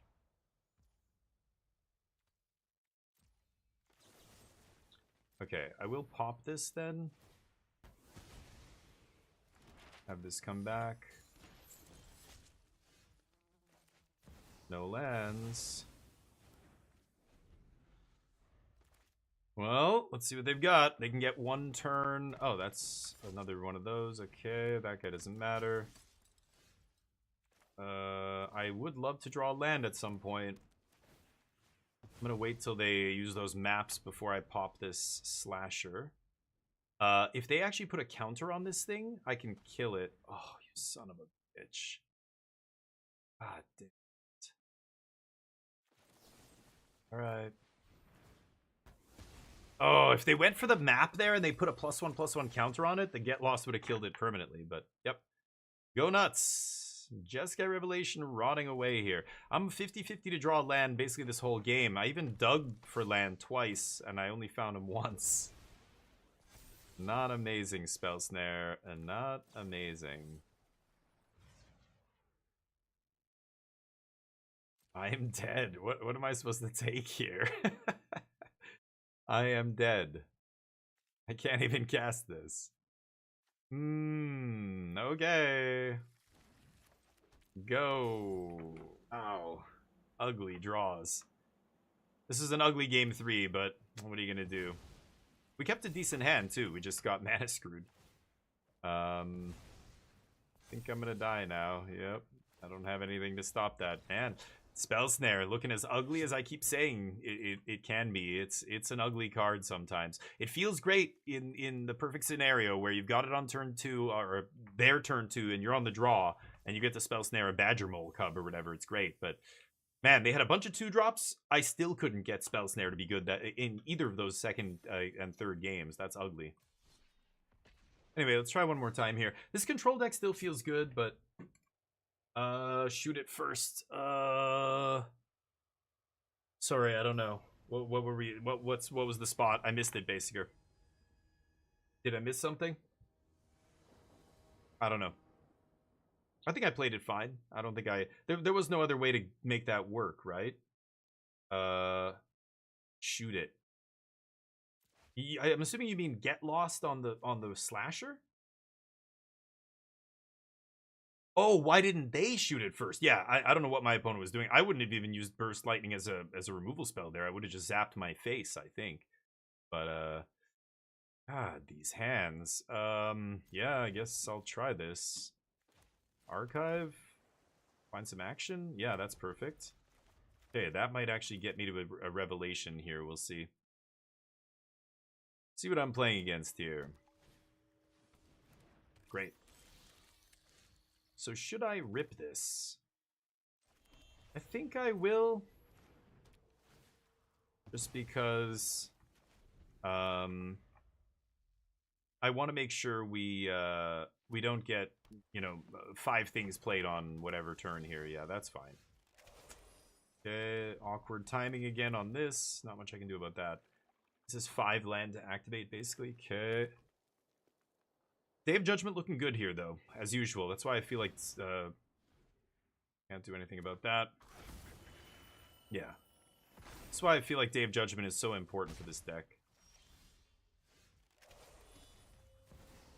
Okay. Have your land back. Closer and closer to a revelation. This comes in untapped all the time. Mistrise does not, which makes me sad, but yep. The Badger Mole. What else you got? Oh, not even tapping it for mana. I like that. Let's stock up first. Actually, I do want to play this first because, yeah, I want to tap the Quarry Mountain here. In case I draw no more lies, but I did not. Well, we are going to get to this revelation. I think I'm going to rip this Badger Mole right now. Maybe I just take like a Restless Anchorage. Yeah, let's rip it. We've got Spell Snare up for another one. and let them keep struggling to make land drops here. Oh, no, they haven't missed the land drop yet. Another Badger Mole I can't stop. Yeah, this Spell Snare is looking real awkward in this deck. I don't know. But Llanowar Elves. I think it's time to rip a day. Boop. Good old 4-mana sweepers. So glad they put them in Foundations. So glad. But anyway, what was I going to say? I'm going to get sipping on this. Do you guys know Jones Soda? Apparently Jones Soda makes... Man, I really don't want to bounce this. It's so awkward. Do they have counter magic in their deck? No, right? I can't remember. Jones Soda was big in Michigan. They make a THC infused Jones Soda. It's called Mary Jones. I picked one up. It's supposed to be pretty good. It's 10 milligrams of THC. So I don't know what that equates to in terms of alcohol, like, feel. I think I'm just gonna do this. Oh, wait, it's my main phase. Jeskai Revelation now or on their turn? I'm not actually sure. I kind of like bouncing Nature's Rhythm because it'll get exiled instead, right? I think I'm gonna pass here and let them do whatever. Anyway, they made a THC one. You gotta break this seal. A lot of people haven't seen these kind of things in action before because it's a government. Like, look at this weird thing on the can. You kind of, it's sharp, but you got to get your fingers under it, I guess, and break this off. And that piece comes off, and then you just take the whole thing off. I guess they have to do this because it's THC, because again, this is what's cool about being in a country with, like, progressive laws. Like, this is the first time this kind of thing has ever been legally available to purchase for the public. So they're all trying to figure all these things out. Like, it has to have this specific thing that, you know, we see it's, okay, being sold by somebody who's been federally approved to sell this stuff, etc., etc. Anyway, this flavor is called Zero Berry Lemonade, and the reason I chose it is because it has 0 sugar. And I was like, wow, 0 sugar in a THC drink like this? Usually, like, beer and all that kind of stuff is so bad for you, so I'm curious. Cheers, everybody. Happy Monday.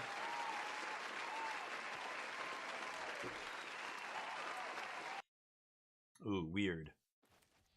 Okay, so my opponent does nothing. Am I gonna bounce Riddler here? It's kind of bananas, but I think I will. And again, I don't know what they play. Do they have a main deck counterspell? They might. Maybe I should have done this on my turn.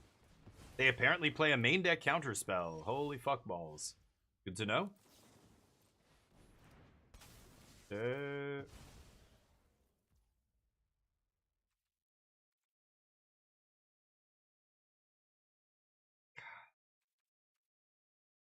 Go. It's good. It's a little bit sweet, but no sugar.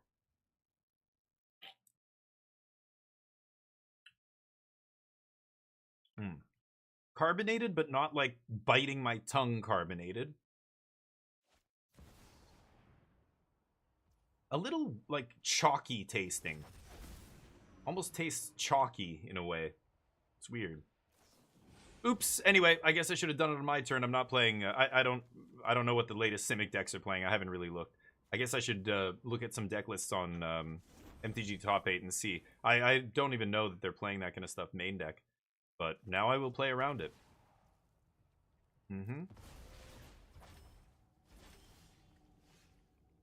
Not bad. Go. That's a great draw there. Oh, I could have activated Quarry Mountain Monastery earlier, right? I think there was a turn where I had mana untapped on their end step and I didn't do it. Not the turn I rebelated, but yeah. Fallout themed pack of it at Costco the other day. A Fallout themed pack at Costco. Oh, really? A Fallout themed what pack? Magic? The Gathering? Oh, maybe I should have snared that. I'll snare this one.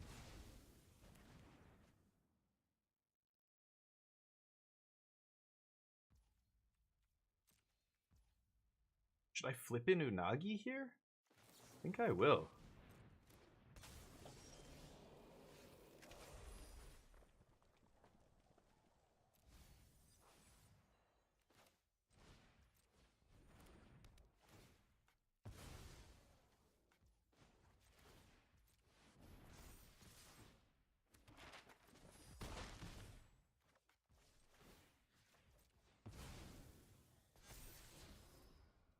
don't need rip.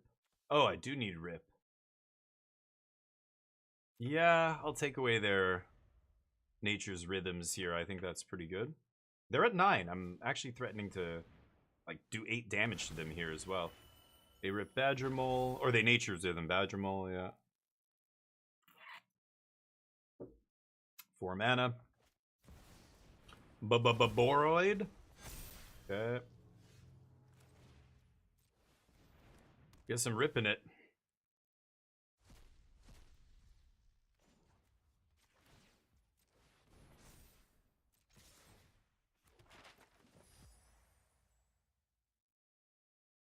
Would love to... Oh yeah, they're gonna double block? No.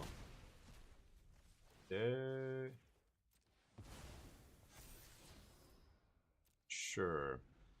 6 life.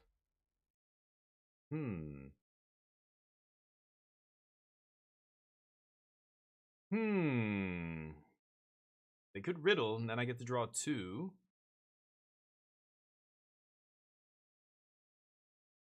Unagi doing work here. The Simic deck does not play a lot of removal. But, oh, the pack of Jones Soda. Oh, they did, like, some Fallout edition. Now I know what you're talking about. I think I've seen it. Yeah, I haven't seen it in real life, but I've seen, like, the ad campaign for it. Interesting. But you didn't try it or anything? Would I prefer to be a truck driver or an IT engineer? Both jobs that are getting eaten up by AI? I don't know which one's worse. That's a lot of beef on the board. I die. A truck driver or an IT engineer. I mean, IT engineer is a much better job than a truck driver, full stop. However, both of those jobs are going to be obsolete in like 5 years or less. I don't even know. Many white-collar jobs are going to be gone. Truck driving might be a little bit longer because it looks like auto-driving cars are still pretty far away. They can't seem to get it right. But Volvo and, you know, many big companies already have semi-trucks that are autonomous, that are, automatically, piloted, etc. But they're still in, like, the trial phase and stuff. They haven't, like, rolled this out across, any countries or anything yet. They're just trying it in certain areas and all this. But that's eventually going to happen. So both of those jobs, but truck driver is a rough job. Like, it's not a great job. So IT engineer is just a much easier job. You're working in a climate-controlled office most times. You could be working from home, which is amazing. I mean, compare that to driving through shit weather, traffic, like all hours of the day and night, you name it. Like, those two jobs aren't even close. But at some point, both of them are going to disappear very, very soon. But of course, you got it. Yes, you got the Fallout soda. Believe in AI? I mean, I think it's inevitable. I listen to the experts in the field, every single AI expert, every person who knows anything about AI. And I'm not talking about ChatGPT and LLMs. I mean actual AI, like companies working on developing something that will eventually be AGI. They're saying, yeah, like those white collar jobs are 30% or something of white collar jobs are going to disappear in the next few years. That's huge. That's IT engineers and clerical workers and programmers and all that stuff. We already know those models, those AI models are so much better at things like coding and stuff. They can just do so much work so much faster than humans can. So yeah, it's weird. Sorry, I barely sideboarded here. I haven't even done anything. Tidebinder, Torpor's pretty decent. Spell Snare's kind of weird, but I don't even know if I want it here, to be honest. Got one Revelation. Okay, I'm just going to run it back. I don't even know what I'm supposed to bring in there. Drink was tasty. Yeah, it's interesting. It's almost like, tastes like an energy drink in a way. Have you ever had energy drinks that are like a little bit chalky? A little touch of like chalkiness? Oh my God.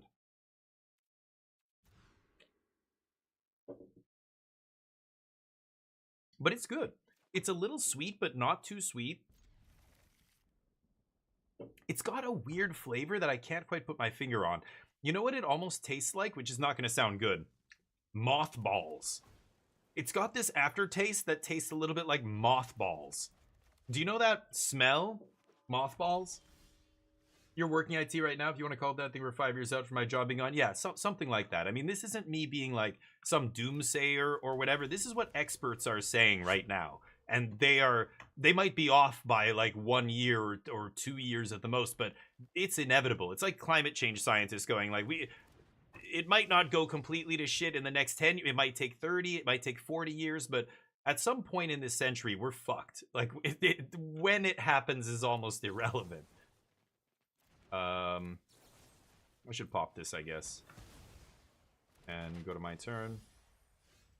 And that sucks. Like, that feels bad. But it just means we have to get working on regulation. Like, the world is going to change. AI is going to change the world, right? If you want to listen to a podcast where they bring on every expert, they interview them, they go over what all these people have said and written about it, all like the Hintons and all the people creating a lot of this AI and working on it. Not the hype men, not Sam Altman. They talk to him as well, but they are more focused on the okay, I'm not gonna get lost this. Let me think about this. I could flash in Tidebinder, just block, threaten a block here. Yeah, I don't need to shock myself. Fuck, spell snare looks so ugly. Okay, go. I might just flash in Tidebinder trade here. Take 2. You know, there's this podcast, it's called The Last Invention, because they basically said, yeah, like AI will be the last thing we ever invent. You know, if we ever actually can create AGI, because right now they're trying to develop AI models that are really good at making more AI models, right? Should I just kill this? Nah. Because AI models are so much more efficient that they can come up with, or they'll be able to, I don't know, hopefully create an AI themselves that is better than what we could create. Okay, now Day of Judgment's looking better and better. Maybe I just take this? Yeah, I think I'll just take 5 here. And so at some point, you know, AI will be the only thing we use to create new inventions. We won't be making new inventions. Anything that we need done or whatever, AI can do it better than us. AI will come up with a better solution than we will, right? So it'll eventually create everything that we need, whether it's, okay, we need to get off this planet, we need to colonize, what's the best way to travel through interstellar space, and there's a million things that AI can come up with better solutions for than us, right? Clean energy, etc., etc. It'll be the best at making new AIs, and once AGI starts working on itself to that extent, it'll be only a few short years before it creates a singularity, like a super intelligence, right? That just keeps making itself better and better and better, and pretty soon it's going to scale way past anything that we could come up with. Okay, let's look for some lands here.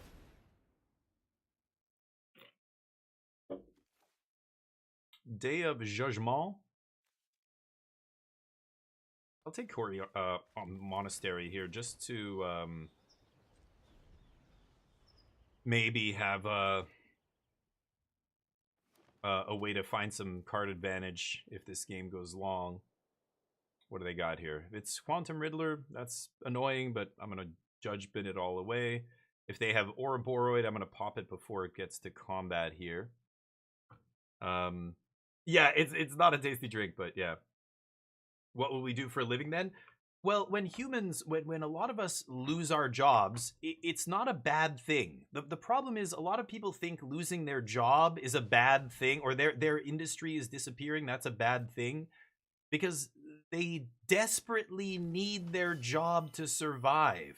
They are living check to check. People out there are, you know, the 99% of us are barely getting by. And you're a wage slave at that point. You need your job. Otherwise, you know, you can't live. That's exactly where the kind of people who want to control all of society want you to be. Desperate. You know, you can't lose your health care. The United States is a perfect example of the worst of all of this. But, hey, Austin, what's up, buddy? How you doing? It's a wrap. Austin, everybody. Go give him some love. How you doing, guys? Yorkshire, what's up? Go give him some love. Give him a follow. It's Austin B 1024. Give him love. I'm not joking. Go follow his channel right now, or you're banned. I will ban you. Just kidding. I won't ban you. That's not true. Probably not. Probably won't do it. Anyway, hopefully you guys are good. Thank you for the follow. Mainly Kristen. Mainly Kristen, you're a goddamn legend. Welcome to the squadron. I appreciate that. That's very kind. Yorkshire, what's up? What does Pot of Greed do? Oh, Pot of Greed. An artifact. Oh, it has a tap ability. It taps. Oh, I think it has a lot of words on it, if I'm not mistaken. Hold on, I'm thinking about this first. Do I get lost the stupid badger mole here? I don't think I care, right? Okay, let's just draw our cards this turn. Stock up Dees. Thank you guys for the raid, Austin. How you doing, man? You gotta run. Get out of here. Take care. I'll see you on Wednesday. We'll be slaying some pirates. Okay, Day of Judgment's pretty clutch here. I think I'm gonna take untapped land.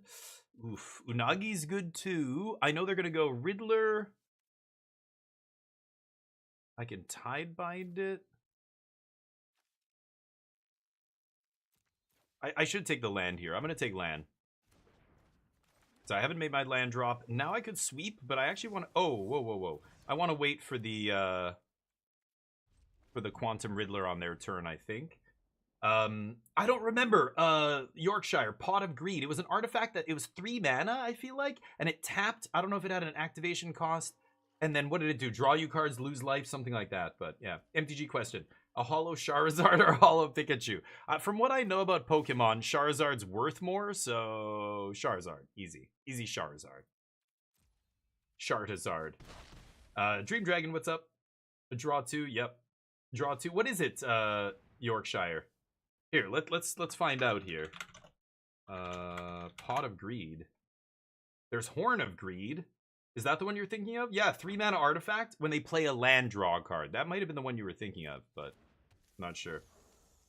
Oh, Pot of Greed's a Yu-Gi-Oh card? Okay, that is probably why I don't know what it is. Great work.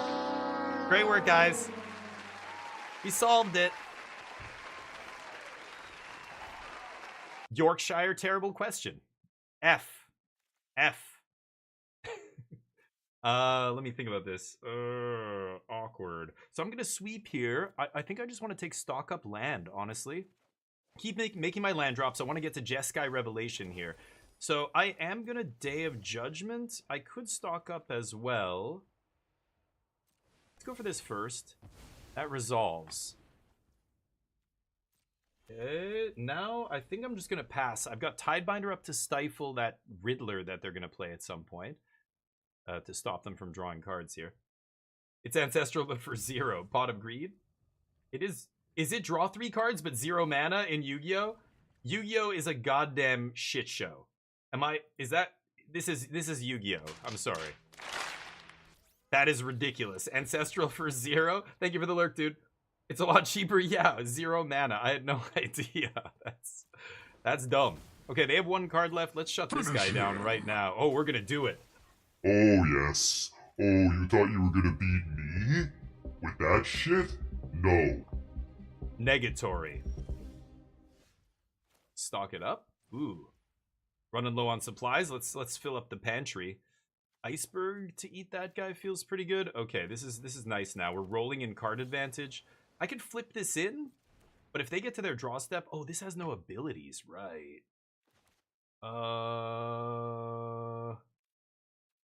Okay, I'm just gonna pass here. It's tempting to ice this thing now. Gross. Okay. Okay, I gotta kill that pre-combat here. Last card is... They don't have a counter spell. Okay, they have 1 card left. Now they're gonna map it up. I don't really care. I can eat that guy. That's not a big deal. Another Ouroborid on top. Very nice. Very nice. Okay, I've used 3 Day of Judgments. I only have 1 left in the deck. I've got Seam Rip for Gene Pollinator. I'm at 8 life.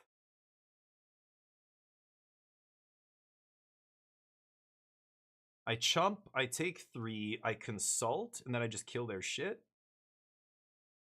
They have this on top. Eat that. I shouldn't take 3 here, right? I don't know. I could Aang's Iceberg this.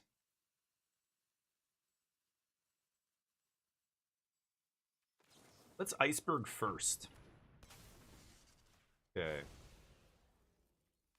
And I think I will chump this thing. I don't want to take 3. Okay, so let's go... Consult? Tap this. Don't want to tap our useless land, or leave our useless lands untapped. Ooh, another Day of Judgment?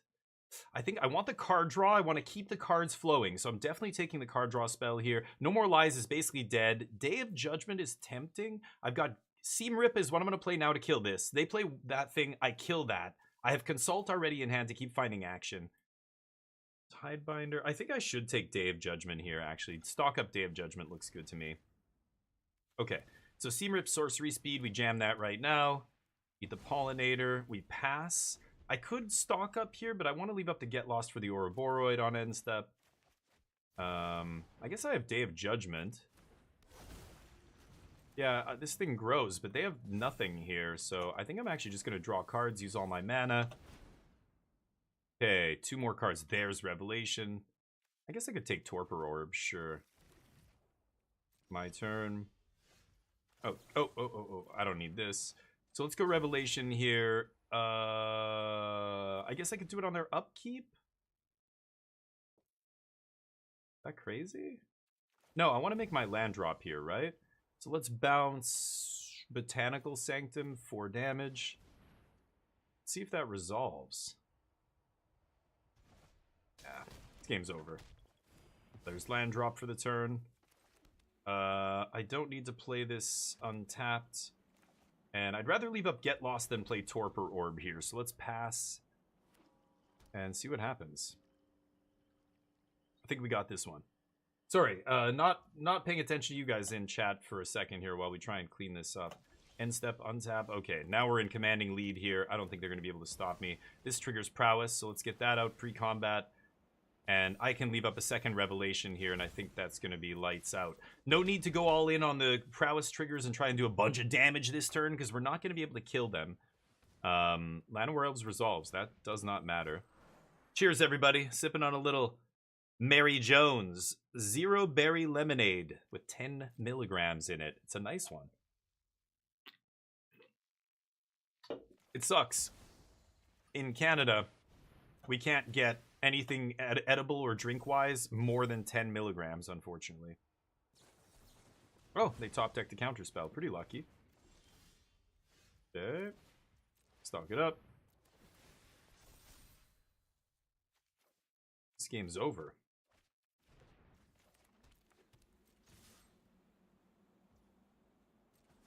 Damage.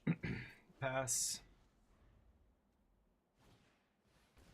Yep.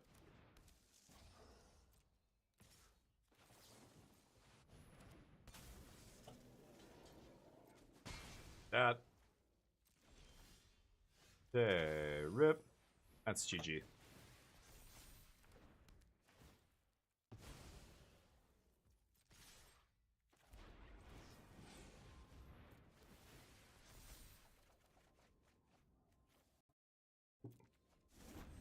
Okay. Go to the next game. Ooh. Once we get control of the game, that's it. We just keep drawing cards, and by the end of the game, they have no gas. We have a bunch of cards in hand, so it doesn't matter if they draw something relevant there. We're going to counter it, kill it. Spell Snare. I'm still not crazy about Spell Snare.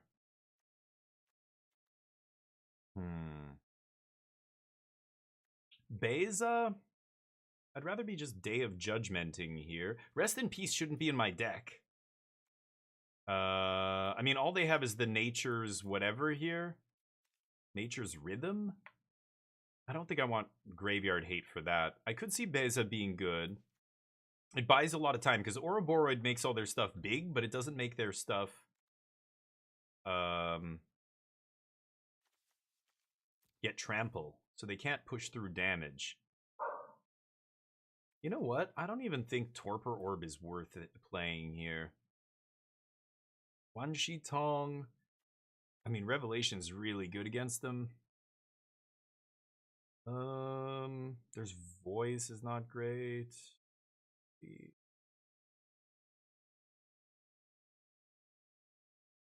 gonna try Wan Shi Tong here. Especially if they bring in, like, the negate counter spell. Maybe I should just be switching my win cons to this. Let's try that. Actually curious. You love it when I eat guys? Oh yeah, it's all I do. Love munching guys. I can take 5 cans in a row. Yeah, I'm wondering, but what colors do you think aliens would play, or with Alan would play in Magic? Alan? Sorry, Fallout. Who are you? How do you know which? I know several Allens. I don't know which one you're talking about, but if you tell me, do you know who I am in real life? Because Alan's a friend of mine in real life. I think if the one you're talking about. Oh, from Alan Wake. Oh, okay. I thought. What colors would he play? Blue, black, or something. Guaranteed.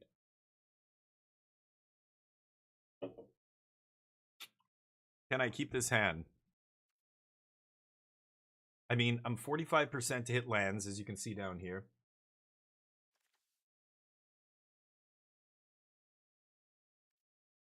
I think I might have to mulligan this hand.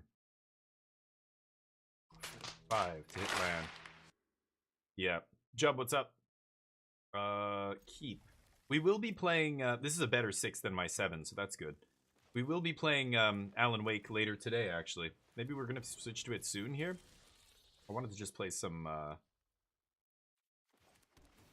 standard, because I will be playing a tournament tomorrow. It's going to be fun, so hopefully you join us for that. But Takimasu, what's up? It's the Big Brain Tournament. If you guys are interested, it's a free tournament.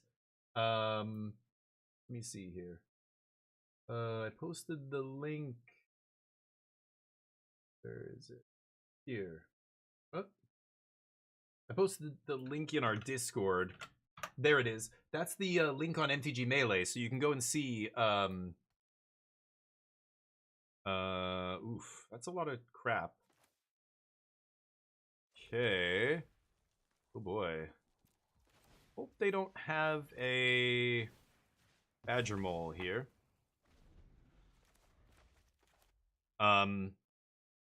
Yeah, the Big Brain Tourney. It's free to enter and cash prizes. We just need people. We just need more people to play. It's kind of a weird time and date, though. I think this is the first time I've seen them do it on a Tuesday. So it's like Tuesday at 6 p.m. Central Time, North American Central Time. So it's 4 p.m. for me on the West Coast. Okay, so I would like to leave up Get Lost here. So I'm actually going to go Seam Rip and then pass, leave up Get Lost. And I think, I don't know, I'm going to save this Day of Judgment for maybe eating that Riddler later. Or now. Just cast it now, probably. Yep. Got a day away the Sarkhan, or Surak. Sadly, I have to shock myself here, but gotta do what you gotta do. Stock Up was a great one. Let us refill a little bit. My opponent's running out of action here. Quantum Riddler is their way to refill. But they need 5 mana to play it. I only need 3 to play a Stock Up here. Hopefully they don't have a counter spell for the Stock Up, but they've got to put threats on the board. They can't not be proactive here. Nice. They tap out. Okay. Another Sarkhan. Sure. Let's see what we find. I have a Consult in hand. I want this land, I think. Wan Shi Tong is very interesting.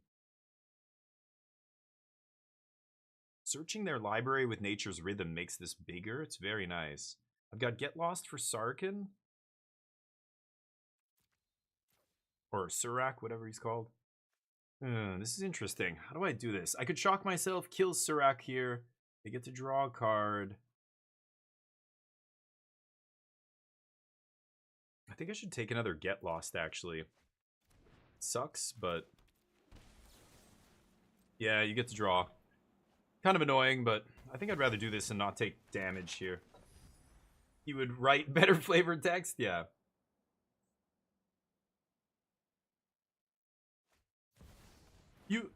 No. I don't think you have to stream. Oops. I don't know if they're doing coverage. I assume they will, but I don't think you have to. As long as, like, if your opponent's doing it, that's fine, you know? Yep, nice. Okay. I would like to cast Consult plus Get Lost here, so I guess I'm going to do that. Yeah. I think I'm going to do this now. Ah, no, I'm not. God, if they have Ouroboros, I'm dead. Working on maybe I'd play. Yeah, so try and play. I don't think you do. I don't think they said anything about that, so. Okay. And they're gonna map up. That's bad. Let's see. I've used 2 get losts already. Yikes. Need to find a Day of Judgment. Maybe I should just consult here. They want to map on Ouroboros to pump it up, obviously. I hope they hit lands. So I could consult for 2, look for a get lost in the top 6, and pop this Ouroboros right now. Or I let it trigger 7.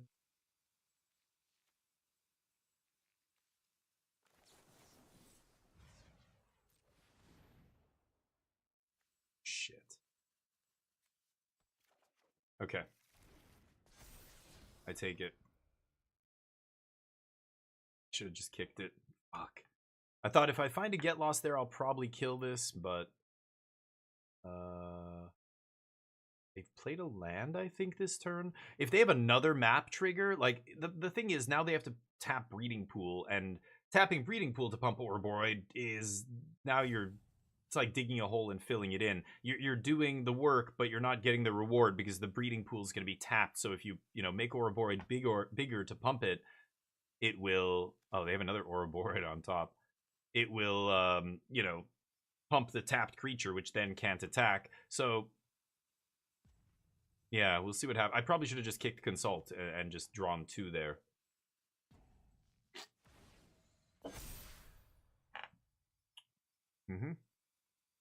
Or they could opt for the 7 damage. Yep.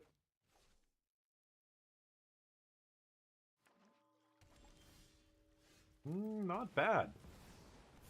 So I can No More Lies the Nature's Rhythm here, which is nice, but they've got Ouroboros on top, so I don't think they're going to Nature's Rhythm. I can't counter Ouroboros, of course.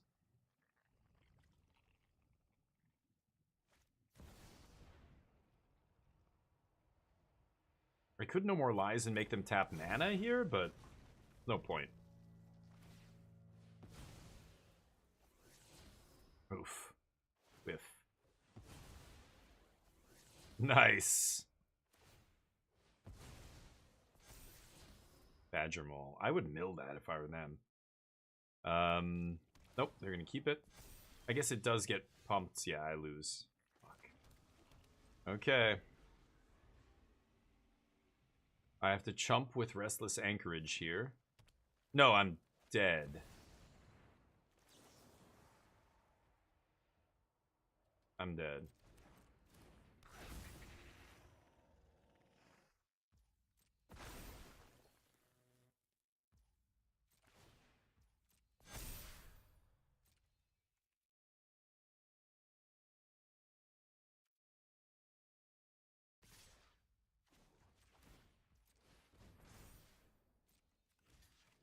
Go to 1. Okay. I'm wondering why I'm not scooping. I'm not dead yet. Rhythm. Oh. Okay. 1, 2, 3, 4. I guess I'm gonna look for 2. Oh, I needed to find the yeah, I needed to find Day of Judgment off the top there, so GG. Can't win that one. Unfortunate. Good back and forth there. I think the control deck's still in good shape against that deck. You just have to draw, a good stream of answers and threats. I think I fucked up too. I should have kicked the Consult, the previous one that I cast there. That was my mistake. I don't think they could kill me that turn, so I should have just gone for max value. I would have had another piece of cardboard to interact with there. One more. Let's try one more. Blue-white control / red. Oh, okay, then, I mean, I would just copy and paste the list, but who cares? If you don't even play Standard, then don't worry about it. I'm not trying to push anybody to play if they don't want to, but I know there's a lot of competitive players in my channel who want to play tournaments, and there's sadly a dearth of tournaments these days. There's not many anymore. There were many previously, but they've all kind of dried up, which is sad. They are on the Play. Okay. Go nuts. Yeah, Spell Snare's been mid for me. I don't know. It's weird. But unless it's great right now, but I have a feeling it won't be. Demir's not going to play anything on their turn. Oh, it's Sultai. Good God. This. I like lands. Sure. End step. Little reanimator here.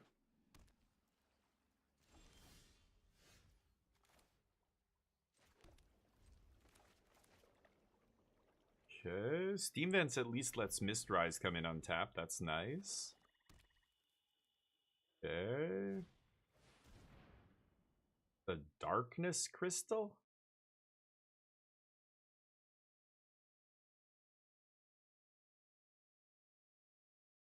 I guess so. Okay, so 4 mana do nothing here. Huh. Okay. I don't know what they're doing. I might have to O-ring that or something at some point. We'll see. Maybe I just draw Rip and then it doesn't matter. When a creature I control dies. Oh. Oh, yeah, I don't play creatures, though. I mean, I have, like, a few in my deck. 3? Hidebinder, Unagi, and Marang River Region, I think, and that's it. Interesting. Is this a Sultai control deck? Is that what I'm playing against here? I'm not actually sure. Let's see. Maybe I don't know. I don't know what that's all about. They're not playing many creatures, so I'm just gonna take lands here. Okay.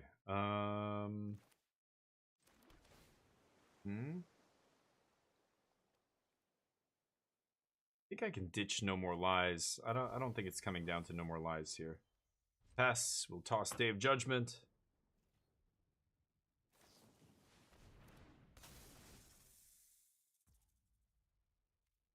Okay.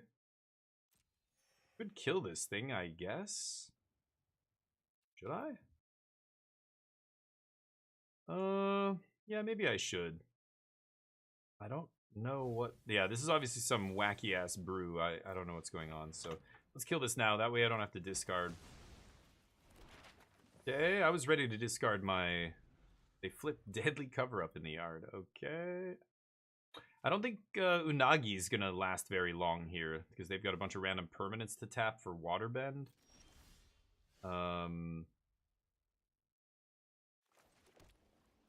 Pass? Next turn I'm going to play Mistrise, and then I'll be able to Mistrise into Unagi on their end step. That I can snare at least. Okay. Finally, something I can snare. See what they do here. Unagi's interesting, because okay. I don't think I'm gonna... I mean, I could flash in Unagi here. I don't give a shit about this. Rip a land off the top. Okay. Shock. Again, maps don't draw you cards. So this doesn't trigger off... Oh, I was gonna actually... Oh, oops. Never mind.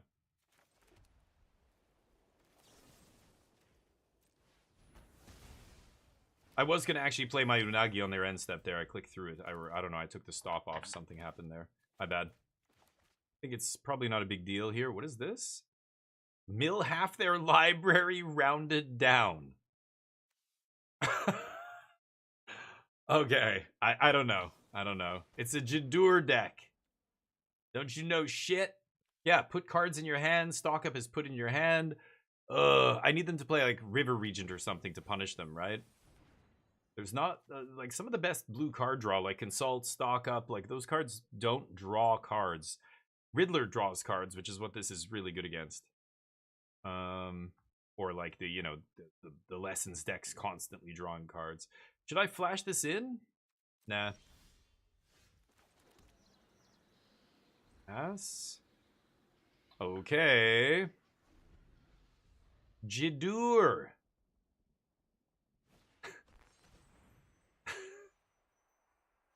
How do I do this?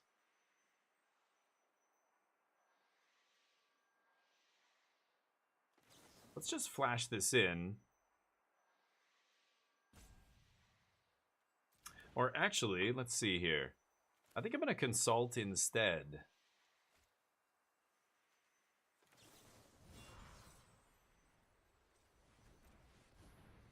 Let's see what they do.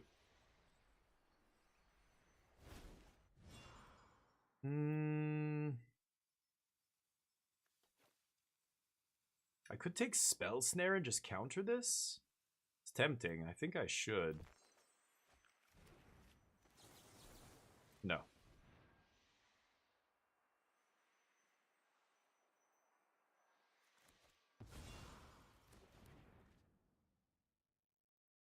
Okay.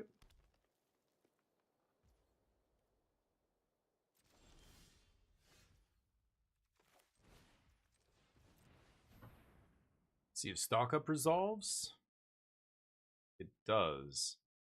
So 1, 2, 3, 4, 5, 6. I need to take at least one No More Lies here. I'm gonna take 2 counter spells. I have lots of land. I made my land drop this turn. I can pass and have guaranteed counter on the mill. The mill could kill me. That is randomly ridiculous. Could flash in Unagi. I'm pretty sure they just have a bunch of spot removal in their hand though, right? Do I counter this? 1, 2, 3, 4, 5, 6. I'm gonna counter this.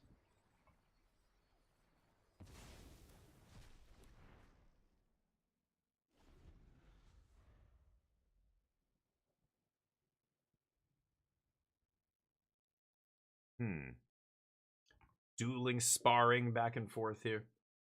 Feeling the effect of COVID. Yeah. Dreary, what's up? What am I bringing tomorrow? I don't know. I'm not sure. I'm testing out Jeskai here. It feels okay, but no. Crazy. Crazy ass mother. Beep.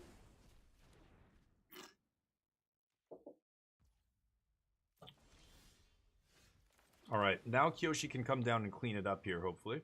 We'll see. Hey, Orange Slice. I'm not sure. I wanted to try playing the Reanimator deck, Dreary, but... You wish you were that Earth and got bent. Nice. Okay, let's flash this guy in. I could actually... Let's make it uncounterable.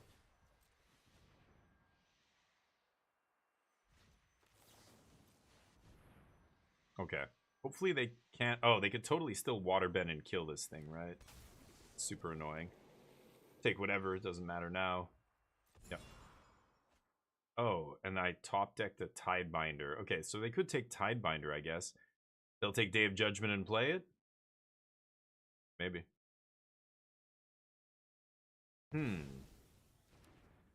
Yep. Day of Judgment would have been better than Get Lost, wouldn't it? Oh. Okay. Rise of Sozin. Man, too bad I can't find Jeskai Revelation. I would have killed them a long time ago. Awkward. What is with this bugged out nonsense? Jesus Christ. This client is bugged. It was doing that before too, I noticed. It was giving me errors on the art and everything. Alright, pass. What would they take here? Stock up? Could I Tidebind this? Yeah, I'll Tidebind that. See what happens here. I should have made it uncounterable. Oops, I had 2 extra mana there. My bad. Client is utter shit stain. Yeah, they don't give a shit. Yeah, I know. I mean, as long as it's barely functional. Like, as long as it's functional to the point where, you know, players aren't boycotting it en masse, then... Yep, it's fine. I still get to fizzle this. And then I'll Day of Judgment away the flipped side of Rise of Sozin here. See what happens. Nowhere to run in their deck, so I'm not going to take another shot with Restless Anchorage. Too bad I couldn't get the trigger off the map last time. Oh, hi, Mark. Okay, go ahead. This guy doesn't have ward or anything. Menace, Firebending 3, yada yada. Okay. So I can uncounterable Jeskai Revelation here, which is nice. Okay.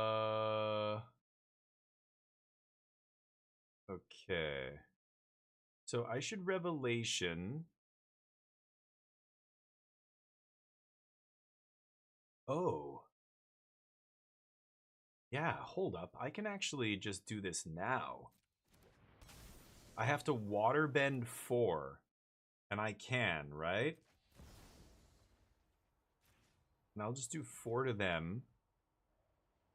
Because I don't have to... Let's see. 1, 2... Yeah. Comes back to my hand. I get to do that. Nice. Go. They flipped this thing. I'm just going to rip Day of Judgment here. They know it. Darkness Crystal is a meme. I don't have to leave a stop here now. Nice. That worked out well for us. We get our Unagi back.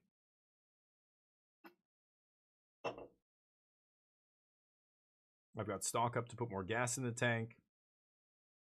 We just pulled ahead on them on cards because of Revelation drawing me 2 there. How dare you criticize Watsy's premium client? True, on the other hand, for how little money I put in Temp J. Yeah, that's true. It's free to play, you know, so they've got to earn their money somehow.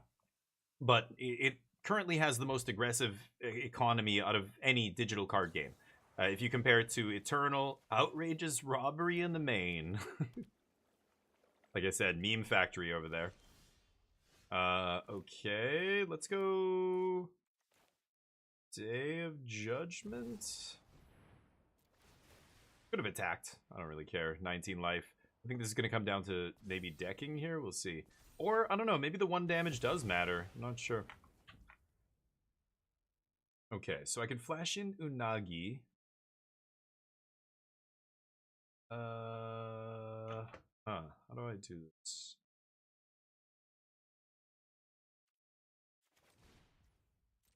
Stock up, actually.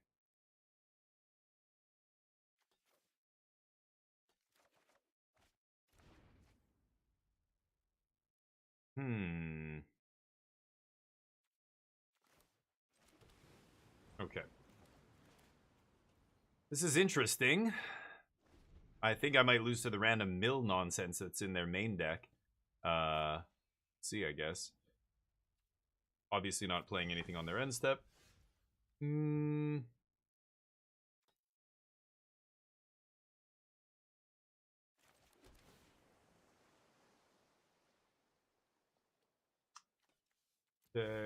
19 in my deck. Go.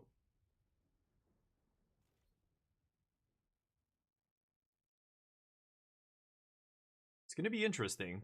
I don't know how many outrageous robberies they play, but if they have another one, then that's going to be a problem. I guess I can hard counter it. They can't counter my counter. Holy shit, you gotta be kidding me. Okay. Should I draw cards? I think I should. Shahar, how you doing, buddy? Thank you for the raid. How's everybody doing on a Monday morning? A Monday afternoon, I should say. Evening for some people. Thank you so much, Shahar. Hopefully you're doing well.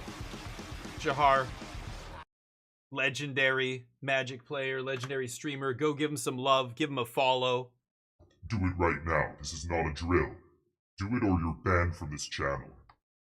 Sorry, you're not banned. I'm joking. That was just, you know, Shahar's great. You should follow him if you're not already. How's the brew? How are the brews, man? I know you were playing Jeskai Black a long time ago. I was playing that deck for quite a while as well. I'm going to be playing in a Big Brain tournament tomorrow, an MTG Melee tournament that has no buy-in and there's cash prizes. So you guys should go check it out for sure. But if you're a standard player, it's going to be standard best of 3, of course, on Arena over MTG Melee.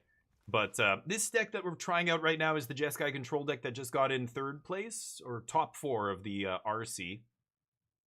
But I'm playing against the crazy-ass brew. I'm playing against, I don't know what, Darkness Crystal. This is game 1. Outrageous Robberies, Rise of Sozin, you know, some Sultai pile, discard cards, strip your deck cards. I'm not going to go for Unagi here on end step, but we have to get this game over pretty quickly here. They have a bunch of cards that they robberied me. They tried to resolve a second robbery, and I countered it just now, so I don't know what kind of deck they're playing, but I'm afraid they have more mill. Maybe they have that blue-black mill sweeper. I think I'm going to stock up here. I'm not going to go for uncounterable. I also have 2 Restless Anchorage in play, and I'm at 16 cards. I know I have at least, yeah, 2 more Jeskai Revelations in my deck, though. Okay, Iceberg's not bad here. It eats that Darkness Crystal. They've already done some interesting things with Darkness Crystal here. Okay, let's pass. They killed my Unagi. They brought it back with Darkness Crystal, and I bounced it with a Revelation back to our hand immediately. I'm in trouble though, because this deck only has I haven't tweaked it yet, so I'm playing just the stock list. It's 1 3-steps in the main. Oh, they took one of my Revelations. Uh-huh. Do I have any? I don't know if I have any No More Lies left in the deck. It says I have 1. There's 3 in the yard. One of them could be in that pile. I could Unagi here. I guess I should. Let's go for Unagi here. I get to draw some cards. But I'm at 14 in my deck. It's going to be tough. What are the prizes? It's not too late. No, sorry. Shahar, hold on a second. Let me get the link here. Here. That's the tournament. Go check it out. It's the Big Brain, guys. Big Brain is Riley LBC or Riley something. He just got in. He was top 16 at the previous RC. He got top 16 with Jeskai Control. At Atlanta, I think it was. So he's a good player. He's been in my channel. I've been in his channel a bunch. He streams as well. But he tried to get this tournament series off the ground. It was kind of supposed to be like the old okay, let's pass. Toss a land here. Like the pizza box tournaments and stuff back in the day. And it's great, you know, trying to get it off the ground, trying to get some attention on it so people can get involved, because that's all it's missing is the people. We need more people to be involved with it.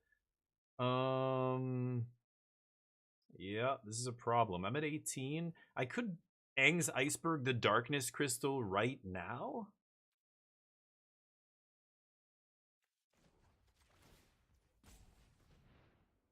I'm gonna go for it. I'm not consulting this turn, but this is a silly game. This is game 1 of this match. God, this is gonna be ridiculous. Aang's Iceberg, what say you? I'll eat this. That way when my Unagi dies, they don't get to use it against me, I guess. I have this Day of Judgment to sweep away the monks. The monks are gonna put in a chunk of damage on me this turn. There's not much I can do. I could consult for 1 here and just look at every single card that's left in my deck on end step. Kind of tempting. Okay, they kill this dude. They don't have to pay the ward because of nowhere to run. Yep. Take some damage. I think I should probably consult for 1 card here, right? Or should I go for 2? Doesn't matter. Actually, you know what? I'm not going to consult here. I'm going to play around No More Lies. They could have stolen it from me here. Yeah, I've got multiple seam rips to deal with the monks. So let's just do this the hard way. I'm going to save Day of Judgment for something relevant. Seam Rip is legit dead here. Like, there's not a single target for Seam Rip. So if I just use Seam Rip to get rid of these monks, I can save Day of Judgment for, like, a Riddler. Or why would they leave Shoot the Sheriff on top? That's kind of weird, actually. Pass. 11 cards in my deck. If they have my last Jeskai Revelation, then I'm dead. But I might still have 1 in my deck. They have Consult. That resolves. I think I'm gonna die here. The Sliver deck, nice. There's no slivers in Standard currently, but the Pizza Tourneys. Yeah, Hearsay. How you doing, man, by the way? How's life? Yeah, Pizza's doing his own thing. Like, he was on our team. He was on Team Magic Jank, you know, when he streamed and stuff and ran those tournaments. And they were great. They were like, you know, packed. He hit the player cap every single week. And they started showing up in like, you know, on the front or on the, you know, MTG Top 8 and MTG Goldfish sites and stuff as kind of a reputable source of ugh, brutal. I can't win this. There's nothing left in my deck that can get me out of this. What am I doing with my life? Sure. Yeah. Okay. This game's over. I don't think my Jeskai Revelation is in there, so as we saw there, I don't think I can win. River Churn could be interesting. Mill a bunch of their stuff. Tishana's is probably good. Orb, no. Negate, yes. Spell Snare, no. Rip, no. Seam Rip, no. Voice is good here. Annul? I don't think I want Annul. River Churn, one Shitong. We're going to have a mill war with our opponent here. Day of Judgment is not even great here, but I'm not sure what else I can really bring in. I guess I could bring in a Beza just to have another threat. It's going to come down to just pressuring each other's life totals here. I hope I have an early victory. I cut one Voice of Victory from the side. No, I didn't. No, I haven't changed a single thing in this deck yet. It's very interesting. I was talking about building a deck exactly like this. Blue-white control, splashing red for Jeskai Revelation, and then this person just randomly did well on the weekend. I can't believe it. So I was like, oh, I've got to try this. It feels pretty good. I'm still not a big fan of some stuff. Like 3-steps I've been getting down and down on. This person's only playing 1 3-steps, and it makes me wonder if, you know, I'm playing 2 in my Jeskai deck, and I think, I don't know, maybe go down to 1, but anyway, yeah, lots of standard tournaments out there, but not all of them are you know, legit, well run. They give you cash prizes. There's some. There was an organizer who approached me. He's like, "Hey, dude, you know, I'm trying to get this tournament circuit off the ground. You got to help me out." This was like 2 years ago, and I'm like, "Oh, great, yeah, like a free tournament series." Like you know, he's like, "Well, at first it's free, but then you pay like $5 a tournament or whatever, and then the prizes are like this." And when I read the prizes, I was like, "What?" I'm like, "It's like, you know, $100 for first place." And I was like, wow, this is really good. I'm like, yeah, okay, so what? But then as soon as I looked into it, I realized it's not cash prizes. They say cash, but then they try and pay you with this weird like cryptocurrency. And I'm like, oh, you're running a Magic tournament series that's like paying out in crypto. And he's like, but it's legit. He's like, I'm, you know, all these reasons and I can explain it and blah, blah, blah. And I'm like, I can't promote this. Like, people are like, I want people to win actual prizes they can use, like not some weird ass cryptocurrency that they have to create an account and do all the shit and like how are they going to spend it? It's like, you know, forget it. Yikes. I think I'm going to keep this and pray.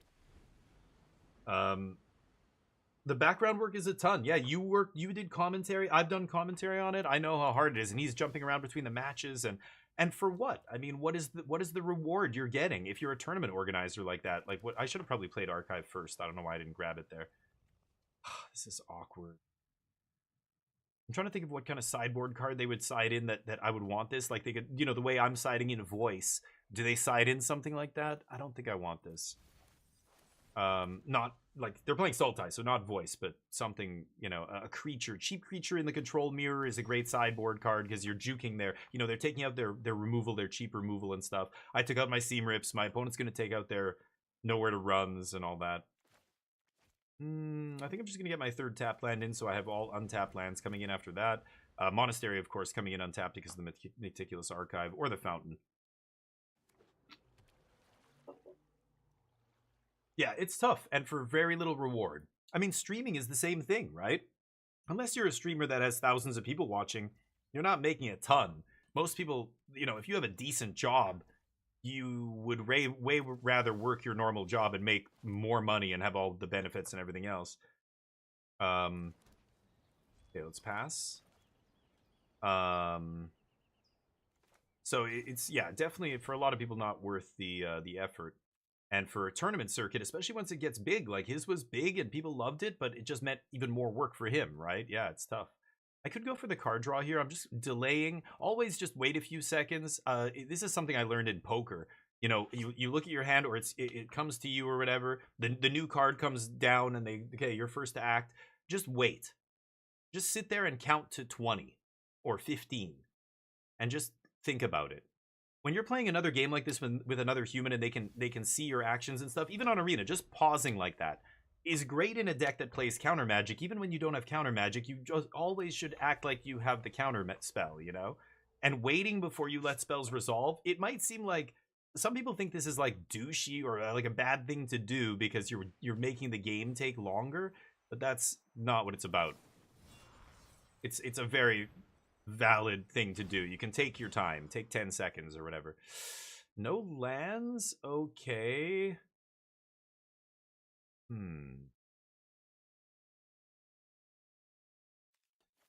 Okay, I think they're gonna take No More Lies here. Let's see. Oh, and then I rip another No More Lies. Okay. Yeah, take whatever here. Maybe the Regent?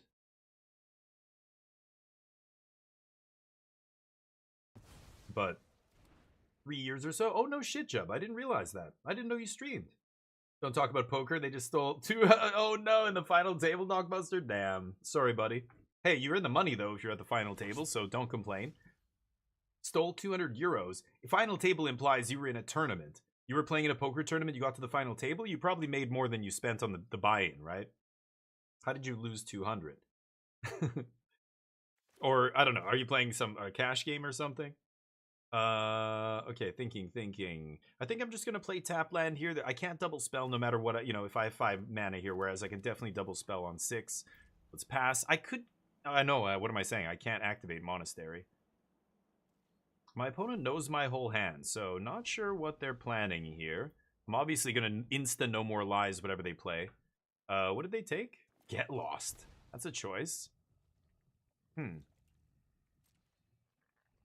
Could go for another Consult here, but I have the lands.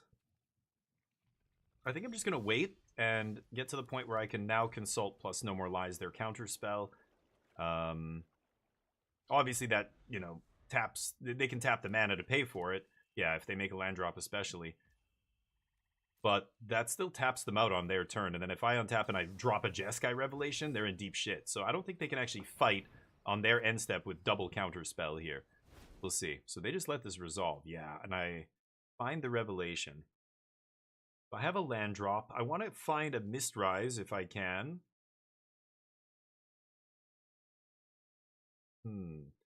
I could take Land Revelation. I think that's a valid thing to take here. I could take Stock Up Revelation or... Yeah, I definitely want to take Revelation here. I think I'm at the point where I can punish... Like, if they go for end step outrageous robbery, I just get to absolutely blow them out here. Now, I can't cast the Revelation this turn, so an argument for taking the land here is, you know, I just get to leave up Revelation now. Plus a bunch of counter magic. I think I should go for that. I gotta go for that, right? Land and pass. And now I'm ready to answer any crazy play they could have here. Okay. They're full grip here. They're gonna have to... Yeah. Cruel Claw. I think I'm just gonna double counter this because it's gonna tap them out and then I get to resolve Jeskai Revelation maybe? Let's see. Now they're debating paying the mana. Because if they know I have another No More Lies, right? I'm obviously ready to pull the trigger on the second one if I'm going to play the first one. So now they have to decide. Yeah, they don't want to let me untap and maybe Revelation here, so they can't do anything else. Can't activate Monastery. I could draw with Regent. Maybe I bait a counter spell here. I think I will. It also disguises our hand again, because now it's out of our hand and we've drawn a bunch of shit. It's going to not show them this anymore, that this is revealed. I'm probably discarding Day of Judgment here. X is 2? Oh, that's fine. 2 cards? What do you think you're going to get? The best card in my deck? Bizarre. Let's toss Day. Ooh, and there's a Voice of Victory. Okay. This is interesting. They have Get Lost for Voice. I could obviously Revelation right now. Bounce a land. It's pretty tempting. And then what? They robbery me. That's not even that bad. Bounce the tap land. Yeah, let's just do this. And I'm going to discard some cards. I don't really give a shit. Okay, land. Don't need that. And we can probably discard a land here. Gonna keep the red source for my Quarry Mountain. Day of Judgment can go... Oh, I need to discard only one? Okay, yeah, just the land's fine, I think. 2 lands in hand is more than enough. Voice, I'm gonna wait for them to burn that Get Lost on a token before I play Voice here. Now they can resolve something big. Oh, and they're gonna take my Jeskai Revelations? Okay, so be it. Gonna have to do this the hard way, I guess. So maybe it's Voice... Start swinging with Anchorage, or 1, 2. I mean, I could double No More Lies to save Voice, right? Okay.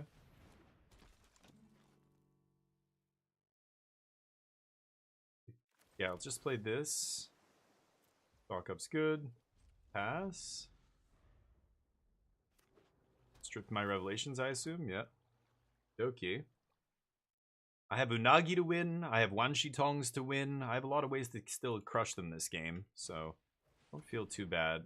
That's awkward. Okay, I fight over that. Oh, that's my River Churn. Wow, that was lucky. They hit one of my win conditions? Lucky, lucky. You know I have the double No More Lies, so what are we doing here? You got 280 euros, the first win 400. Oh, so you lost 200 in prizes. Yeah, I see what you mean. That's still good, though. Good for you, Knock. King 10 suited, he just called for no reason. My all-in.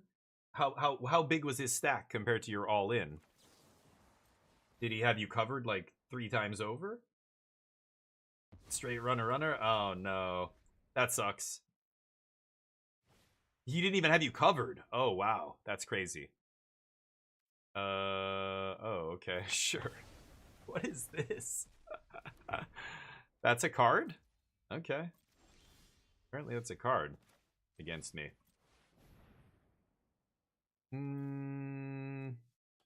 Okay. And I've got the Tong up here. Let's pass. I've got Negate in my deck now, right? Negate... Yeah, like, this version is not playing that Spider-Man Negate. Why is this person who got top 4 in this tournament not playing that? You know, it's weird. Right. They're playing this thing. Do I give a shit? Yeah. I don't even think that matters, because Wanshi Tong's not going to trigger. Yeah, draw X. It's not going to draw anything. They'll just make it 3-3.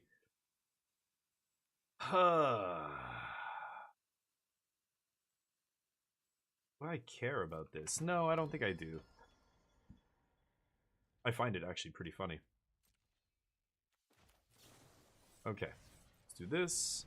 28 cards left in our deck.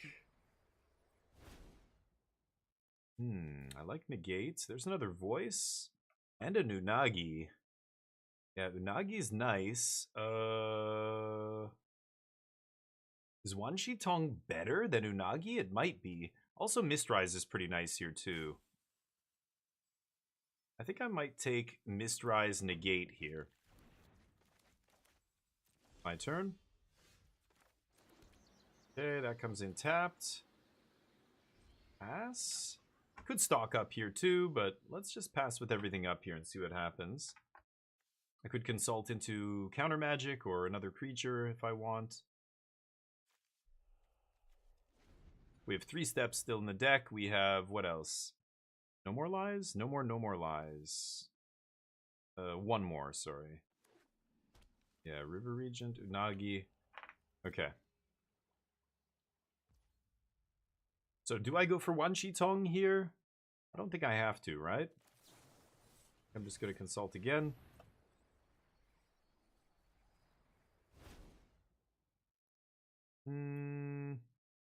Beza's interesting. It puts some pressure on them. Maybe baits the Get Lost. I have land in hand. I'm going to take stock up over the Marang River Regent here. Could activate Quarry Mountain. If I do that, I think I'm going to get the outrageous robbery in my face. So I'm not going to do that. Okay, so let's jam Beza here and just see what happens.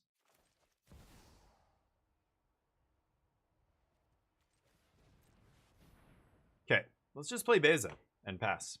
0 triggers. Getting nothing but a 4-5 here. But I assume they don't have any... well, no, they played this. Okay. So I'm not sure what's still in their deck. Shoot the Sheriff might be still in their deck. Yep. I just want them to burn that Get Lost. That's a spell that I at least know they have. Hey, Astros, what's up, buddy? How you doing? Thank you, man. There's the Get Lost. So I obviously don't care about protecting Beza. That can die.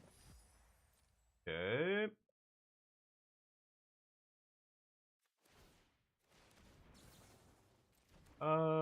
I guess I don't have to make this uncounterable, so let's do this. Now I have uncounterable negate up. Darkness Crystal now no longer does anything. Okay. I think I should negate that. Well, do I give a shit? Yeah, I'll negate that. And then Stock Up can find me another counter spell here. Negate.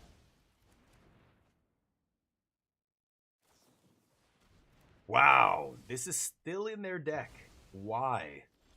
That's wild. Ooh, I can Aang's Iceberg this? When they go to activate it? It's so expensive to activate. Should I stock up here? I don't need to play Wan Shi Tong, right? I'm just drawing infinite cards with stock up, so... Ooh, that's nice, too.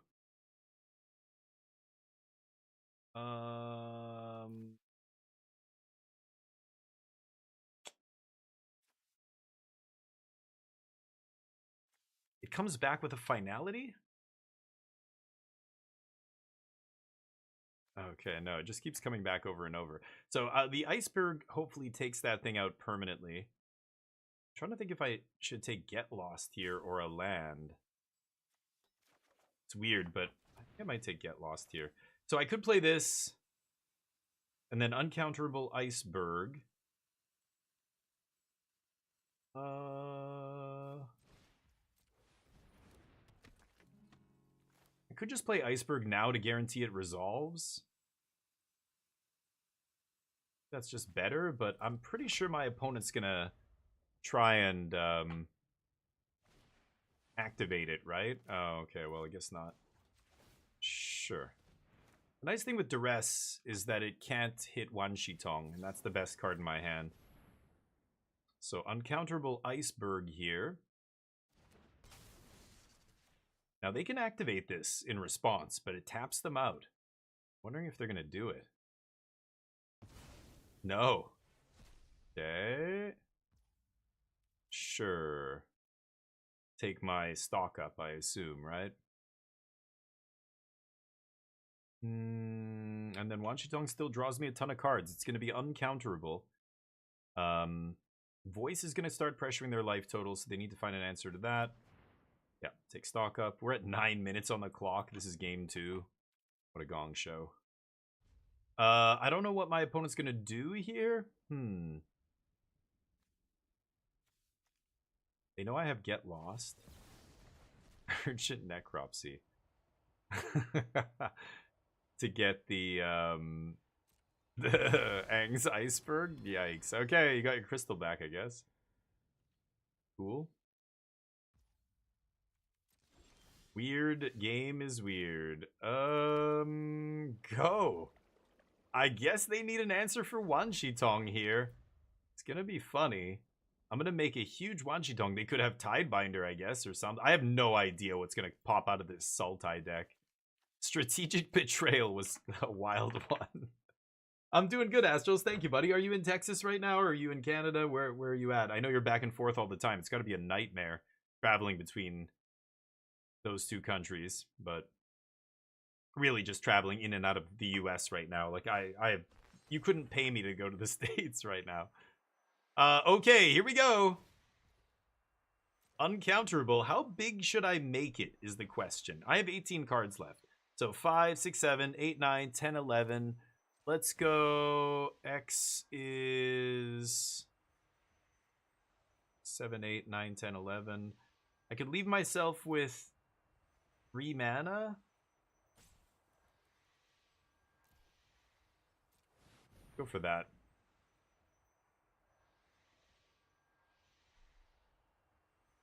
No idea what's going to happen here.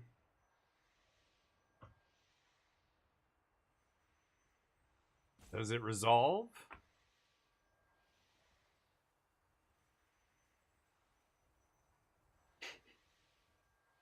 They're not sure. We just got 3 feet of snow. No kidding here. Say, yeah, I heard it's crazy in a lot of parts in the States right now. A lot of parts of the States, I should say. X is 4, random. They're doing these like little crappy, outrageous robberies that aren't actually doing anything, but it is slowly whittling me down, I guess. I don't know. I'm assuming they're going to try and find an answer to 1 Shitong here, right? So I draw 3, another 1 Shitong. Wow, well, I didn't need to draw that. I could flash it into play just to have it die, and then they can't take it. Nah. Ugh, land. Yeah, I think it's over because we get decked here. We didn't find our river churn. They stole it. What did they take? Oh, get lost. Sure. Yeah, that works too. I assume they had removal here, but I guess they need mine. Sunbillow Verge. That's one of the cards they pulled with Outrageous, I guess. My turn. Swing. What an insane match. Sure.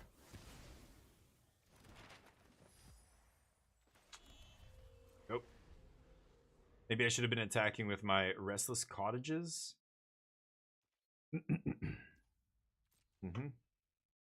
I don't know what cards they pulled here, but I think I'm dead.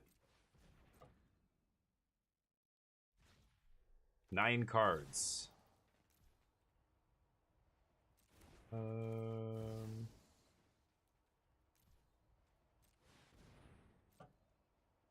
One Shitong. Let's play him again.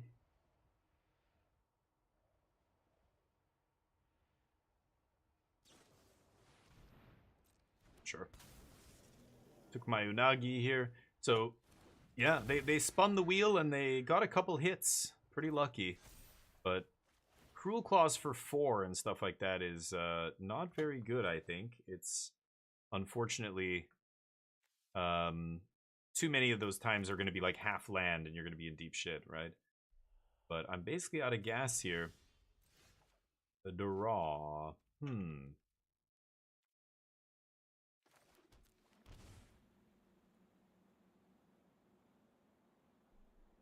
I have 6 cards left. They're at 18.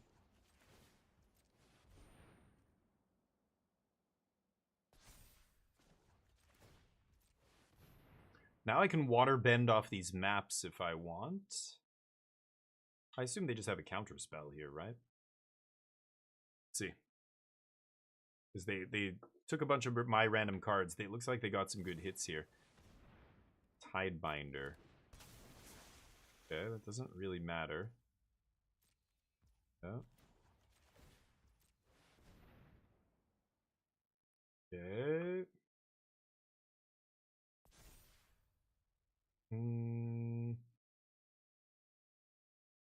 Good map up here, but I have 6 cards. 7. It's tough. I think I'd rather leave up like uncounterable Get Lost here. Let's swing. Triggers. Now I can Get Lost the Unagi if I want. See what happens. 6 minutes on the clock. I think it matters what happens here, unfortunately. Go. Consult. That's my consult. Okay. I mean, I'm at 20. I'm kind of threatening to win this race, especially if I find a spell on top of these maps, right? Let's see.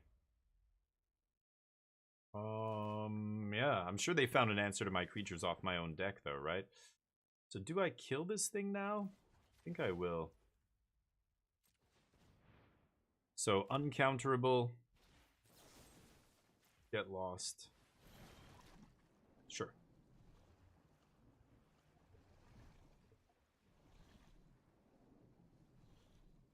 Maps, baby.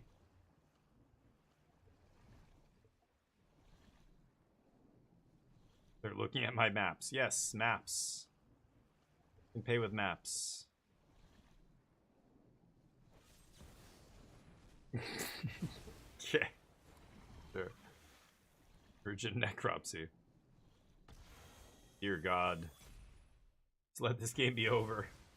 Let this match be over already. My opponent's deck is something else.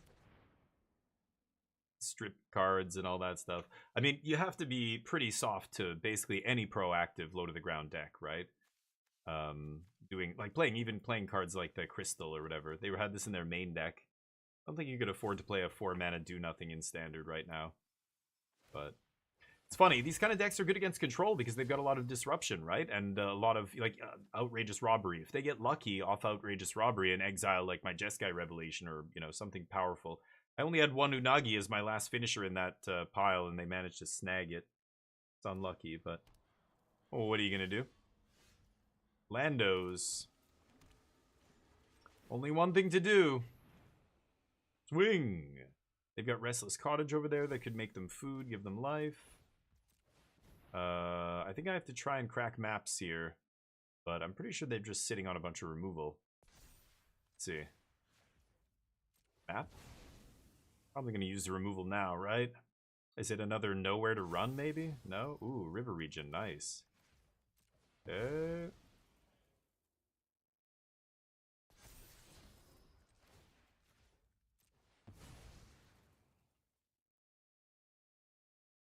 Might as well use them all, right?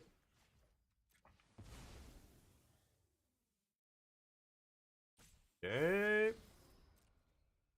Punch. Sure.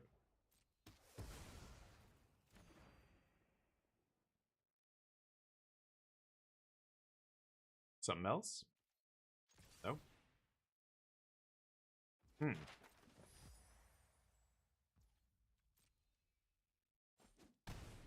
Wow. Okay. Make this guy a 5/6? No? Now they're gonna do something? Uh-huh. Okay. Maybe the Anchorage can go the distance here. That's pretty hilarious. I have 5 cards left. Regent puts Tidebinder back in my hand, which is nice.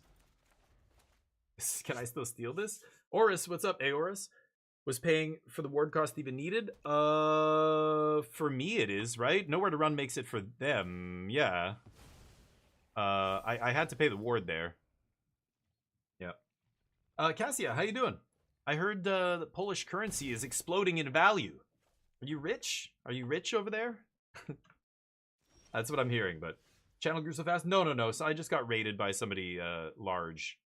A large magic streamer. He weighs like 500 pounds. People don't know this. Shahar Shenhar, he's like 7'3" tall. Probably. All right, let's come in swinging. I used the village? Oh, I did. Oh, my... Wait, what? I used the village. Oh, to make Get Lost uncounterable. Oh, no, I was doing that for counter magic. I didn't want them to cast counter spell. That's why I made it uncounterable. It wasn't about the ward. Oh, I see. Oh, I know what you're saying, though. I didn't have to pay the ward because, yeah, you're right. Oh, that's unlucky. Okie dokie. Exile something with Quarry Mountain? Yeah. Guess I'll just do this. Okay. Now what? What are they doing? Okay. Play this!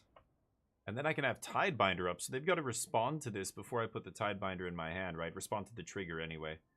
Let's see if this resolves. But you're right, I'm an idiot, Aorus. Yeah, right, it was uncounterable, so I could just cut right through ward. Yeah, I forgot about that. I figured, I love having all these maps. I can do this. Let's just bounce that. I guess I could bounce Darkness Crystal, sure. Why not? Oh, they have a Tidebinder or something here? Who knows? What a game. We have 4 cards left, 4 minutes on the clock. They only have 6 minutes, so I don't know. If I win this game, I can speed play. I can play fast. You wish? Nice. Views are views? Yeah, you're right, Cassia. Thank you. Yeah, hopefully. You never know. Copy. Oh, they're going to copy and draw with my 3 steps. Nice, nice. Okay, sure. So they delete the trigger, and they make my River Regent not have flying, and they find Necropsy. I think that's going to be it. Nice. Yep. That was my 3 steps. So again, they got pretty lucky off their outrageous robbery. I think if you hit 3 lands, you know, in 4 cards is much more likely than hitting, you know, 3 good spells. But they got 3 spells there. That's pretty lucky. They did it twice, and they only played 1 land. So I think they dodged most of my lands, which is, again, pretty lucky. I have Day of Judgment. No more lies. So GG. That's game over. All right. Well, since we have a bunch of people in here, I guess Alan Wake gets skipped today, probably. I don't know if I'm going to get to it. But should probably keep playing Magic. I could switch decks. Jeskai is interesting. I definitely... Look at this buggy nonsense. I want to try the Reanimator deck again. I was giving this a shot, but I could take a look at the Reanimator decks from that last... the RC that just happened here. Take a look. There were a couple in the top 8 that I'm curious about. Or 1 in the top 8, anyway.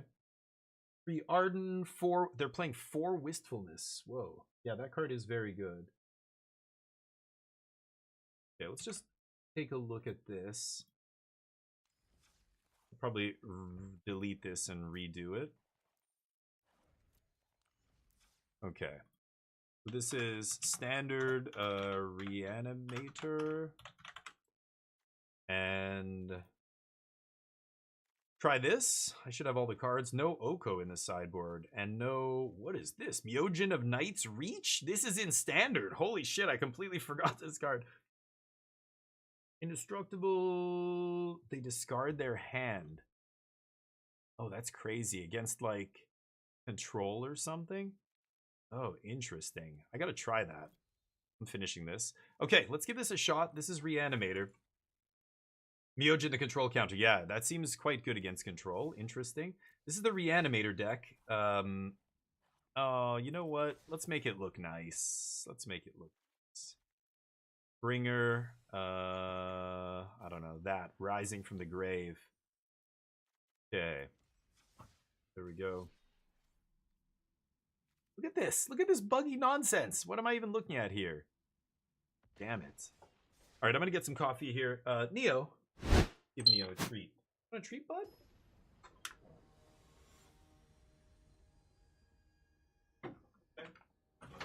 Sitting there all day so you don't want it?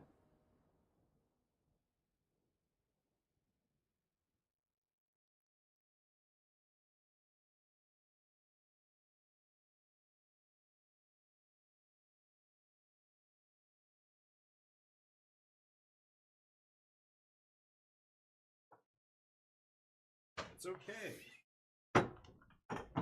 It's being a baby. Could you even see him? I don't know if you could see him there. Where is Neo? There he is. All right, taking it. Sorry, buddy. Opponent's choked here at us now. I name Elemental. I evoke. Not terrible. I'm gonna... I don't want to name Human with Cavern, though, right? Still gonna keep this. And let's hold off on playing the Cavern. I'd love to get Bookworm into play on 2, I think, instead of Thought Seizing my opponent. Okay. Well, I have to name Human here, I think.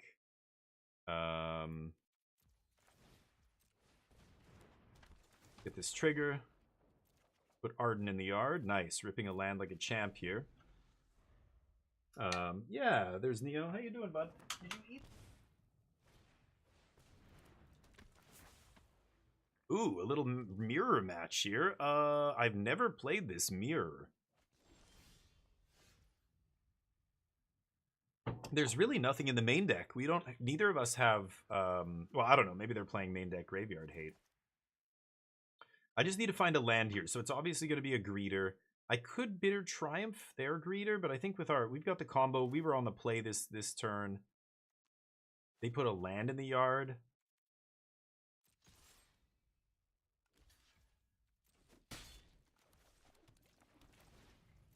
Okay. This fills our yard, gets us the land for Cavero. There's another cavern. I could name Cavern Elemental here, but then I can't double. Like, if I can kick Cavero... Let's see, I put Wistfulness in the yard, or... No. Yeah, I put Deceit in the yard, and then I can double kick it. I think I'm just going to take Gloomlake Verge. I won't need the counterspell against this opponent. Put Deceit in the yard. Now I can go Cavero, copy Deceit, and when it ETBs... Actually, I should just play Arden, right? But if I play double blue, double black, then I can get all the triggers. So maybe I don't copy Arden here? Is that crazy?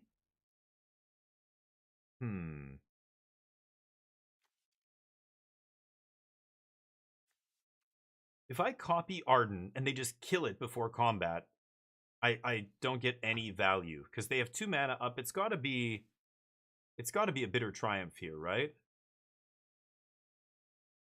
Man, that's tough. They have the Bringer. Bringer's much better. So I think I'm Caveroing because I want to actually make sure I get the Cavero that's in their hand, right? Oh, I should have made sure I could get the Bringer here. That's also pretty good. I guess I should do that. Yeah. And then I get Deceit Arden back here. Formidable Speaker. Deceit doesn't trigger. Wait, they got... Oh, because I brought it as a copy of it. Oh, right. Right. There's the Bitter Triumph that I said they had. Yep. Let's discard... Maybe land here.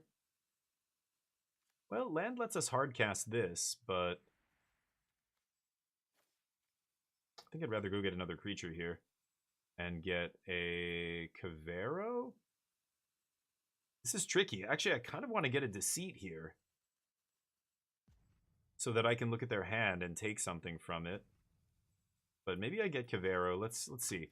Cavero's better if they have a Cavero here, but now there's no... They have Arden in the yard. Okay. Oh, they have a Cavero. So it's going to be an Arden. Eat my what? What did they exile? My Arden. Okay.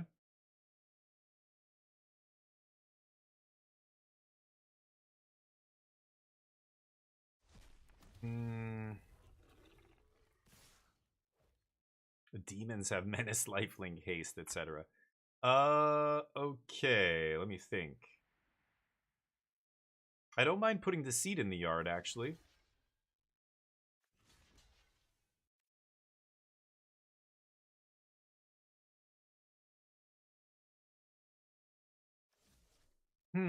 This is interesting. I kind of want to get Deceit in the yard here. But if I double block, they're just going to kill Formidable Speaker. Yeah, let's block here. This is really weird. Yeah, they're going to kill Speaker. Okay. So I could come in. I guess there's no more Arden in the yard.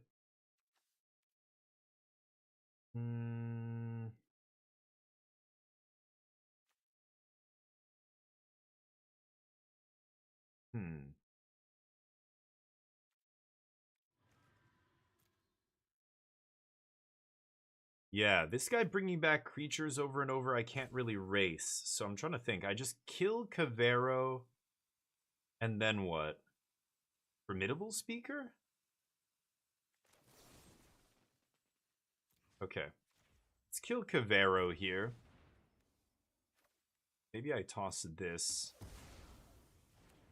And then I don't really want to discard Cavero is the thing. So let's actually just do this, swing, and try and race here. I don't know if I can, but kind of want to try a monument deck. The lessons deck, you mean, or something else?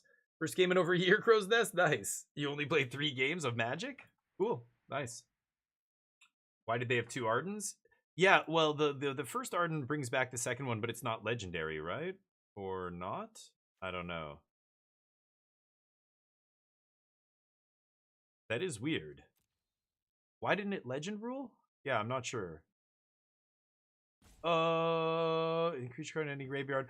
Maybe it was they brought Cavero back? Because that was a Cavero, right? So it's not legendary? Or it's legendary, but it's a different name? They looked like they had 2 Ardens, but one of them was called Cavero or something. I don't know. That new black 3/1. Oh, the with the discard effect on the black guy there. So what colors? Like Grixis or just like black red? Because you need the artist's talent still to go with Monument. I think those two are basically joined at the hip. But yeah. I am probably making many mistakes in this mirror match. It's really complicated actually. Because Cavero, I kind of forgot until I played it again. That you can get a card from their graveyard, which makes it so crazy. Sure, kill that. Oof. So now I can speaker away the Arden. I could bring in Wistfulness. Met 5? I mean, I could... Let's just go... Okay, let's swing with this. Let's go Formidable Speaker. We get to discard Arden, and I'm just going to get a Bitter Triumph here, right? Or creature card. Yeah, never mind, I can't.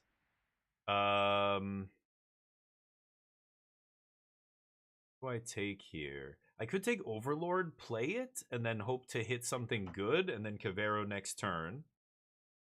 They have 2 cards left? I could put Bringer in the yard so that I can Bringer next turn. I've got Arden in the yard now. I could always Cavero Arden.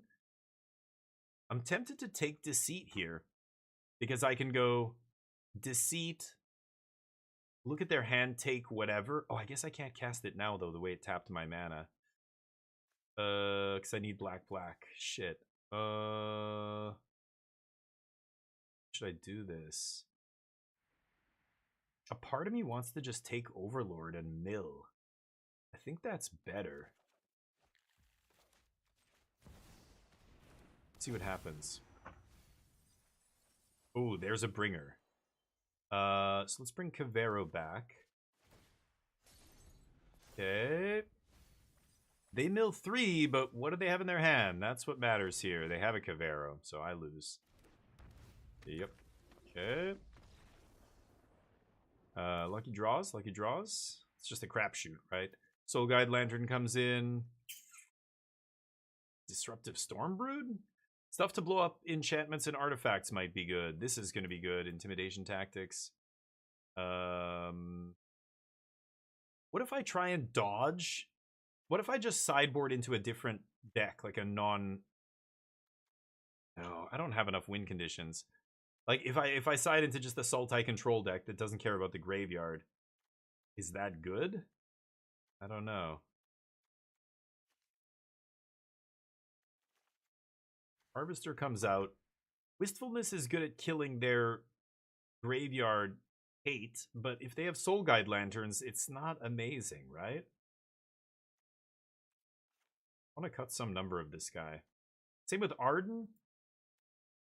Arden's powerful, but or Bringer, like being this all in on the graveyard stuff, I think I want to cut some number of these. That's my instinct, but good to see to bounce Bringer, so if they play it again, it'll bring back my stuff too. I missed that. You mean this? Yeah, just bounce it. I guess, and then the Deceit would go to the yard. Yeah, right. I couldn't cast Deceit there though, the way it tapped, unfortunately.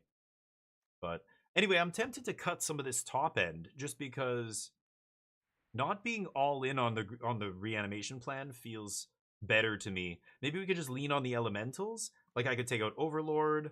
I could take out some number of these. Like, what if I just take out Bringers? Because they, my opponent's going to be filling their graveyard just like we are. I don't know. This guy kind of sucks. But he could take over the game. Bitter Triumph kind of embarrasses him, though. I'm not crazy about that. I think I'm going to bring in the Storm Brood. I feel like that's going to be good here. Blowing up their graveyard hate, blowing up, you know, 3 mana enchantment or whatever. Or just 2 mana kill, like, Bookkeeper, Bookworm, or whatever he's called. This guy. Okay, I think I have to keep this. Turn 1 Intimidation Tactics into Bookworm here. I do have to shock myself in order to do that, so I will. What do you got? Awkward. Okay, I guess I take him. I'm gonna leave them with the speaker, even though it's cheaper here. I know it's very good. That'll just get them another one, but that's fine. Okay, so let's name human. And book it.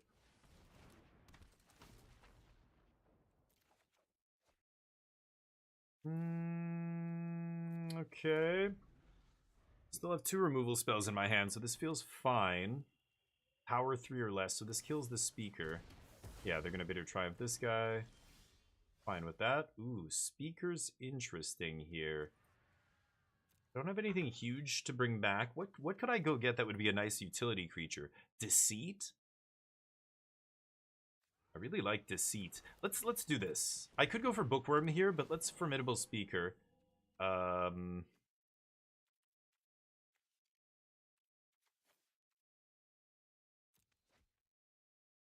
And get Deceit?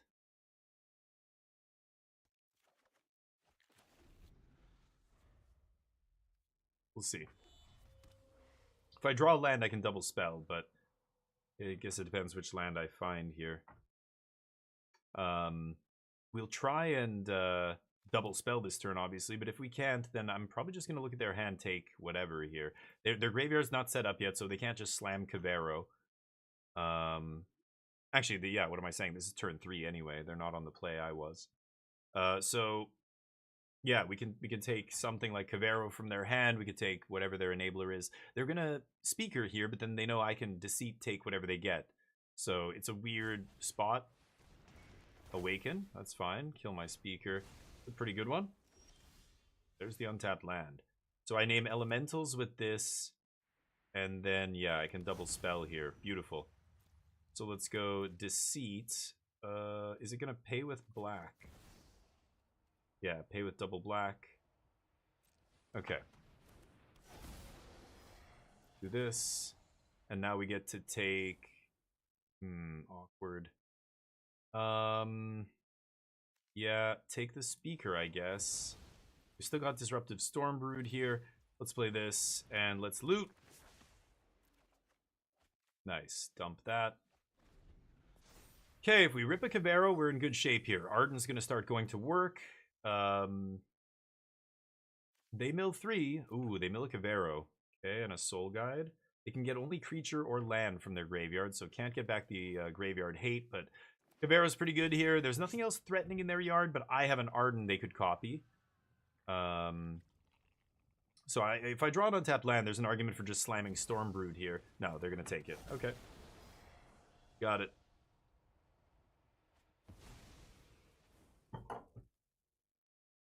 Yep. Okay, both of us empty-handed, but they've got Awaken the Honored Dead to get their Kavero back, which is not amazing for us. And we top deck Kavero. Because we're great. Because we're great at this game. That's how it goes. I guess we're getting Arden here. My graveyard.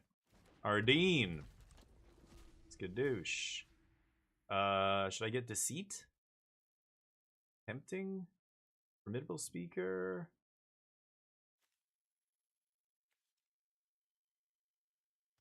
I don't know which one's correct. Okay.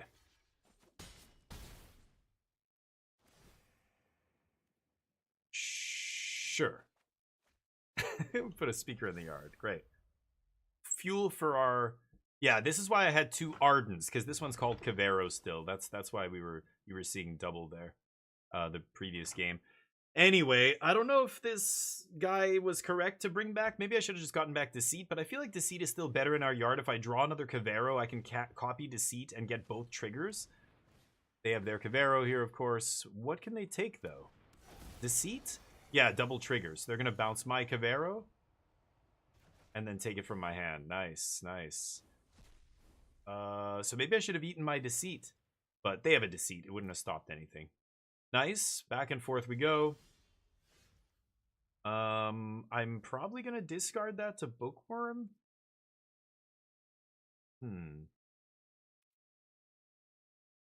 Do I attack here? Give them the double block? I think I will.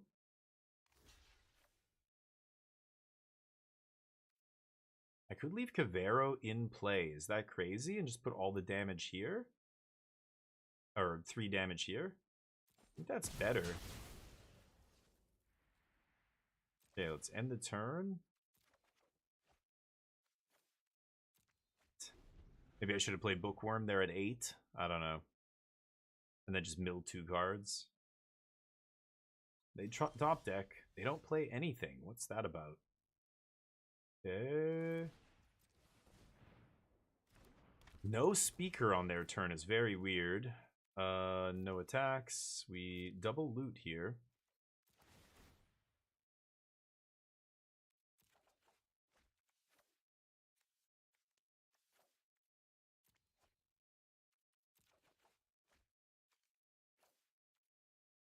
Okay. Not amazing, but okay, my opponent's not drawing anything too hot either here, it looks like. I'm still surprised they haven't cast that guy in their hand, but let's try and take it.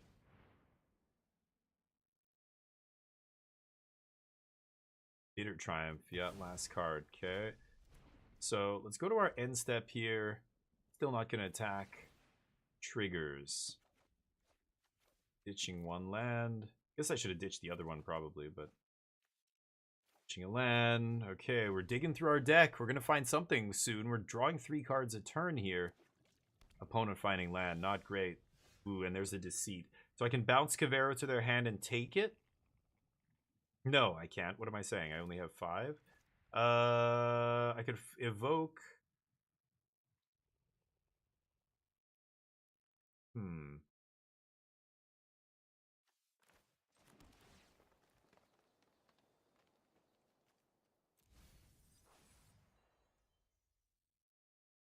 Okay, let's pass. I'm going to try and find a land here, an untapped land for this turn. Yeah. Good. I'm going to ditch it. I'm going to ditch that too. Okay, looking for that untapped land on the top. Not bad, not bad. Okay, they get to start looting now. Lost Bitter Triumph. Ooh. Okay, we didn't find the land. This gets me the land. Blows up enchantment or artifact. And is just keyword large here. I think I'm going to just jam this. And, oh! Oops, I didn't mean to... whatever. Could I not choose both? Wait, what the fuck? Oh, I meant to do the other one. Yeah, oops, my bad. I clicked a little too fast there on the end. Sure. I don't want that. There it is. Oh, but I have to... Yeah, no, never mind. Discard that. Okay. Feel Wistfulness. Sure. Bizarre game. Whoops, I probably shouldn't have played Wistfulness there, but... No blocks. I guess I could double block that thing, but then they get Cavero in the yard.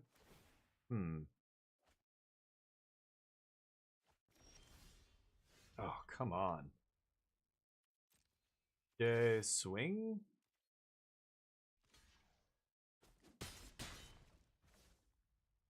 I'm gonna Formidable Speaker away this Deceit and get a Cavero here, I guess, right?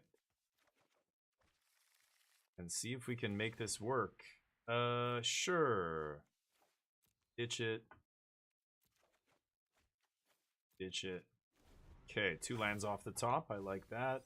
They mill 3 Bringer. Ugh, awkward. Okay, super awkward. We don't have... I took out my Bringers, right? So they left it in? Interesting. I did mill my Soul Guide Lantern away like a moron. Maybe that was a mistake. Ooh. Let's take whatever you've got first. And then we get to Cavero here. So what am I going to do with Cavero? Bitter Triumph, Overgrown Tomb. I could Cavero the Bringer. Bringer brings everything back. They get a Deceit and an obvious Bookworm. I get Deceit, Wistfulness, Double Arden. Yeah, I get too many things here. So, do I attack? No. They're gonna Bitter Triumph, Arwen, whatever. Oh, I guess they'll get Cavero.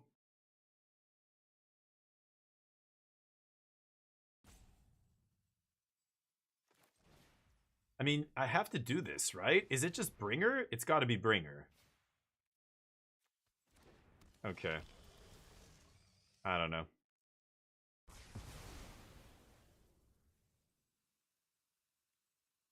Next Cavero copies what? Deceit? I guess Bringer's better?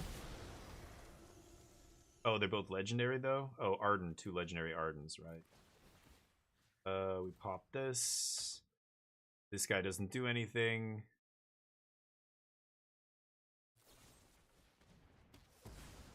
Yep. You might do that. Okay. We do have a bigger board, so that feels good. I feel like I should be able to win from here. They have a top deck. Let's see. Oh. Wow, not bad. Decent top deck there. They're drawing cards. Okay. And a big body to boot. But they're at 6 life. So I think I win. Okay, next game. Whew, close. Cavero the Bringer, yeah. I let them get their Bringer, but they can't cast it. Or it's not cast, so it doesn't matter. It's got to be a cast to trigger, right? So it's not like it ETBs and triggers. Only mine would trigger. But yeah, it's not bad. We just still get too big of a board for them to beat here. I guess I could have actually gotten Arden again pre-combat and done even more damage, but I think we're just wasting time at that point. This game's over, right? They're dead on board. So let's try and actually win this match. I think that's fine. We can use their own Bringers against them. I like taking out Bringer here. Is that crazy? I don't know. My opponent left theirs in. Maybe they're better at this mirror than I am because I've never played it before. I mean, even something like Town Greeter, like I could leave in some number of these. I'm just going to run it back. Let them get their Bringer. Why? Why does it matter? Start the loop. Oh. What loop? Exile their Bringer. With my... You mean exile it with my Cavero that's incoming?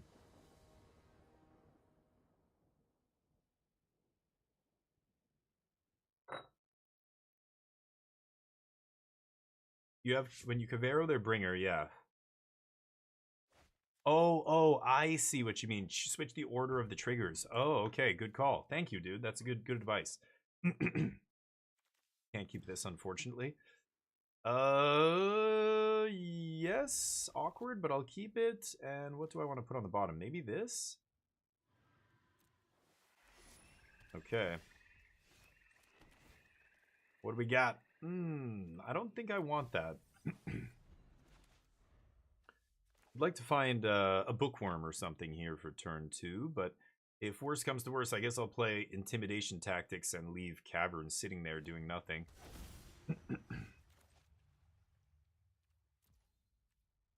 Alright, what do you got? Give me your Caveros, buddy. Oh no. Double Cavero, double Bringer. No way to get them out of their hand, though. Maybe I take Speaker there. Ooh, they don't have lands either. Nice. Could name Elemental here next.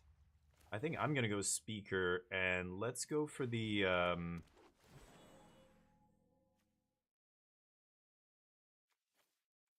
let's go for the, Deceit to start shredding their hand. I hope they don't draw land. Oh, it's a tap land. Good. So I can take that Formidable Speaker.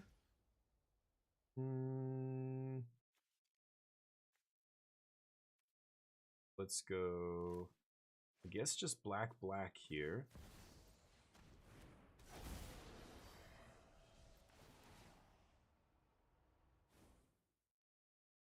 Let's take this speaker.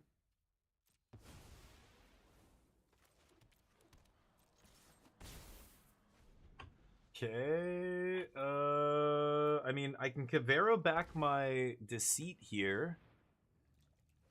Oh, maybe they're gonna Cavero my Deceit? They top decked the land they needed. Yeah. I guess I should have done that. Oops. Whatever.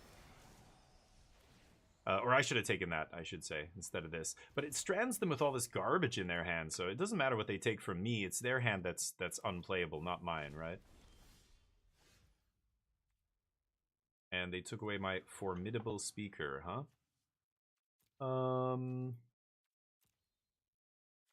See if we can jam something huge into the yard here. No. Okay. Do I Cavero a speaker? Discard Cavern. Get what? What would I get? Maybe another Deceit? I'm not even sure what I would get here. I think I'm gonna do it.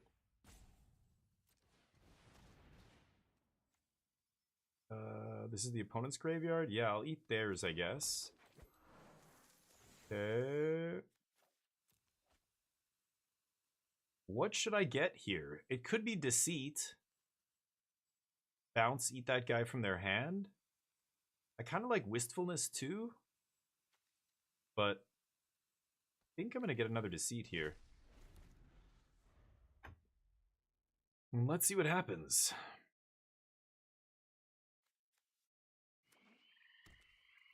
Okay, so their hand's unplayable. I trade off here? No. No. And then I draw Wistfulness. So this ETBs draws me to discards a card. Which I like. I think I'm going to start with that. Can I not pay blue? Oh, I can't pay blue. Okay. Awkward. Wow. Right. Elemental makes blue and that's it.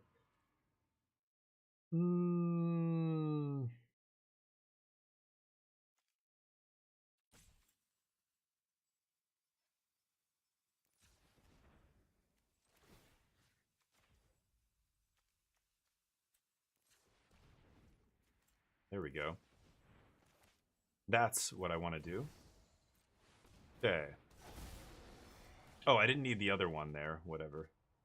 Let's toss Deceit. No, I want to cast Deceit here. Toss that. See what they've got here. I've got multiple discard effects. I want to put something like Arden in the yard so I can Cavero it back.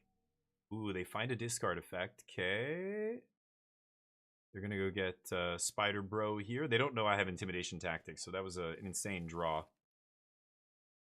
And there's the land.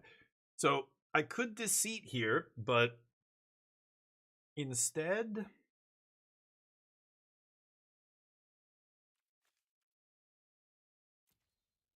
Ugh, this is so interesting. I think I'm just going to swing with the team. And then Intimidation Tactics.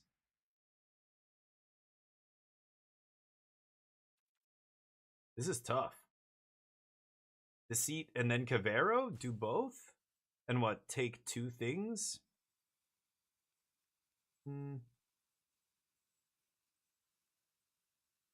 Deceit, I get Arden, and then Cavero, I copy Arden. But then I can't take their Cavero. I have to take their Cavero here, right? Exile the Bringer. Oh, I see what you're saying. Okay. Yeah, I still think... What? Do it. What the fuck is it doing? Why is it warning me? It's so bizarre. So you think... Take Cavero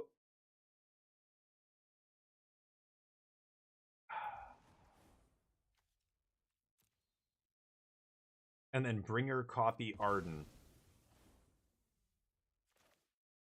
Yeah, that's probably still better. You're right. Bringer, and then Cavero comes back, copies Arden. Or, no, wait, there is no Arden, right? Whatever, I get a bunch of random crap. I don't know. What do you... Deceit, take Cavero.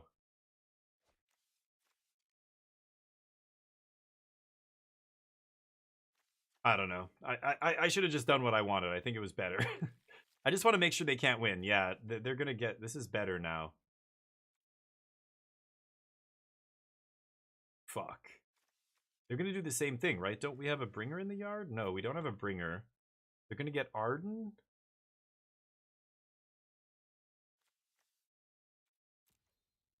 Brutal. They have a Bringer in hand.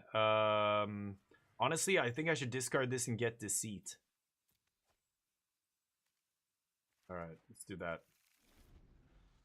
Yeah, I think I should have just done what I wanted, which was Thoughtseize them. I'm not going for the big combo that turn. Just keep, like, attack them, force them into bad blocks or whatever, and then once they trade off, then bring back everything with Bringer. I don't know. Maybe I didn't order the triggers. What does that matter? Because so that they can't get their Bringer back. That's the only thing that changes, right? They get everything else back, right? They get this. They get to get their spider guy because they get to tutor again. I don't know. I think that was a mistake, but anyway. I think I should have just done what I wanted. Because I think even flipping the triggers doesn't really change anything. They don't get a demon here, but they still get to Cavero. And Cavero gets Arden. Because this guy triggered, right? They go get to find a Cavero. And now I lose because I can't win this race. Deceit, bounce.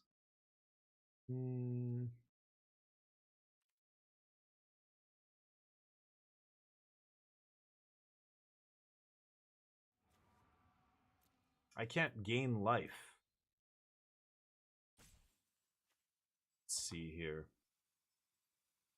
I could bounce. No. Alright, no blocks. I have to bounce Cavero and take Cavero out of their hand. Super awkward here, but I'm at 5 life. Let's do both.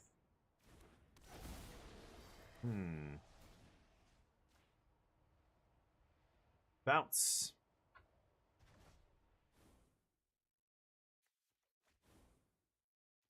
Okay.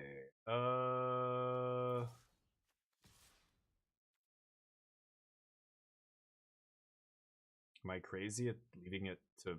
I'm dead to a removal spell?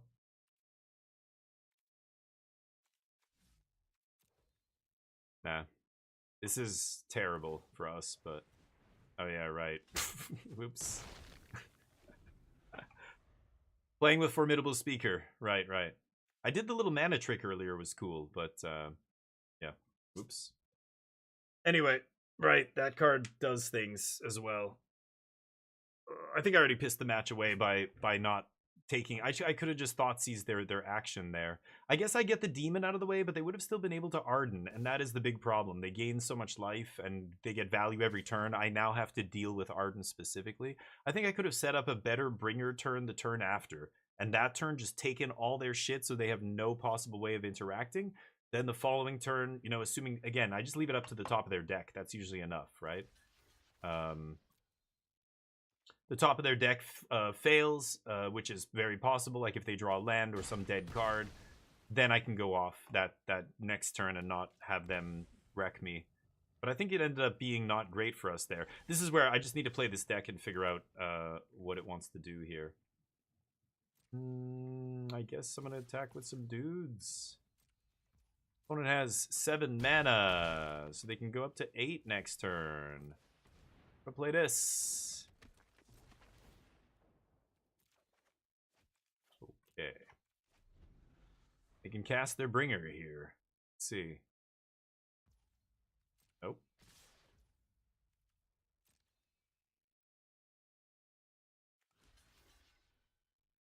Oh, could have untapped Deceit, I guess. Oops. I think they're just gonna bring her though, right? No? Wistfulness. Okay. Yeah, my bad. You're in depth with Cavero? Nice. I think the Reanimator deck was not a good deck until Lorwyn came out, and now it's a real deck. It was an interesting call at the Pro Tour. They basically chose to play, you know, a tier 2 deck at the Pro Tour, that Japanese team, as a crazy metagame call. Okay, so let me think here. 3 mana. What could I go get that could impact the board here? A Bookworm?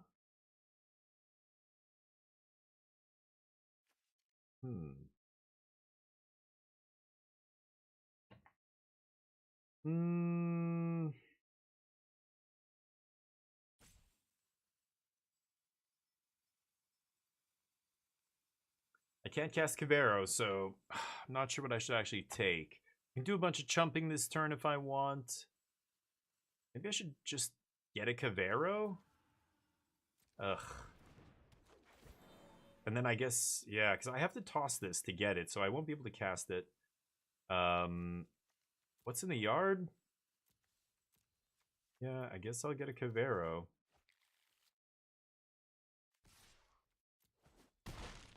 Okay, I'm dead to a removal spell off the top. I'm good. Let's see if they find one.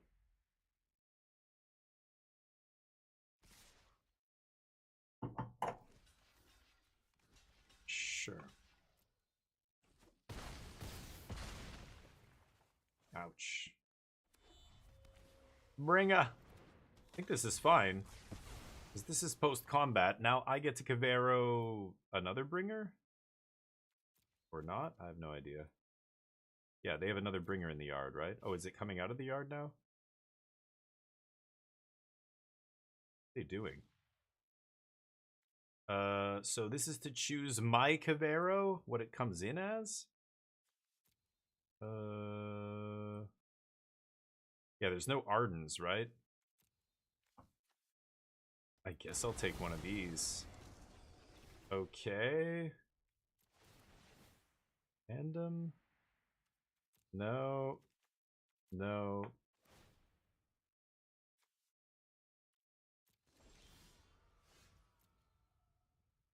What should I get here? They have 2 big flyers. It's all about who has the most Caveros, or most bringers here. So I guess I lose again. I lose this this battle.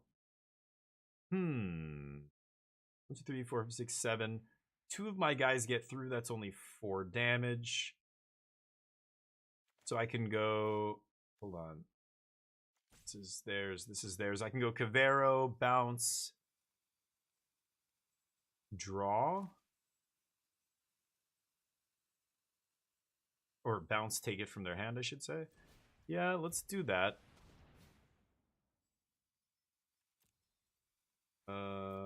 Oh, never mind. Yeah, what am I saying? I don't have a deceit in there. Did I pay blue? I don't even know what I paid. Guess not. Go. Okay. I keep forgetting the Cavern of Souls will not auto-tap, or will it? It's terrible. Sure. I'm just basically punting this game away. I think I kind of mentally checked out quite a while ago. And I lose. Amazing.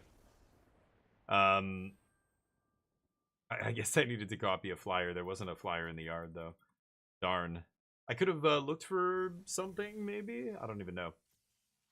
Hey, we got some mastery things or whatever. Let's try one more match here with Reanimator.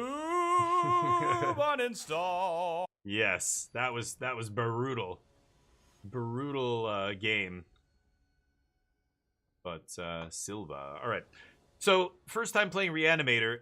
Yeah, there's a bunch of stuff I need to be paying attention to, but the mirror is a gong show. Like, I assume if I'm playing against the mirror match, I'm so far behind already because I don't know how to play the deck that anybody who's played a few matches with it should be beating me. But now I learned a couple important things that I have to remember to do, otherwise they will not matter. It won't matter that I've learned them. Bringer? Let's dump Arden first. I did play this deck way back when it first came out, and it was pretty bad. Like, it was just so inconsistent. And you would lose to yourself, and then people started playing more and more Graveyard Hate, and it's like, what am I doing? Blue-black. What do they have here? Oh, I thought they were going to stun my dude. I don't really want to Formidable Speaker here, because I feel like they're going to go end step 2-drop into Kaito, and I want to kill this 2-drop here. Yep, that's the one. Kill that. I'm assuming they have, I guess it's Deceit? I'm assuming they have, Kaito in their deck. The Bat. You got me, buddy. You got me. It's gonna have to get another one, I guess.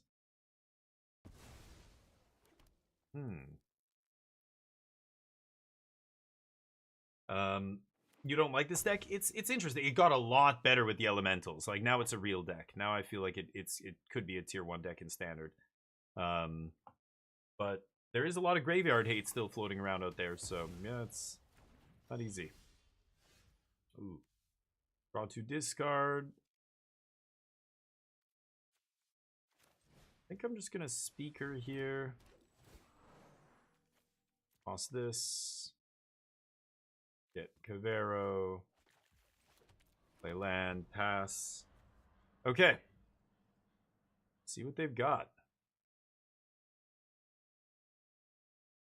I don't know how the match is here against Dimir. I have no clue. They gonna Kaito? Really? Wow, just let me... Okay. I mean, unless they have Snow. I mean, what could they have to counter Cavero here for 1 mana? So I'm just going to get to bring back Bringer. Bringer's going to bring all these things back. And then Arwen's going to turn Formidable Speaker into a thing. Wow, interesting.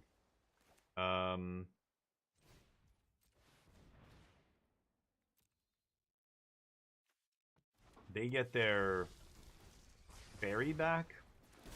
Their Bat. But I think I'm ahead in this race. Uh-huh.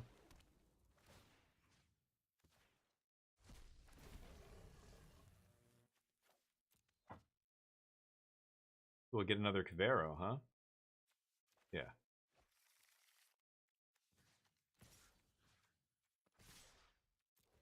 Oof. All of them have Menace and Lifelink. Okay. Nice. Sure. Another Bringer. Nice. Okay. We got game 1. So game 1, obviously, in your favor heavily if you're a Reanimator deck. Now the opponent's going to bring in Graveyard Hate. How much do I care? Like, they're going to bring in maybe Ghost Vacuum, Soul Guide Lantern. They're not going to have Rest in Peace or anything like that, obviously. So, I mean, is Wistfulness enough to blow up artifacts? Do I want Storm Brood here? Like, if the extreme case is you just side out of this stuff and bring in, you know, Oko and I don't know, whatever else against control decks that are going to bring in Rest in Peace. But this Dimir Tempo deck, I think Harvester is going to be good here. Quieting Hex is probably going to be good. And Disruptive Stormbrood, actually the front side is going to be good here too, so maybe I do keep that. I'll take out Greeter. I'll take out Overlord. And I'll shave some number of these, perhaps. Something like that. These are all 2s. This is 2. Is that good? Maybe? The elementals just give you such a great plan B. You don't even need to side into that many creatures, actually. Because of ECL. What's ECL? I have no idea. You just don't like it, basically? Well, what is it? You just don't like the reanimation stuff? Or do you think you know, is it too good? Or is it there's some, like where is it coming from? Like Magic shouldn't have stuff like this, or you just don't like the color combination, or maybe you're talking about the way it plays, like the way the deck, you know, casts its spells. And what I don't like about a lot of combo decks is sometimes you feel like you're all in, on a combo deck, where, you know, if it doesn't do the thing, yeah, I'll keep that actually. If it doesn't do the thing, then it feels like you can never win. Like, it just feels so terrible.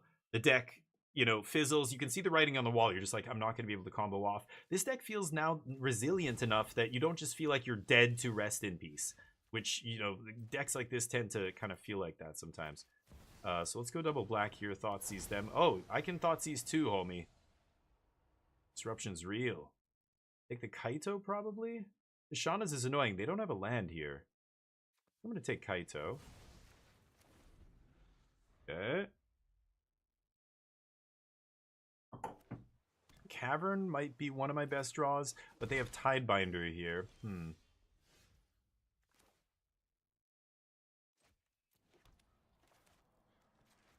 Yeah. They top decked a land, but they didn't play it untapped. They should have left up Tidebinder there.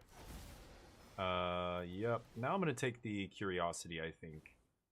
Because I don't want them drawing cards. The removal doesn't matter. I don't care if my creatures die, right? Removal just buys them a couple turns. But let's see.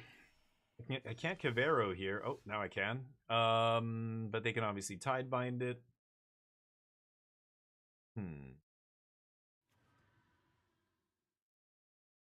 It's funny, they can only Tidebind one of the triggers, which is interesting.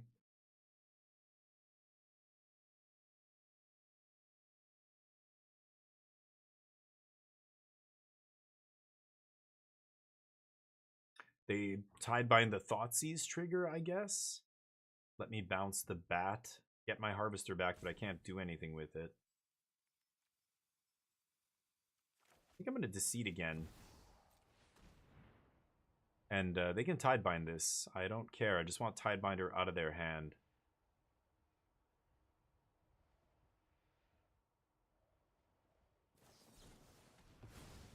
Okay, we can play that. Spell Stutter, dear God.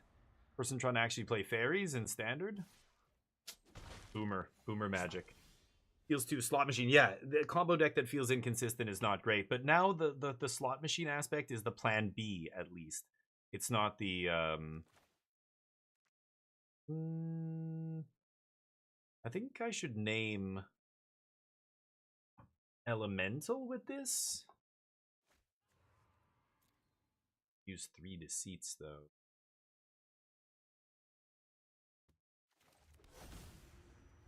No, let's name Human, and we will oh, I guess I can.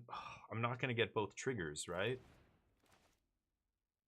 Shit. Okay, I have to pass here. It doesn't even matter.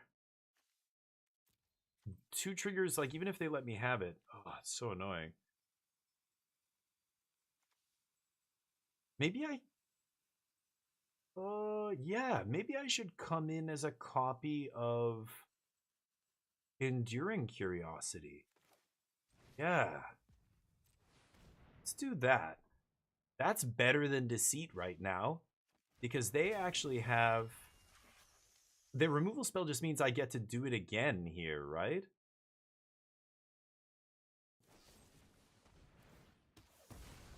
Except it's an enchantment? It's not a creature. Oh. So it won't be a creature? Okay, whatever. We get this enchantment now, at least, but... Okay, never mind. For some reason, I thought I'd be able to get the ETB right, but it comes in as not a creature, specifically. Okay. Sure. I'll just get the enchantment, that's fine with me, but... I'm not doing anything here. There's no point in deceiving. So, I need to find something real. Or a looter. Looter would be nice. Maybe I eventually cast Bringer of the Last Gift, the hard cast. Pretty funny. They can Tidebind it, I guess, but... See what happens. I continue to take 1. Harvester is a nice draw. I'm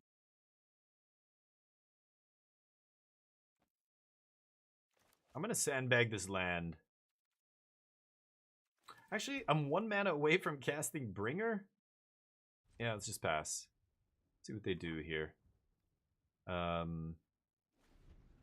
I've got Harvester for their Deep Cavern. They could Tidebinder that. They could fizzle that. But take it. Let's see.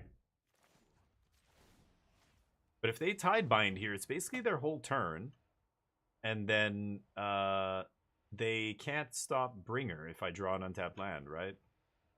Let's see.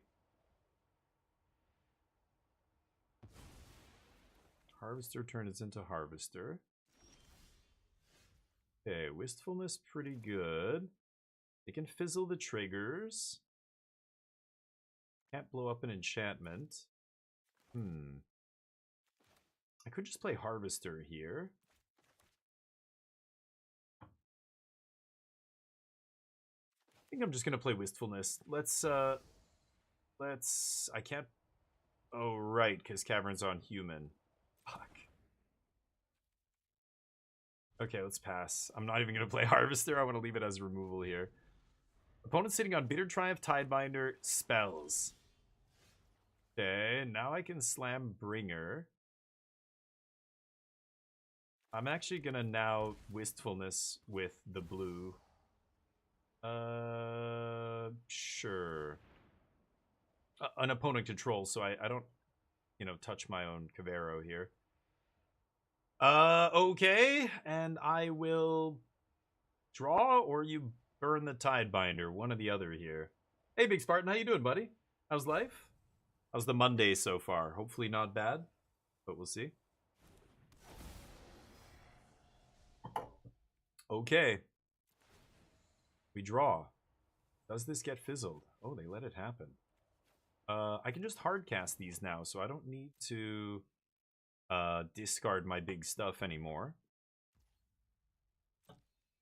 We've got Harvester up here.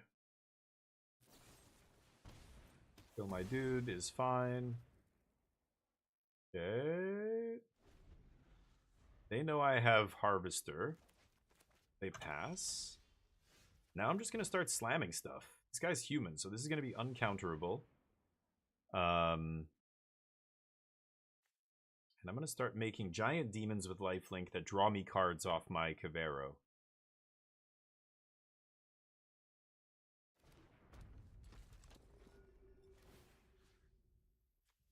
I'll take a bat. Okay. That is perfectly acceptable. I've got Harvester next turn to kill it, and they know that, so they've got to kill Arden right now. I don't think they're playing any pump spells, so I'm definitely just going to put Usurper in front. No? Okay. Let's kill this.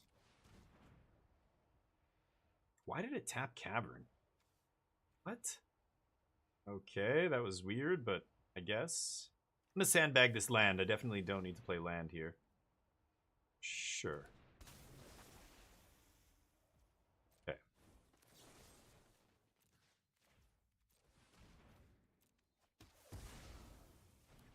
Combat. That. Let's see what you got. If it was a removal spell, they would have killed Arden already, right? Oh, Requiting Hex. Okay. Vren the Relentless. Essence Scatter? What? I could have attacked there. Maybe I draw something relevant? Probably should have attacked. I'm drawing a card when I do damage here, but so are they. So I'm trying to stop them from... And I'm at 12, they're at 23, so... Vren the Relentless. Good God. What does this even do? It's got so many words on it. Exile things when they die. Make rats for each other rat you control. What? Where X is the number of creatures that were exiled. Oh, okay, right. So if I go for Bringer, they can counter it with Essence Scatter.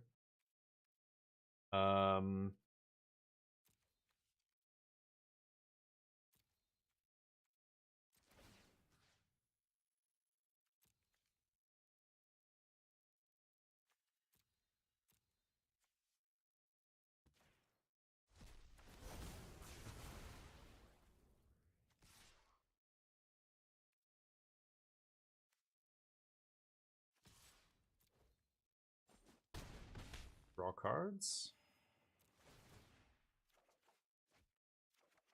Oh, no. Atrocious. Guess so. Good slam bringer. The essence scatter. Get it out of their hand? Nah. Okay, they can play Enduring Curiosity on their turn to draw a card here. That's what they do. So they have Essence Scatter plus a random card now. They have to find a way to answer Arden here or they're in deep trouble.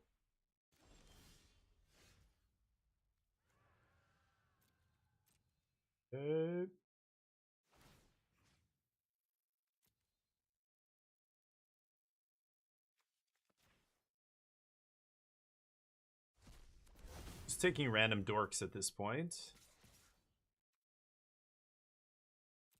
Okay, if they turn it into enchantment, the wistfulness in my hand will kill it. Okay, maybe not. Draw cards.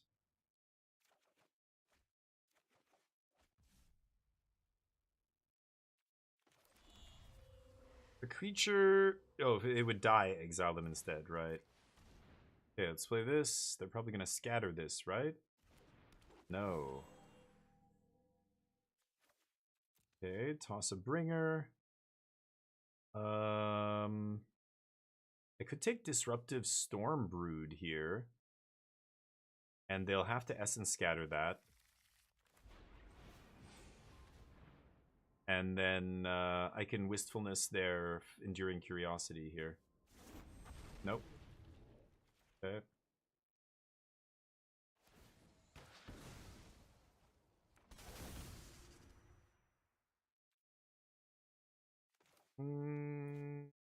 Okay, I'll pass. Oh, nice top deck. You go to 5. I'm at 24. Yeah. The mid-range decks really get hosed by the Reanimator. You just go so big, so over the top of them. Like, all their removal, unless they can exile my graveyard, their removal is just no good. But going through some shit. Sorry to hear that, Spartan. Hey, no, thank you, dude. I appreciate that. That's kind praise. I think my voice is like nails on a chalkboard. But I'm glad some people like it. Let's jam some more Reanimator. I'm almost done. Today we were going to play some Alan Wake 2, but had some really big raids. Shahar Shanhar came in with the 265. Austin with the 11. Master Copter with the 19. Lots of love from the community today, so hopefully we pay it forward. Well, we will pay it forward soon enough, but hopefully you guys give those people a follow, and they're all great content creators. Magic's weird. Magic, you know, when you get into it, there's not a ton of like higher level content creators, so there's like the same group of kind of people who follow Magic content on Twitch that kind of go back and forth between all the kind of popular streamers' channels. It's really interesting to see, but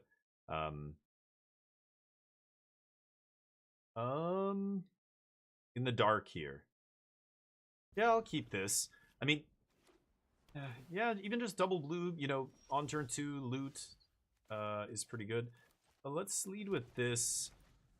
I'll go double marsh here. I want to leave the opportunity up to just double blue wistfulness right now, right? There's a cavern. Ooh, against Jeskai? This is going to be nice. How am I going to do this? I mean, Formidable Speaker does it next turn, but I would like to actually use my mana here. It means I won't be able to play this. One of these blooming marshes is going to come in tapped, but who gives a shit, right? I'll have 4 mana untapped here. So I think I am going to do this. Okay,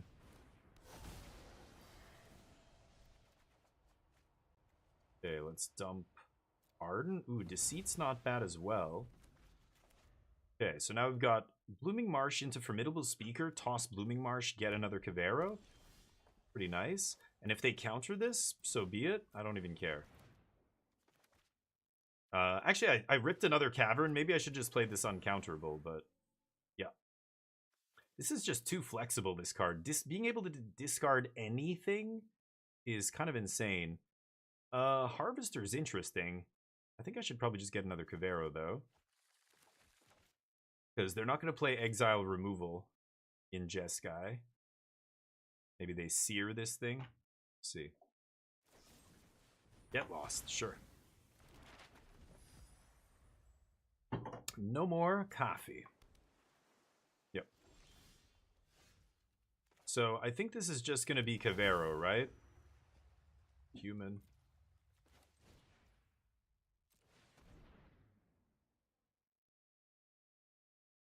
The only thing that would be relevant here would be... Oh, I guess they could have removal. For Arden? Yeah, instant speed removal here. Combat? No, I didn't think so. Nope, we gotta go to combat. That's amazing. Oh, they have a Tidebinder. Okay, Tidebinder it is. Well, I can kill Tidebinder, so they've got to be very careful letting me untap with Kavero here. Legend of Kuruk tapping out. Fantastic. Scry 2 draw, Scry 2 draw. Turn into a 4-3 when you cast spells. Make spirits that can't block or be blocked. Right. Okie dokie. This is another one one of the Jeskai decks from the tournament, but okay, so let me think about this. I've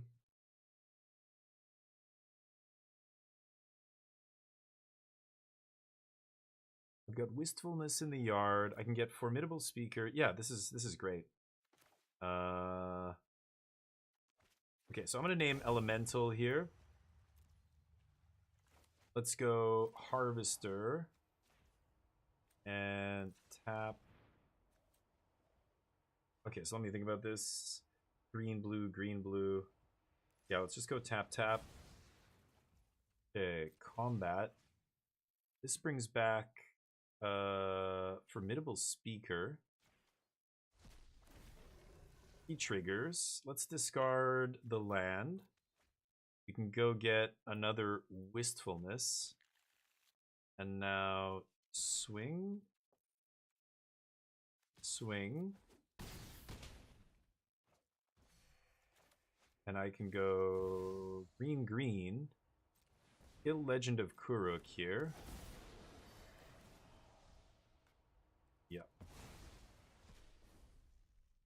And pass. And I guess I'll map up here. Sure. I'll keep that on top. Nice. Do I have a Deceit in the yard? I don't have a Deceit, but I can Wistfulness again, draw some cards. I have a Deceit in my hand, I guess. I could just Deceit for 2 here and then Kavero if I draw an untapped land. They have Judgment.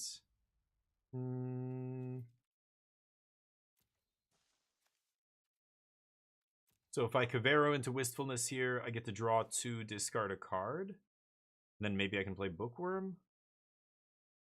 I could Deceit into Bookworm here as well, but then am I really going to discard Kavero? No. Let's... Oh shit, I should have made sure I'm paying double green here. What did I actually pay? Oh shit, oops. Fuck. I should have... I keep forgetting. It doesn't actually... I don't know. I don't know what it makes off Cavern. Nothing? I am going to keep that on top, actually.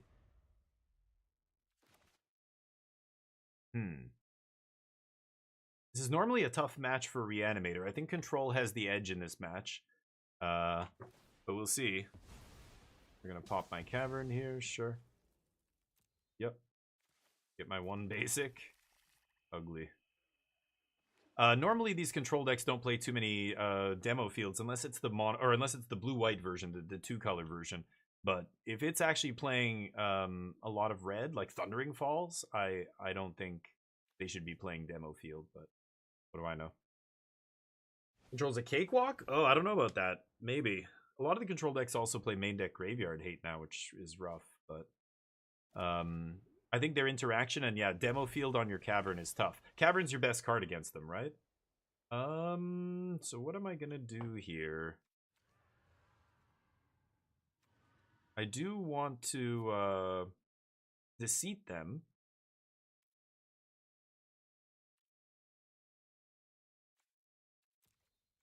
Let's swing first. What they do. They're at 9. Okay, let's go for black, black. Hello?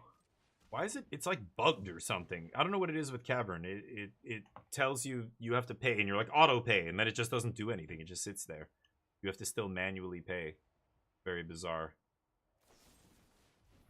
Get lost, my homie. Sure. They know I'm gonna take it. Yep. What do we got? Aang. Yeah, this weird version. Okay, so Cavern is gone. I should probably take No More Lies.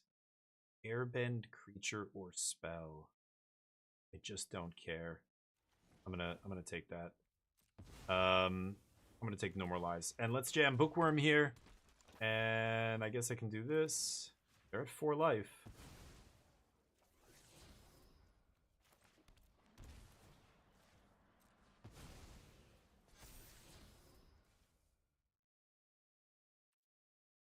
Okay.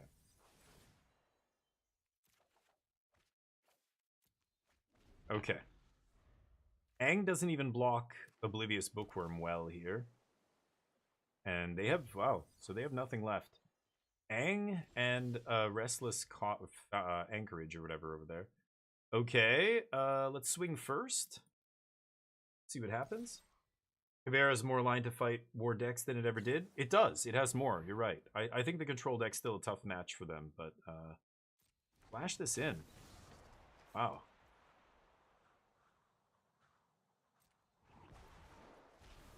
Okay, so I could just Deceit here. Or I could get Arden, but now I'm post-combat. I think I'm just going to Deceit. But I have to make sure I tap this correctly. Black, blue, blue, black.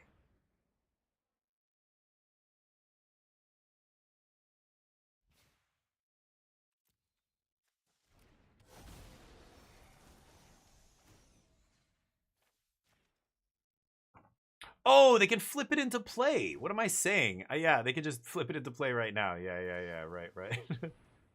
Sure. It doesn't matter. Are they going to bounce my Cavero? Yeah, that was like a loop that accomplished nothing. Okay, I'm going to play Bookworm. Oh, I can play it for 2? Oh, yes. Can't take that. Yeah. That's funny. I'm gonna Bookworm here. I don't care about that thing. They can pay 8 to do what? Flip it, blah, blah, blah. I'll just kill it, right? Let's draw. Okay, Cavern's not bad. Right. Airbendies, yeah. Avatar. I don't know, man. I don't think this card belongs in control, but what do I know? Deal. They know I have the Arwen or whatever, Arden in the yard. Okay, so now we get to try this Myojin of Night's Reach. Let's give this a whirl. Harvester comes out. Theater Triumph's not great. Oko comes in. Spell Snare's interesting here. It hits a lot of stuff. Get Lost, No More Lies. It hits the card draw spell. Not that, the other one. Consult. I don't want Intimidation Tactics. Maybe I could see bringing in Spell Snare here. And then they're going to bring in a bunch of Graveyard Hate. So do I side out the Bringers? This is the match where I kind of want to side stuff like this out. I'll bring in Disruptive.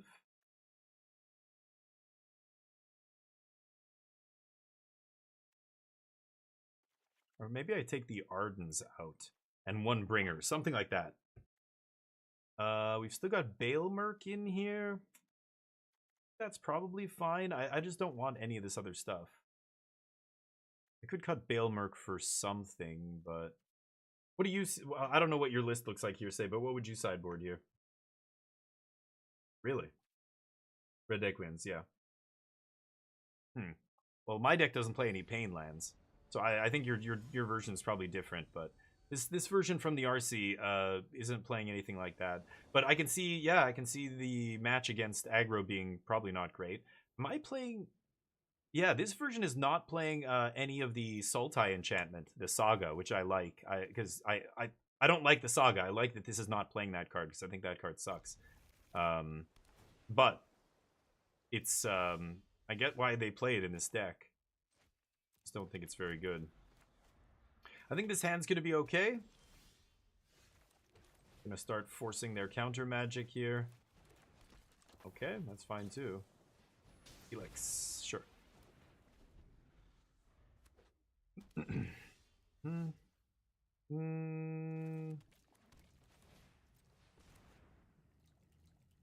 Bookworm.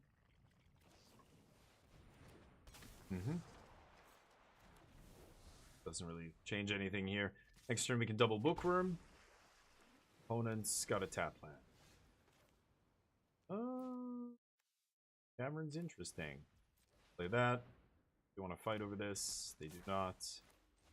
Let's name human.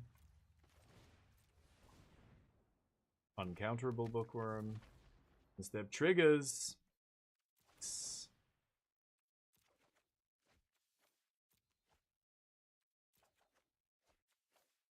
Way too many bitter triumphs here, but that's okay.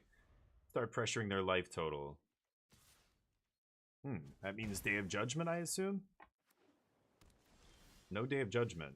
Okay. Interesting.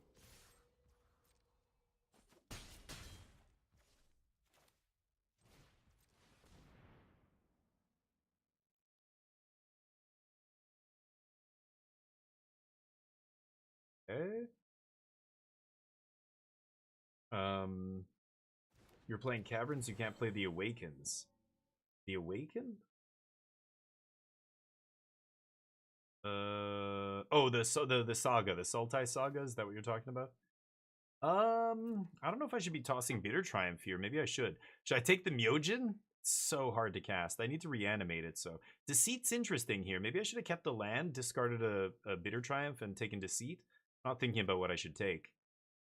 Probably just take Cavero, though. Pass.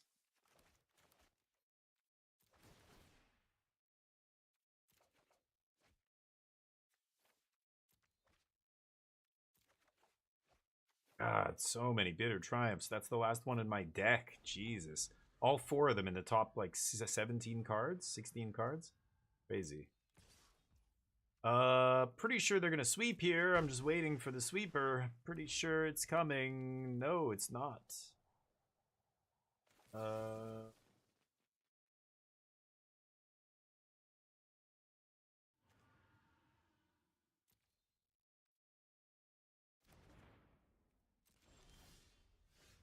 Oko. Good old Oko. Slap? Let's see what happens here. It takes 6. Okay, I'm gonna jam Oko. I don't know. Versus a counter? You gonna counter this? Probably, right? No! Oko resolves. Oh, it's Tidebinder. That's what it is. What? What does he do again? Oh, gains all creature types. Hold on, hold on. No. That was the wrong ability. What? No. Okay. This ability. My bad. It's my first time, Oko. Take it easy. Yeah, there's Tidebinder. I think that's fine.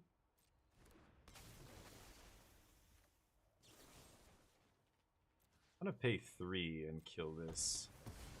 Okay. I don't think they have a counter now. Tell. Okay. Ooh. Okay. And remember, I have Cavern on Human here. Oh, yes. Tap out for me, baby. Beautiful. Bringer's still not amazing here. I'm just getting Overlord, Oblivious Bookworm back. I mean, I'm putting on a lot of damage. I don't know. Let's just keep pushing with what we have in play for now, I guess. If I can flip Oko, they're reading right now. I can flip Oko for a green mana, and then I can make 2 elk creatures. But that's a -3. So no, I can't make anything here. Nah, I'm good. So let's swing first. See what my opponent does here. Nothing. Okay. See if they want to fight over this. No. They know I have Cavero. Maybe they're saving it? I could Cavero something here. I think I'm actually just going to play this, though. See if they fight over this. This pops the legend. Kind of want them to burn a counter here at some point. Playing Caverns, you can't play the Awakens. Yeah, the 3-color one. Well, the last version of this deck I was playing both. Oh, they're just going to legend rule themselves? Wow. Okay, sure. Okay. Okay, now I've got enough juice in the yard that the Cavero's gonna win the game. If it goes, you know, if they don't sweep. They kind of have to sweep now, and then they have to sweep again. Yeah, I should have left Oko until after I played Stormbrood. That was dumb. I guess they have multiple Angs here. Awkward. Fire up that Anchorage. I would love for them to tap 4 lands on their turn. Let's see, they do not. Attacking me for 2. Huh.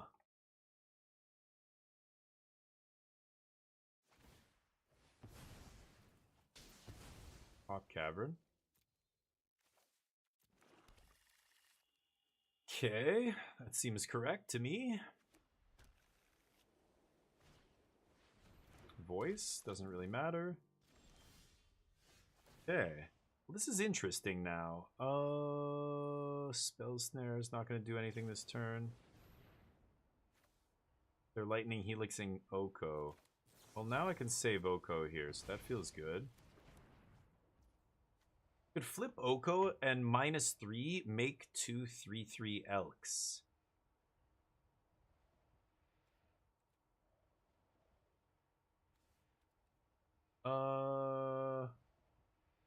But I want to Cavero this turn, I think. What is their last card? Maybe I don't Cavero this turn?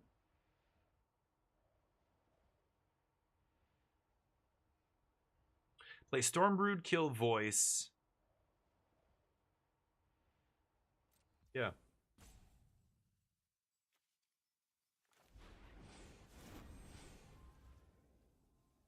Go for this.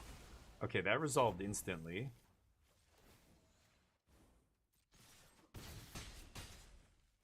Okay. Pass. That's a better turn, I think.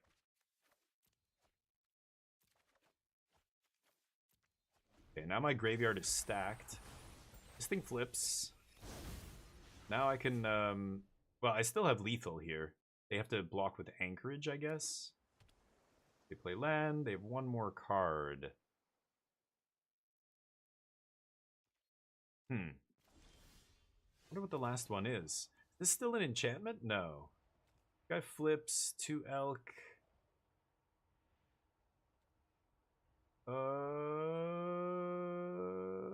I don't have an Arwen. I took those out, right?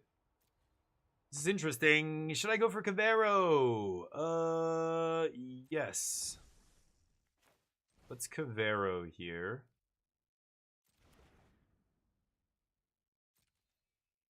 Okay, swing. They have Voice, Ang, Tidebinder in the yard.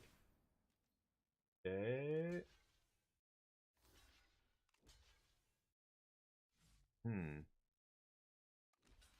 They're trying not to kill stuff that they know is going to come back if this resolves. Let's go for Cavero here. Is this going to resolve? It is.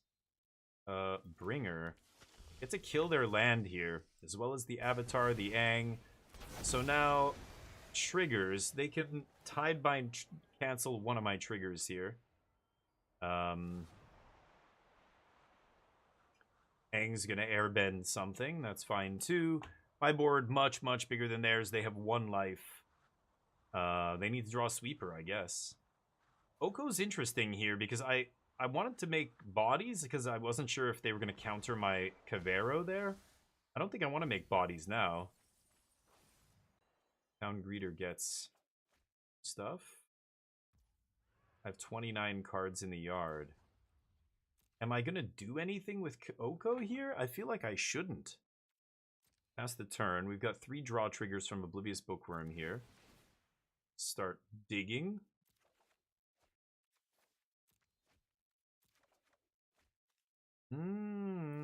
Tempting, but they only have one card left.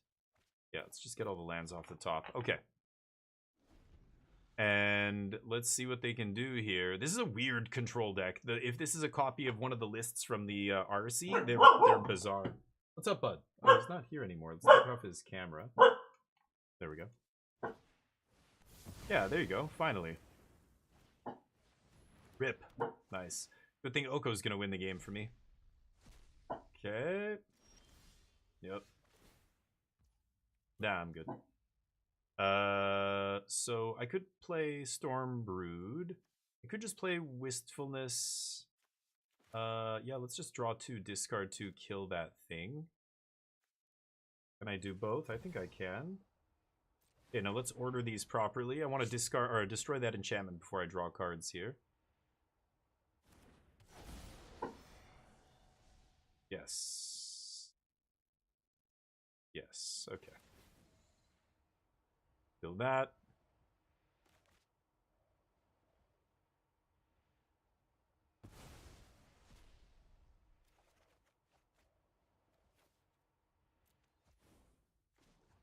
Let's see if they kill Oko or counter Oko here. Yeah, that's what they're saving it for. Okay, that's their last play. Yeah, I'll keep Wistfulness. All right. Wistfulness is large. Okay. Chonker, swing. Oh, I guess I could have disrupted them there, but I want to see if their last card... Okay, okay. Their last card isn't anything relevant, then we don't have to do anything here. I'm actually going to draw 2 cards. Actually, hold on. Just hardcast this. We'll just do it all.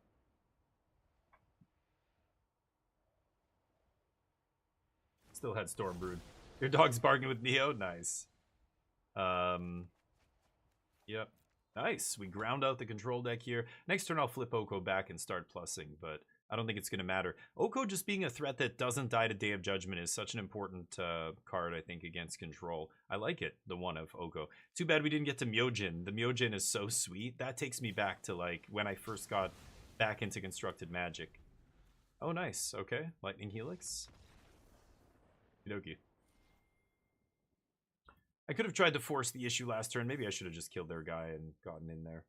Probably should have. It's 5:30. I might have to wrap it up here, unfortunately, but that feels pretty good. I like that Reanimator deck. I don't know what your list looks like here, Say. I'd like to see it, if you don't mind. Send it to me on Discord, because I've got to shut her down here, but this is the list from the top 8 of the RC. It feels pretty good. There's some, obviously, yeah, like missing that 3-mana enchantment. I was still playing that plus Caverns in the last version of this deck I played. Sometimes you're seeing 4 Ardens, sometimes 3. Usually you're seeing a lot more Overlord of the Balemerc, but you got to cut some stuff for these elementals. They're just so good. You had to make room for 8 of them. So a bunch of other stuff had to go. Town Greeters, as you can see. I feel like these are the flex slots, right? Greeter, Harvester, Overlord. Like, the rest of this feels like it's locked in, and you can tell 4, 4, 4, 4, 4, 4, 4. Like, that is the core of the deck. And then, of course, Bringers of 4. Arden, I feel like, is the only one you could play 4. You don't have to, like, it's... But these are the flex slots. I could definitely see playing with this and putting other stuff in there. I kind of like this. I've liked it so far. I like one of... Disruptive Stormbrood. I could see even playing this in the main deck instead of a Town Greeter or something. But again, with Wistfulness, I don't even know if you need extra enchantment graveyard, right? You might not. Anyway, let's give somebody some love. You guys are awesome. Thank you for hanging out with me today. I really appreciate it. Hopefully you have a great Monday, the rest of your day, wherever you are, whatever you're getting up to. We didn't get to play Alan Wake, and I feel bad. I know there were some people excited for Alan Wake, but let's give somebody some love here. Who do we have? Jaffer's streaming. Haven't actually rated Jaffer in a long time. I haven't seen him stream in a while. I guess he streams usually before I finish. They're looking at some standard decks, talking about standard. I'm not sure what he's getting up to, but give Jaffer some love. Give him a follow. He's a good dude. And I will be back tomorrow for some more hot card-on-card action. Gonna post my usual message. DF16 squad incoming. You can copy and paste this. If you are a sub, you'll have all the emotes. If you're not a sub, post whatever emotes you want. Spam some stuff. Let's give him some love. Give him a follow. And I hope you have a great evening. I will see you tomorrow. Peace.